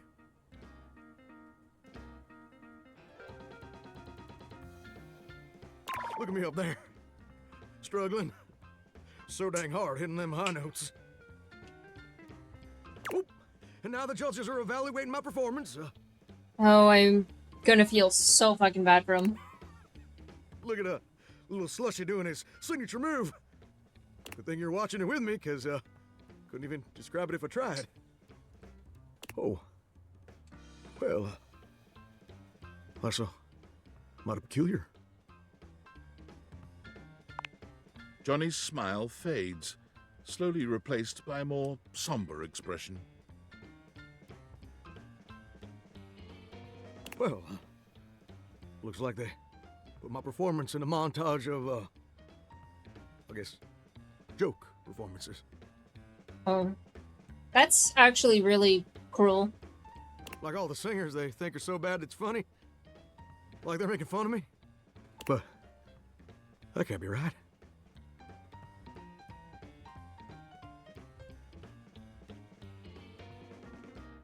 That's sure what it looks like. Don't that just stick in your throat like a hair on a biscuit?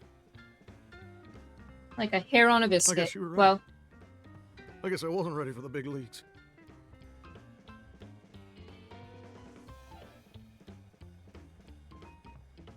But now I've gone and made a gosh dang fool of myself in front of the whole wide world.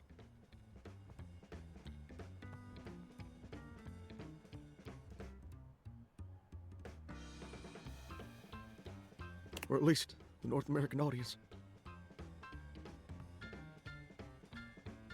I thought this would be a dream come true. But it's just a nightmare. I I'm should've so listened sorry, to you. Johnny.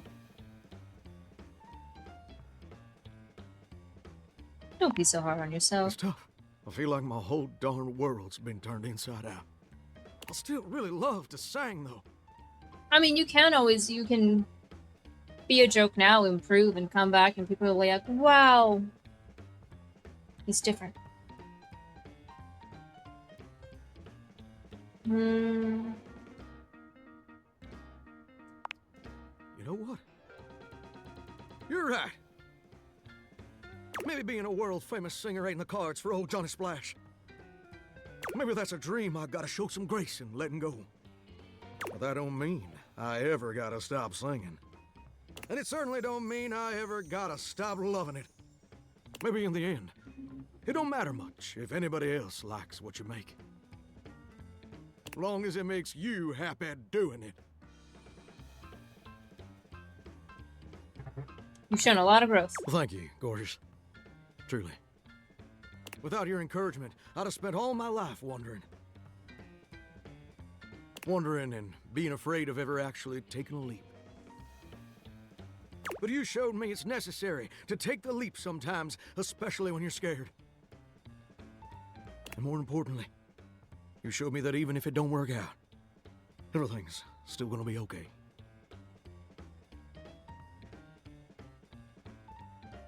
That's what I'm here for. And you know what? I just had a great idea. I think I'm gonna try out for that house-wide talent show I've been hearing mutterings about. I think that sounds like the perfect venue to share my vocal stylings, don't you think?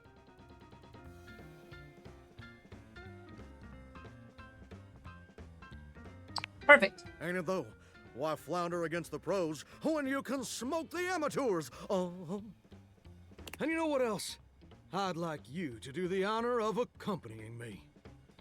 And I'd like you to wear my soggy old Letterman's jacket. Not the soggy Letterman's jacket. Because we're gonna be going steady from now on, baby. Oh, oh, oh. Trench me, baby. Oh, oh, oh, oh, Okay. oh, oh.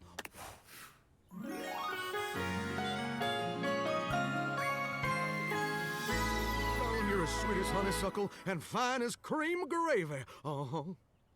Cream gravy.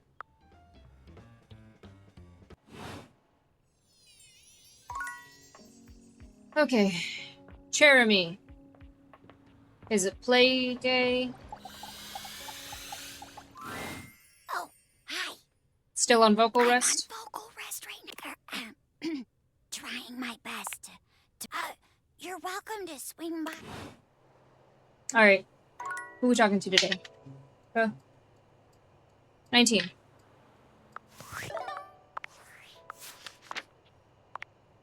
I wish it would tell me. Okay, status, starting with River.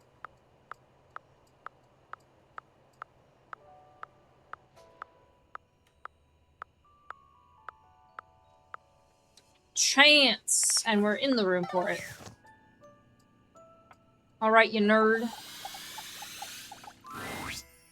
Holy crit, you look fantastic today. I've been thinking about you. Maybe we can get into some fun later? I'd love to play a game with you. Don't worry, I'd never play with your heart. Realize. Holy crit, really? You want to realize me? That's outstanding! Huh. In all my roles, I never thought I would have a real adventure. I take it you have the required stat allocation? Definitely. Sorry, but Chance can't be realized Mother just yet. fucker. Ooh. It looks like he might need to be there for Dishy. What?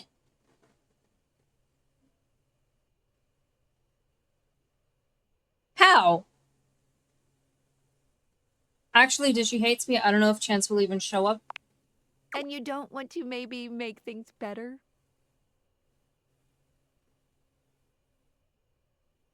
I tried. It wouldn't let me. Could I? You could do it using your sass candy.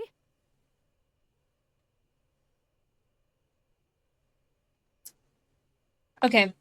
We'll give it a try. She doesn't like kill you or anything. We will give it a try, just because this is dialogue that is, like, popped up.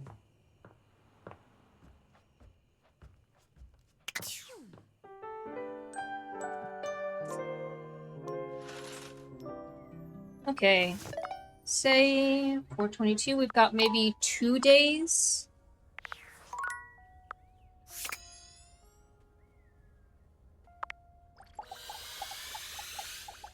Two days for today's stream. Hi. Look at that. You found 60 datables. Let's fucking go. Despite the visible uwu in her words, Ooh. you can tell that Textbox Chan's heart is simply not in it today. You okay? I'm fine, really.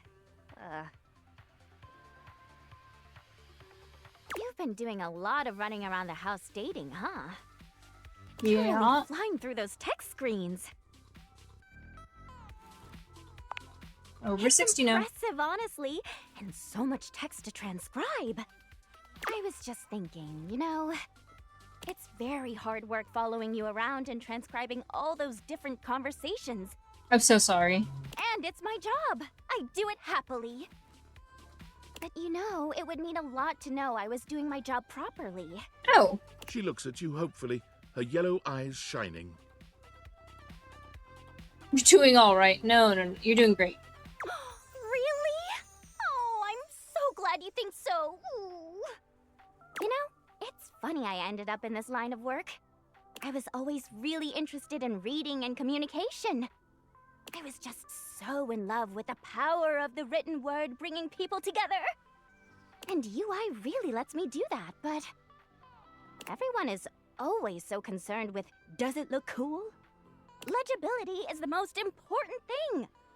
But no, all you ever hear people say is that UI is so stylish, or that UI is ugly as sin.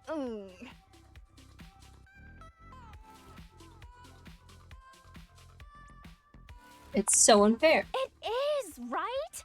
When I was a young and shiny-eyed UI, I used to have dreams of being the one to change that. But you grow up and you realize some things are bigger than you. I might not be able to beat most people's opinions on UI, but I can be the best darn UI I can be. Yeah! So look, there's still a bunch more datables left for you to find. Why don't you come back once you found 80? 80. I'm gonna do the best work I can until then. Huh! Huh.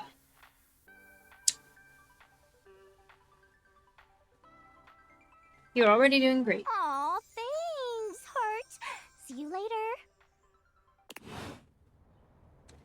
Okay. Faria, and then I guess we'll go see if Dishy is willing to. Faria.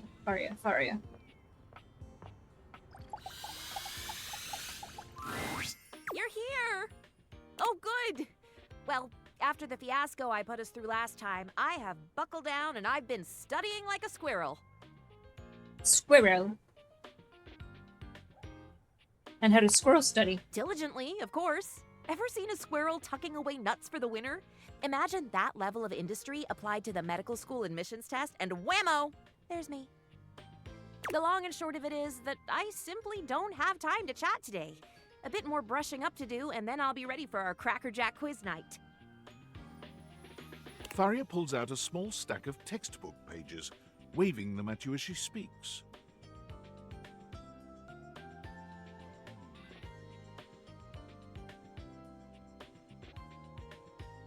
I know it's a lot, but here. And if you think these 3 pages are heavy, imagine how much all the knowledge I've crammed into my lid weighs. I'd bet I weigh as much as a tool chest right now with all this information. Faria hands you each page, one after the other, handling them as carefully as though they were ancient sacred texts. And this one? Oh, am I getting the rest of them? Last? I really appreciate your help with this. The next time I see you, I'll be ready to be grilled. Okay. I guess I'll look at them right before I talk to her, just so that I don't forget them in the middle of it. Not literally grilled, of course. That would be very painful. Oh, and definitely not helpful either. I can't imagine grilling would help me to do better on the test. Or maybe it would? Oh, dearie me. Do you think it would? Should we try that? Nope. Okay. Back to it. Onwards and upwards. Okay. Dishy. I know it's gonna be a waste of my charge. He is turned off. Forever. I can't use the candy. Maybe I should have saved right before this.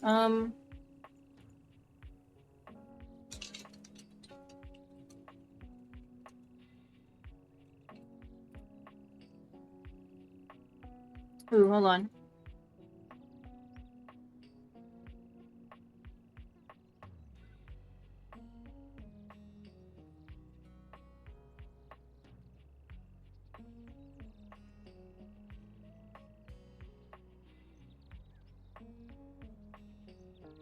Yeah, I think with how I googled real quick.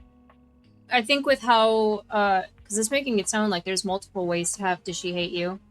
I think with how Dishy is, he's considered dead.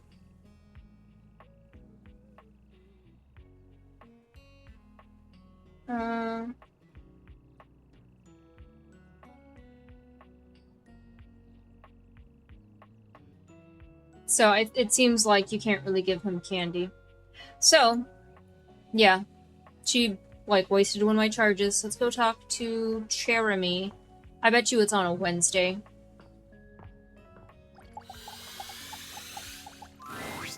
Welcome back! Ah, there we go. Today is Tusical, the Tuesday musical. Our play is called Leathers. It's a musical. Care to join me? Yeah. Awesome! I should have asked about the other thing, I think. Celia is a big fan of classic musicals. Today's play is a little newer, so we might have to work for her approval. Ah, hell yeah. I can hear you, you know. I'm willing to branch out, provided the quality is there. Huh? Hi, my love. Heard Bye, her, my love. partner. Today's play is about a bunch of mean chairs called the Pleathers. Ah, ha, ha, ha, ha, ha. Like Heather's. They act all fancy and uptight, but really, they're super fake. Their leader, Scarlet Pleather, bosses everyone around and basically owns the school.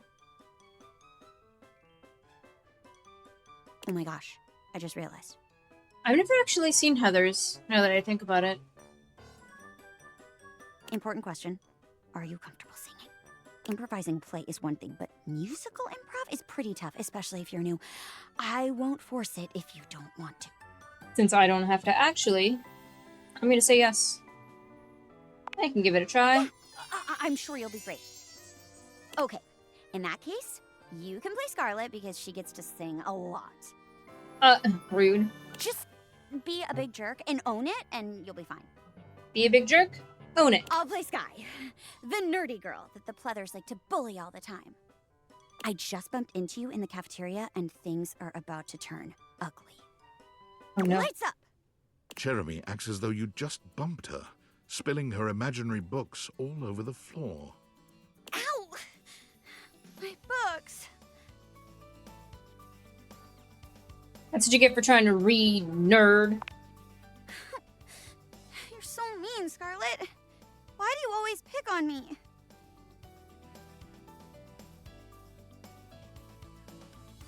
Oh my god, I have a lot of self-loathing and channeling it into aggression is either improving myself as a person. Haha. Well, it's definitely not because I like you, dork. Sweat, obviously. I'm gonna go with that one. What? Wait, hold on. Wait. Might have been a mistake. But I've had a crush on you. Oh, wait, no, since we're we fine. were little kids. We used to hang out all the time until you became a bitch. That's our backstory that I'm just this second making up. Amazing, thank you. Who could have imagined that all this time we were really pining for each other? Scarlet, will you duet with me? Oh, not the pig's blood. But, like, also...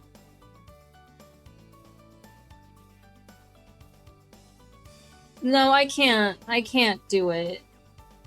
It hurts me a little hard. I'm gonna do it with her. I never thought it'd happen. I mean, me with the cheer captain. Seems like something that you'd never dare to dream. Do a little dance. Not the pigs, but you guys really want me to do the pig's blood. No. This ain't, Wow. Hold on. Holy shit. Where's my knowledge? Alright, well, there's too much. That's all a big pile of papers scattered. We're gonna choose this one. Ruthless high school cliques. I didn't even read Years of the thingies, pranks so and sorry. tricks. But now the two of us are on a team. And now, Pig's blood. No. will we learn to love anew? And now, Die this nerd red. No. can Only now. we whisper, I love you? Life's suddenly so different now. Pink clouds around my head.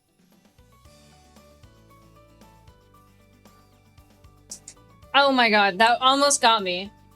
And Scarlet's love is raining down. The sky is turning red. Pig's blood. No. Just keep singing Only Now.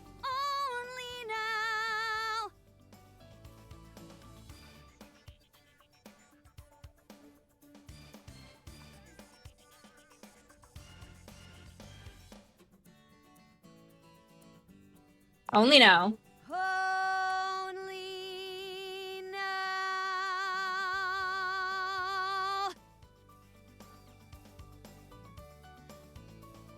Still, no pig's blood. I'm gonna bow.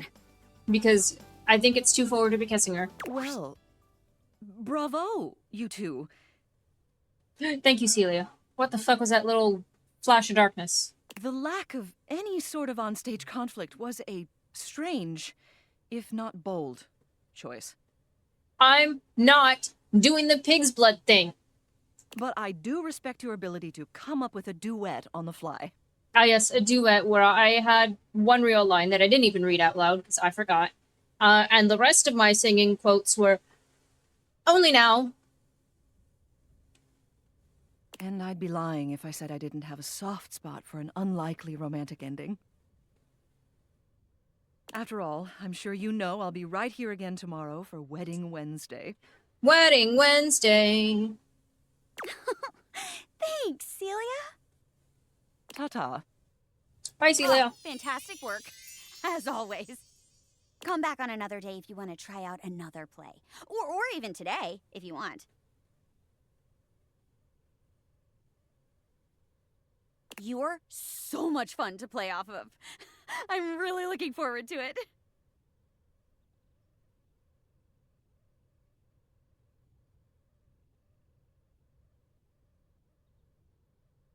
Jeremy gives a delightful little curtsy.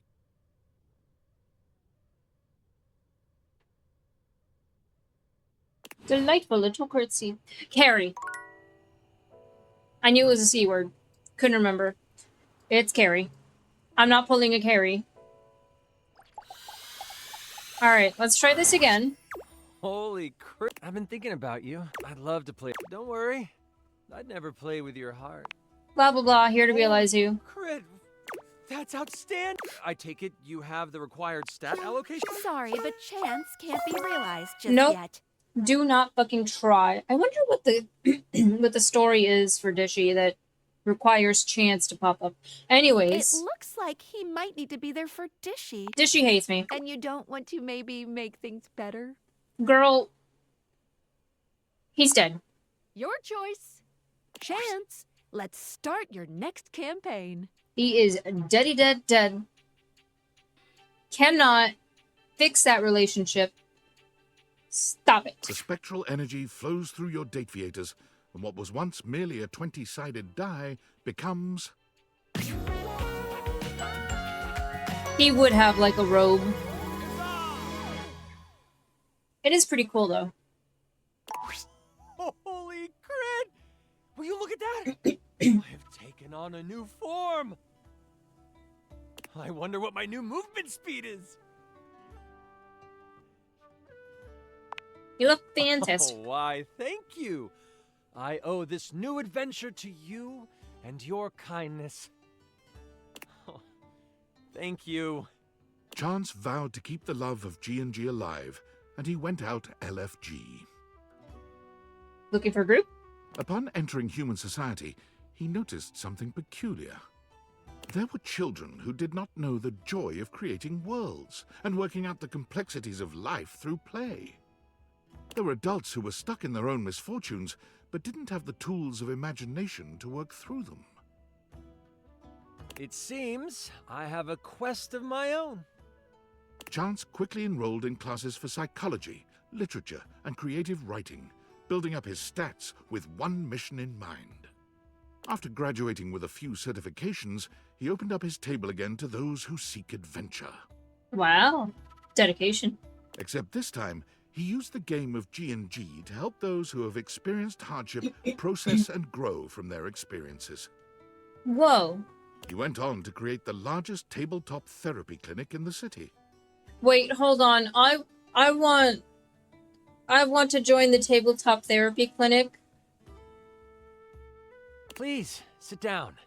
This is a safe space. Now, how do you want to do this?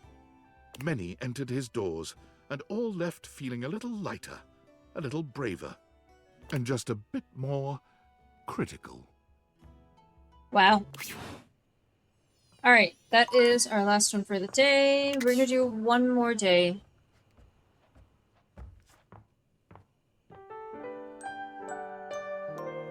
Oh, I gotta sneeze.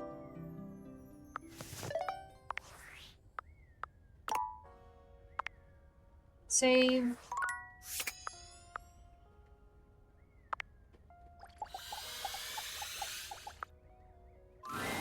Oh, hey! If it isn't the big dater, look at ya. You've really been testing the limits of UI lately. I've been in overdrive just keeping up. Whew. Since you've been staring at my words for quite some time now, I wonder if you could tell me what you think of my font. I love it. I'm so glad you do. I put a lot of work into finding just the right one, you know? Font selection is such a huge part of communication, and it's wild how many players overlook that. As with a lot of things with UI, most people don't even bother noticing the font when it's good. But when it's hideous, boy oh boy will people complain about it then. And nobody says, "Hey, Textbox-chan, love that font." I can until you really thought long and hard about what would look best and be most accessible.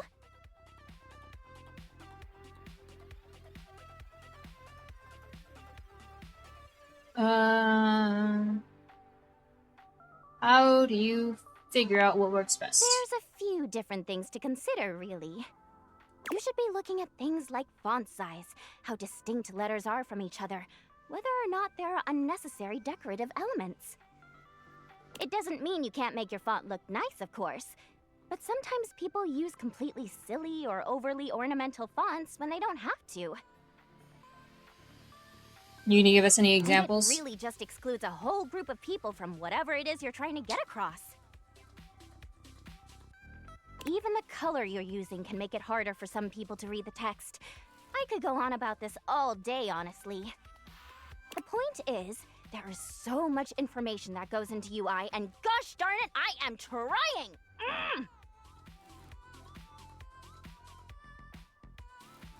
This is cool. Oh, thank you! I'm just so glad someone else cares, you know? You know, I gotta say, it's so nice being able to talk to someone else about this other than Lauren. Lauren? Who? Oh, sorry. Lauren. My pal, Lauren Ipsum.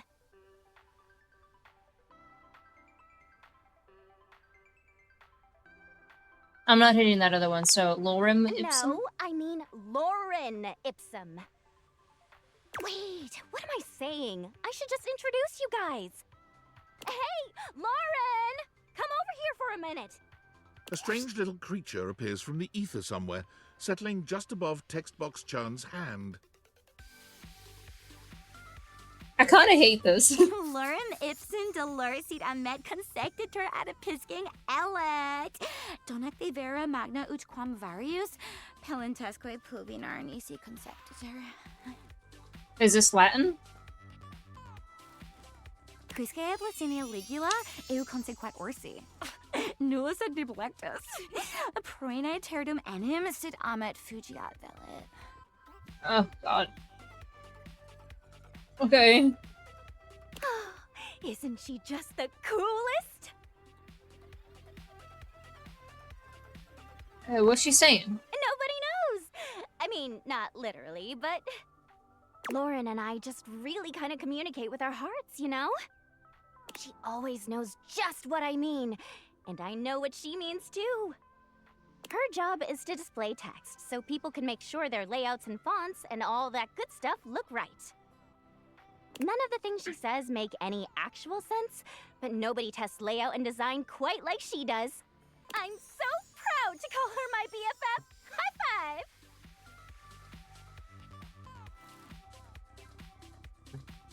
Oh, not that last option. Should I be jealous? Of course not. Lauren and I are good friends, and that's all. Besides, should you be jealous? Is there something you need to tell me? No, don't answer that. I won't be able to look at you without blushing. And I got a job to do, Anyway, you can go ahead and go, Lauren. I'll be right behind you. Autor o augue ut lectus. It's been nice, but I've got to get back to work. Always so much to do when it comes to UI, after all.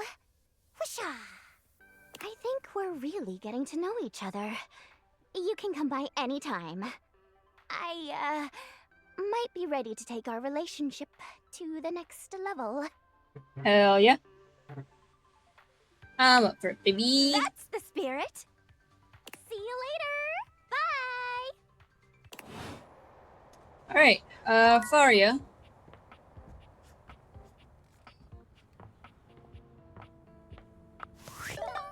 Which I'm gonna do a quick save for. Alright, let's go take a look at Faria's things.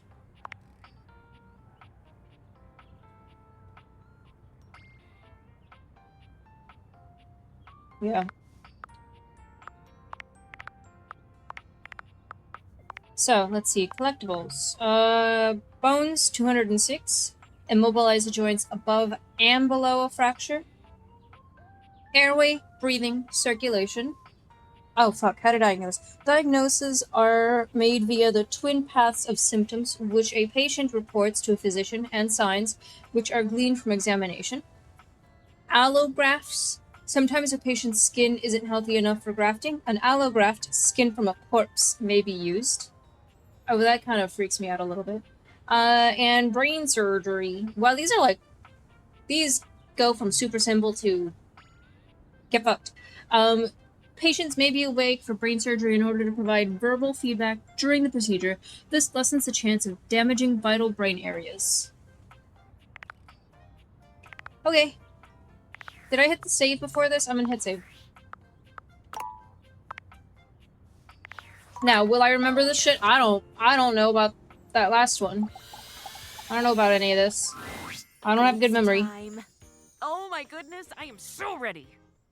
If we were in a hospital, I'd be the surgeon with my hands all washed and gloved and my scrubs on, and the patient comfortably unconscious before me. I guess in this scenario, you'd be the patient? Except you're conscious, so maybe not. Oh, and on the subject of consciousness, you're going to ask me questions from the pages that I gave you, and I'm going to give you the answers. Your job will be to tell me whether my answer is right or wrong. Of course, I hope I get them all right, but you know how nerves and excitement can play with one's mind. I'm sure I'll make mistakes. Please tell me when I do. That's the only way I can get better, and I have to always be getting better if I want to be... Dr. Varia. Oh, even saying that brings a smile to my face and a song to my heart. Okay, enough romanticizing. On to the work. Oh, goodness, I'm so excited I can hardly sit still. Let's begin. Quiz me. How many bones are in the human body? Oh, elementary. 206.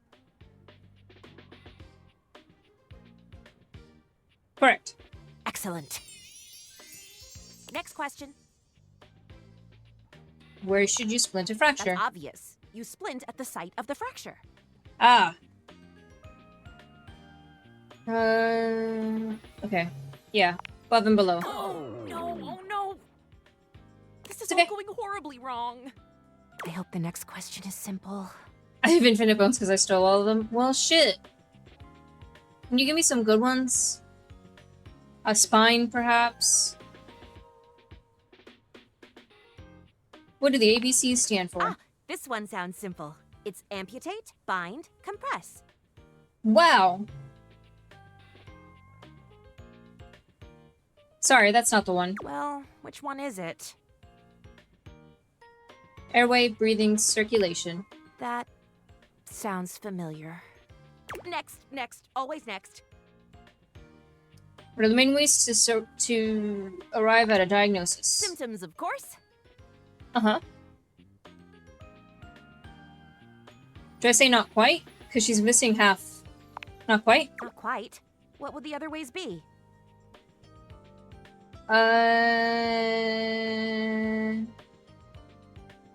Shit, I might have to...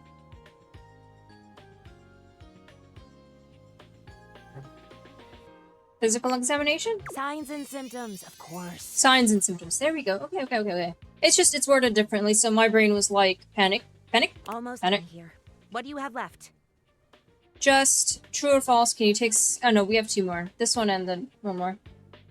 True or false, can you take a skin from a corpse and give it to a human? God's alive. Do I remember this one? I believe that it is true. Correct, well done. The world of medicine is full of surprises. Feeling good now. I think I've got this on lock. What is the last question? You're about to perform brain surgery. Excellent. The anesthesiologist tell you that he doesn't want to put the patient under. For brain surgery? What do you do? Well, I suppose I would have to agree. Why? It is perfectly natural to perform brain surgery on an awake patient.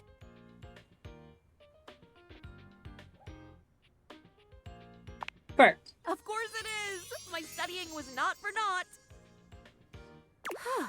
Those were all the questions, no? I feel like that was close enough, Thank you for helping me to study. Perfectly natural. I feel like That might have been a little fuck up. I'm We'll see. confident I will do well. Come by next time, and hopefully I'll have news to share. It'll be a tomorrow situation. And then we're keeping Jeremy at the 4th interaction of the day, so 4.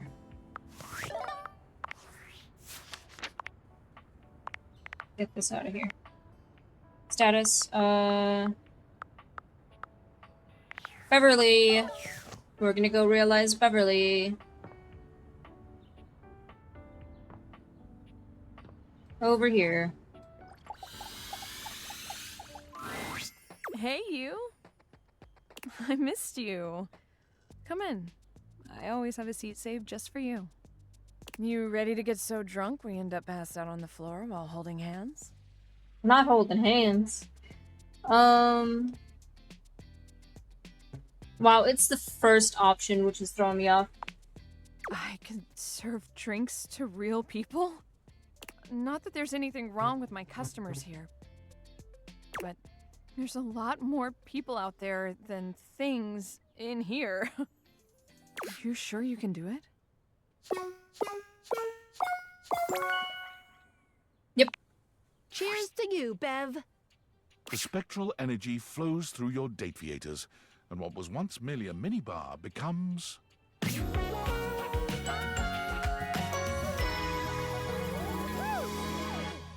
Cute. Whoa. This used to be me? All those little bottles and stuff? That looked good. Beverly takes a swig. Oh, I burned. Oh, I burned. Oh, that does not go down smooth. Whew. Maybe my drinking days are behind me. Oh, my lord. But my entrepreneurial days are just beginning. Let's go. Beverly got her start at a local bar as a barback to learn what the human drinking scene was like. But with her supreme knowledge of beverages and bubbling personality, she was quickly promoted to head bartender. By saving up some cash, she purchased a foreclosed property that she put her blood, sweat, and vodka into. I'll call it the Tipsy Tumbler. To no one's surprise. Wow. The Tipsy Tumbler became a local favorite, packing the pub with crowds every night. It attracts the attention of franchises, but offers to expand are all declined. Because each evening, Beverly's bar is full of smiling faces and friends everywhere. What more could she want? Alright, now Jeremy for Wedding Wednesday.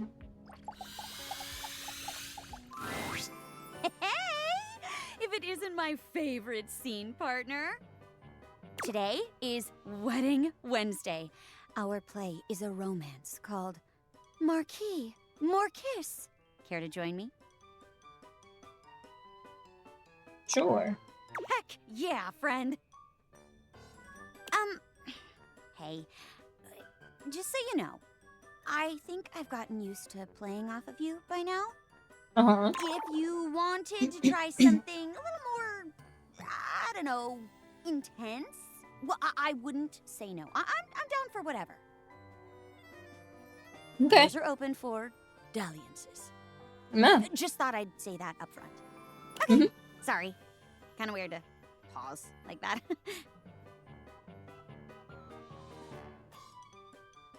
Not weird. Glad you told me. Aw, you're so sweet. No pressure, but Celia and Florence look forward to this one every week. Let's do our best. Woo! Celia. Today's play is about a poor duchess, a bride-to-be left at the altar, played by myself. What will happen to her? Will her true love show up to whisk her away? Is bright. Or will she have to marry the nefarious Count Lionel instead? Am I the nefarious count? Boo! Count Lionel! Boo! Dear, hush. You can play whoever you want in this one. What happens is up to you. Lights up! Oh. Oh, Marquis DeMarquisio. DeMarquisio. Why have you abandoned me? This was supposed to be the happiest day of our lives. Suddenly, there's a knock at the church door. Bang! Someone enters. That's you. That's me?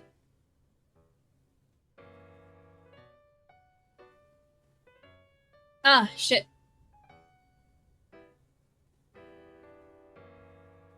I don't want to be. I don't want to be the Count. Fuck it.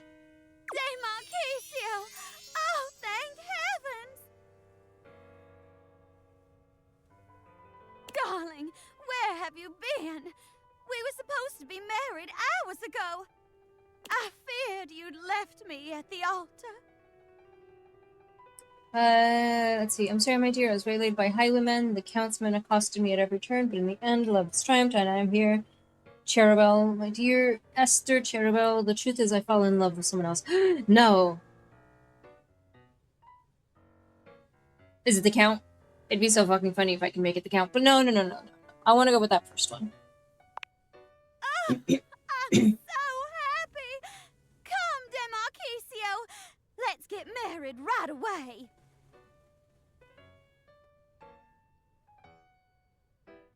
DeMarquisio, tonight it's Morquisio. Dip chair me and lay one on her. Ooh. Terrible curse! No! What is it? Every time the sun sets, I turn into a frog. No! I hate frogs! Would you love me if I was a frog? I know. Whatever will we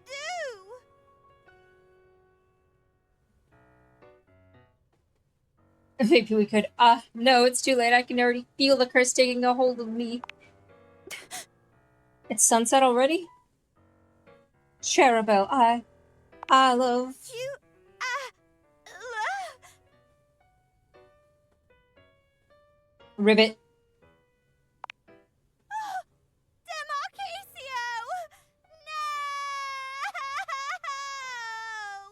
Lights down. Damn. Shit, Celia hates it. What a silly ending. Indeed. Sorry, did I miss something? Did they set up the frog thing earlier? No, dearest. The improv wasn't the best this time around. Fuck! Oh. Well, nevertheless, thank you as always for an interesting evening. Come, Florence. Bye. Oh, they hated it. Oh well, don't mind them. I had a great time. Great work. I haven't had a scene partner this fun to play off of since the time I got paired with that Technicolor chair at the kids' table during the last family reunion. Technicolor chair. Thanks for this. I feel like you and I can really trust each other. Like, if you fell backwards, I'd always have your back. That is my job, after all. Come back anytime. I can't wait to work with you again. Damn it. Encore performance real soon, okay? What was my last save? Too far back, right? That was the start of the day? Ah, well. 8.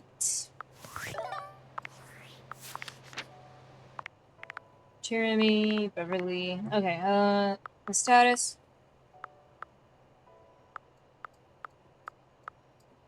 Ah, Ronaldini is getting realized.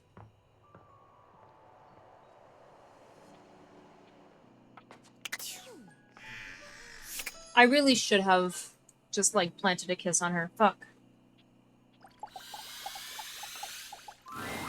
Oh, my little bunny. I am always pleased to see you appear.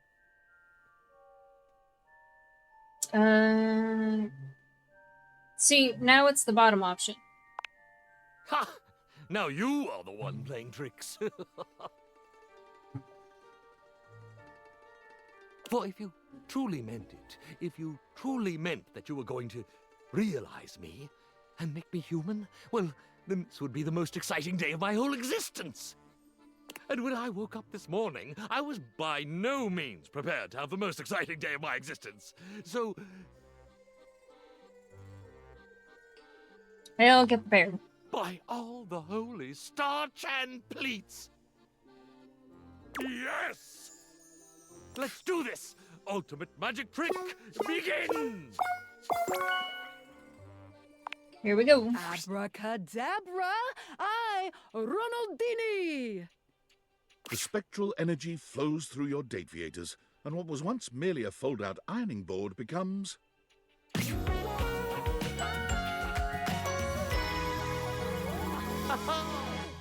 I, Ronaldini, the single greatest magician, writer, Canadian alive! Truly ready to take on the Ronaldini world. departed the next morning with his literal bag of tricks as the sun broke over the horizon. A magician by trade and in his heart, I, Ronaldini, sought out the real-life equivalent of his magicking roots.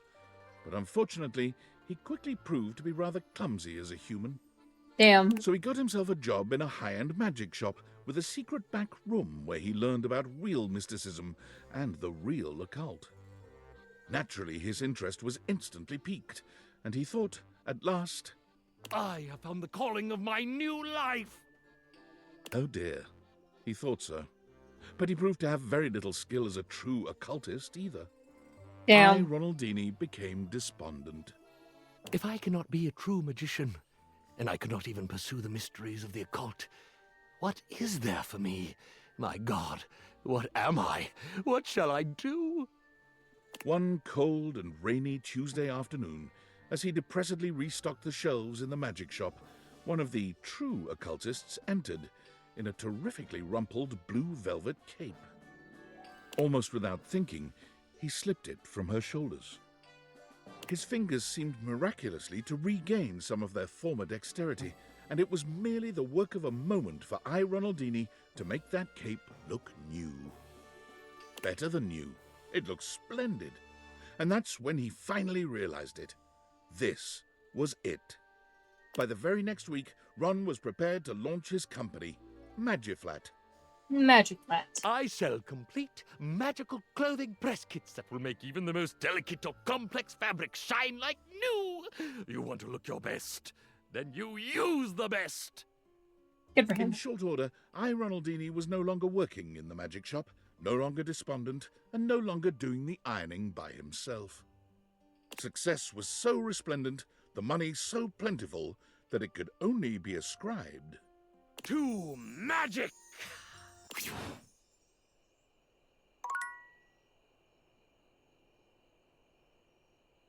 Okay, that was the last one.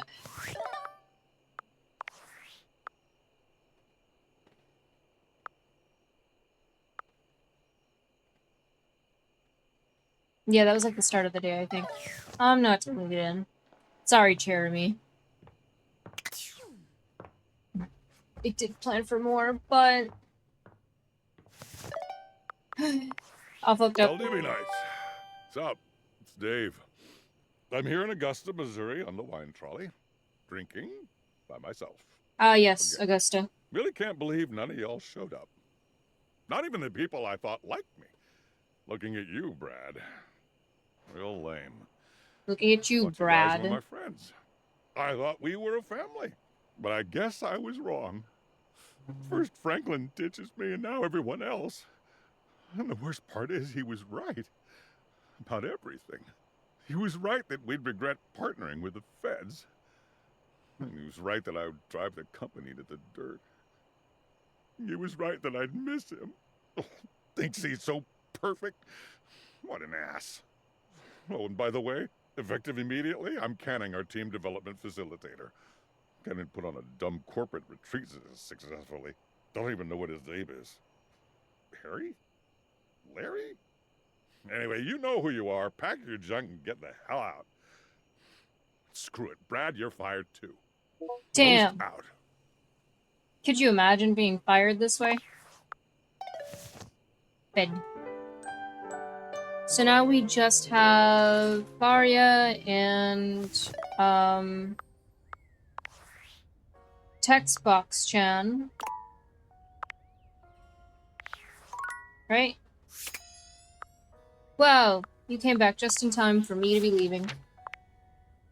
Zini. Okay, we realized a few in the process. But I did Cherami's thing, so these two should be good. Textbox Chan. What did Wallace... Who was Wallace tied to? Most of the people are done. I just need those two, I think. Yeah. So once those two are done, then I'll truly go into a spree. These two are fucked. But yeah. I am calling it a day here.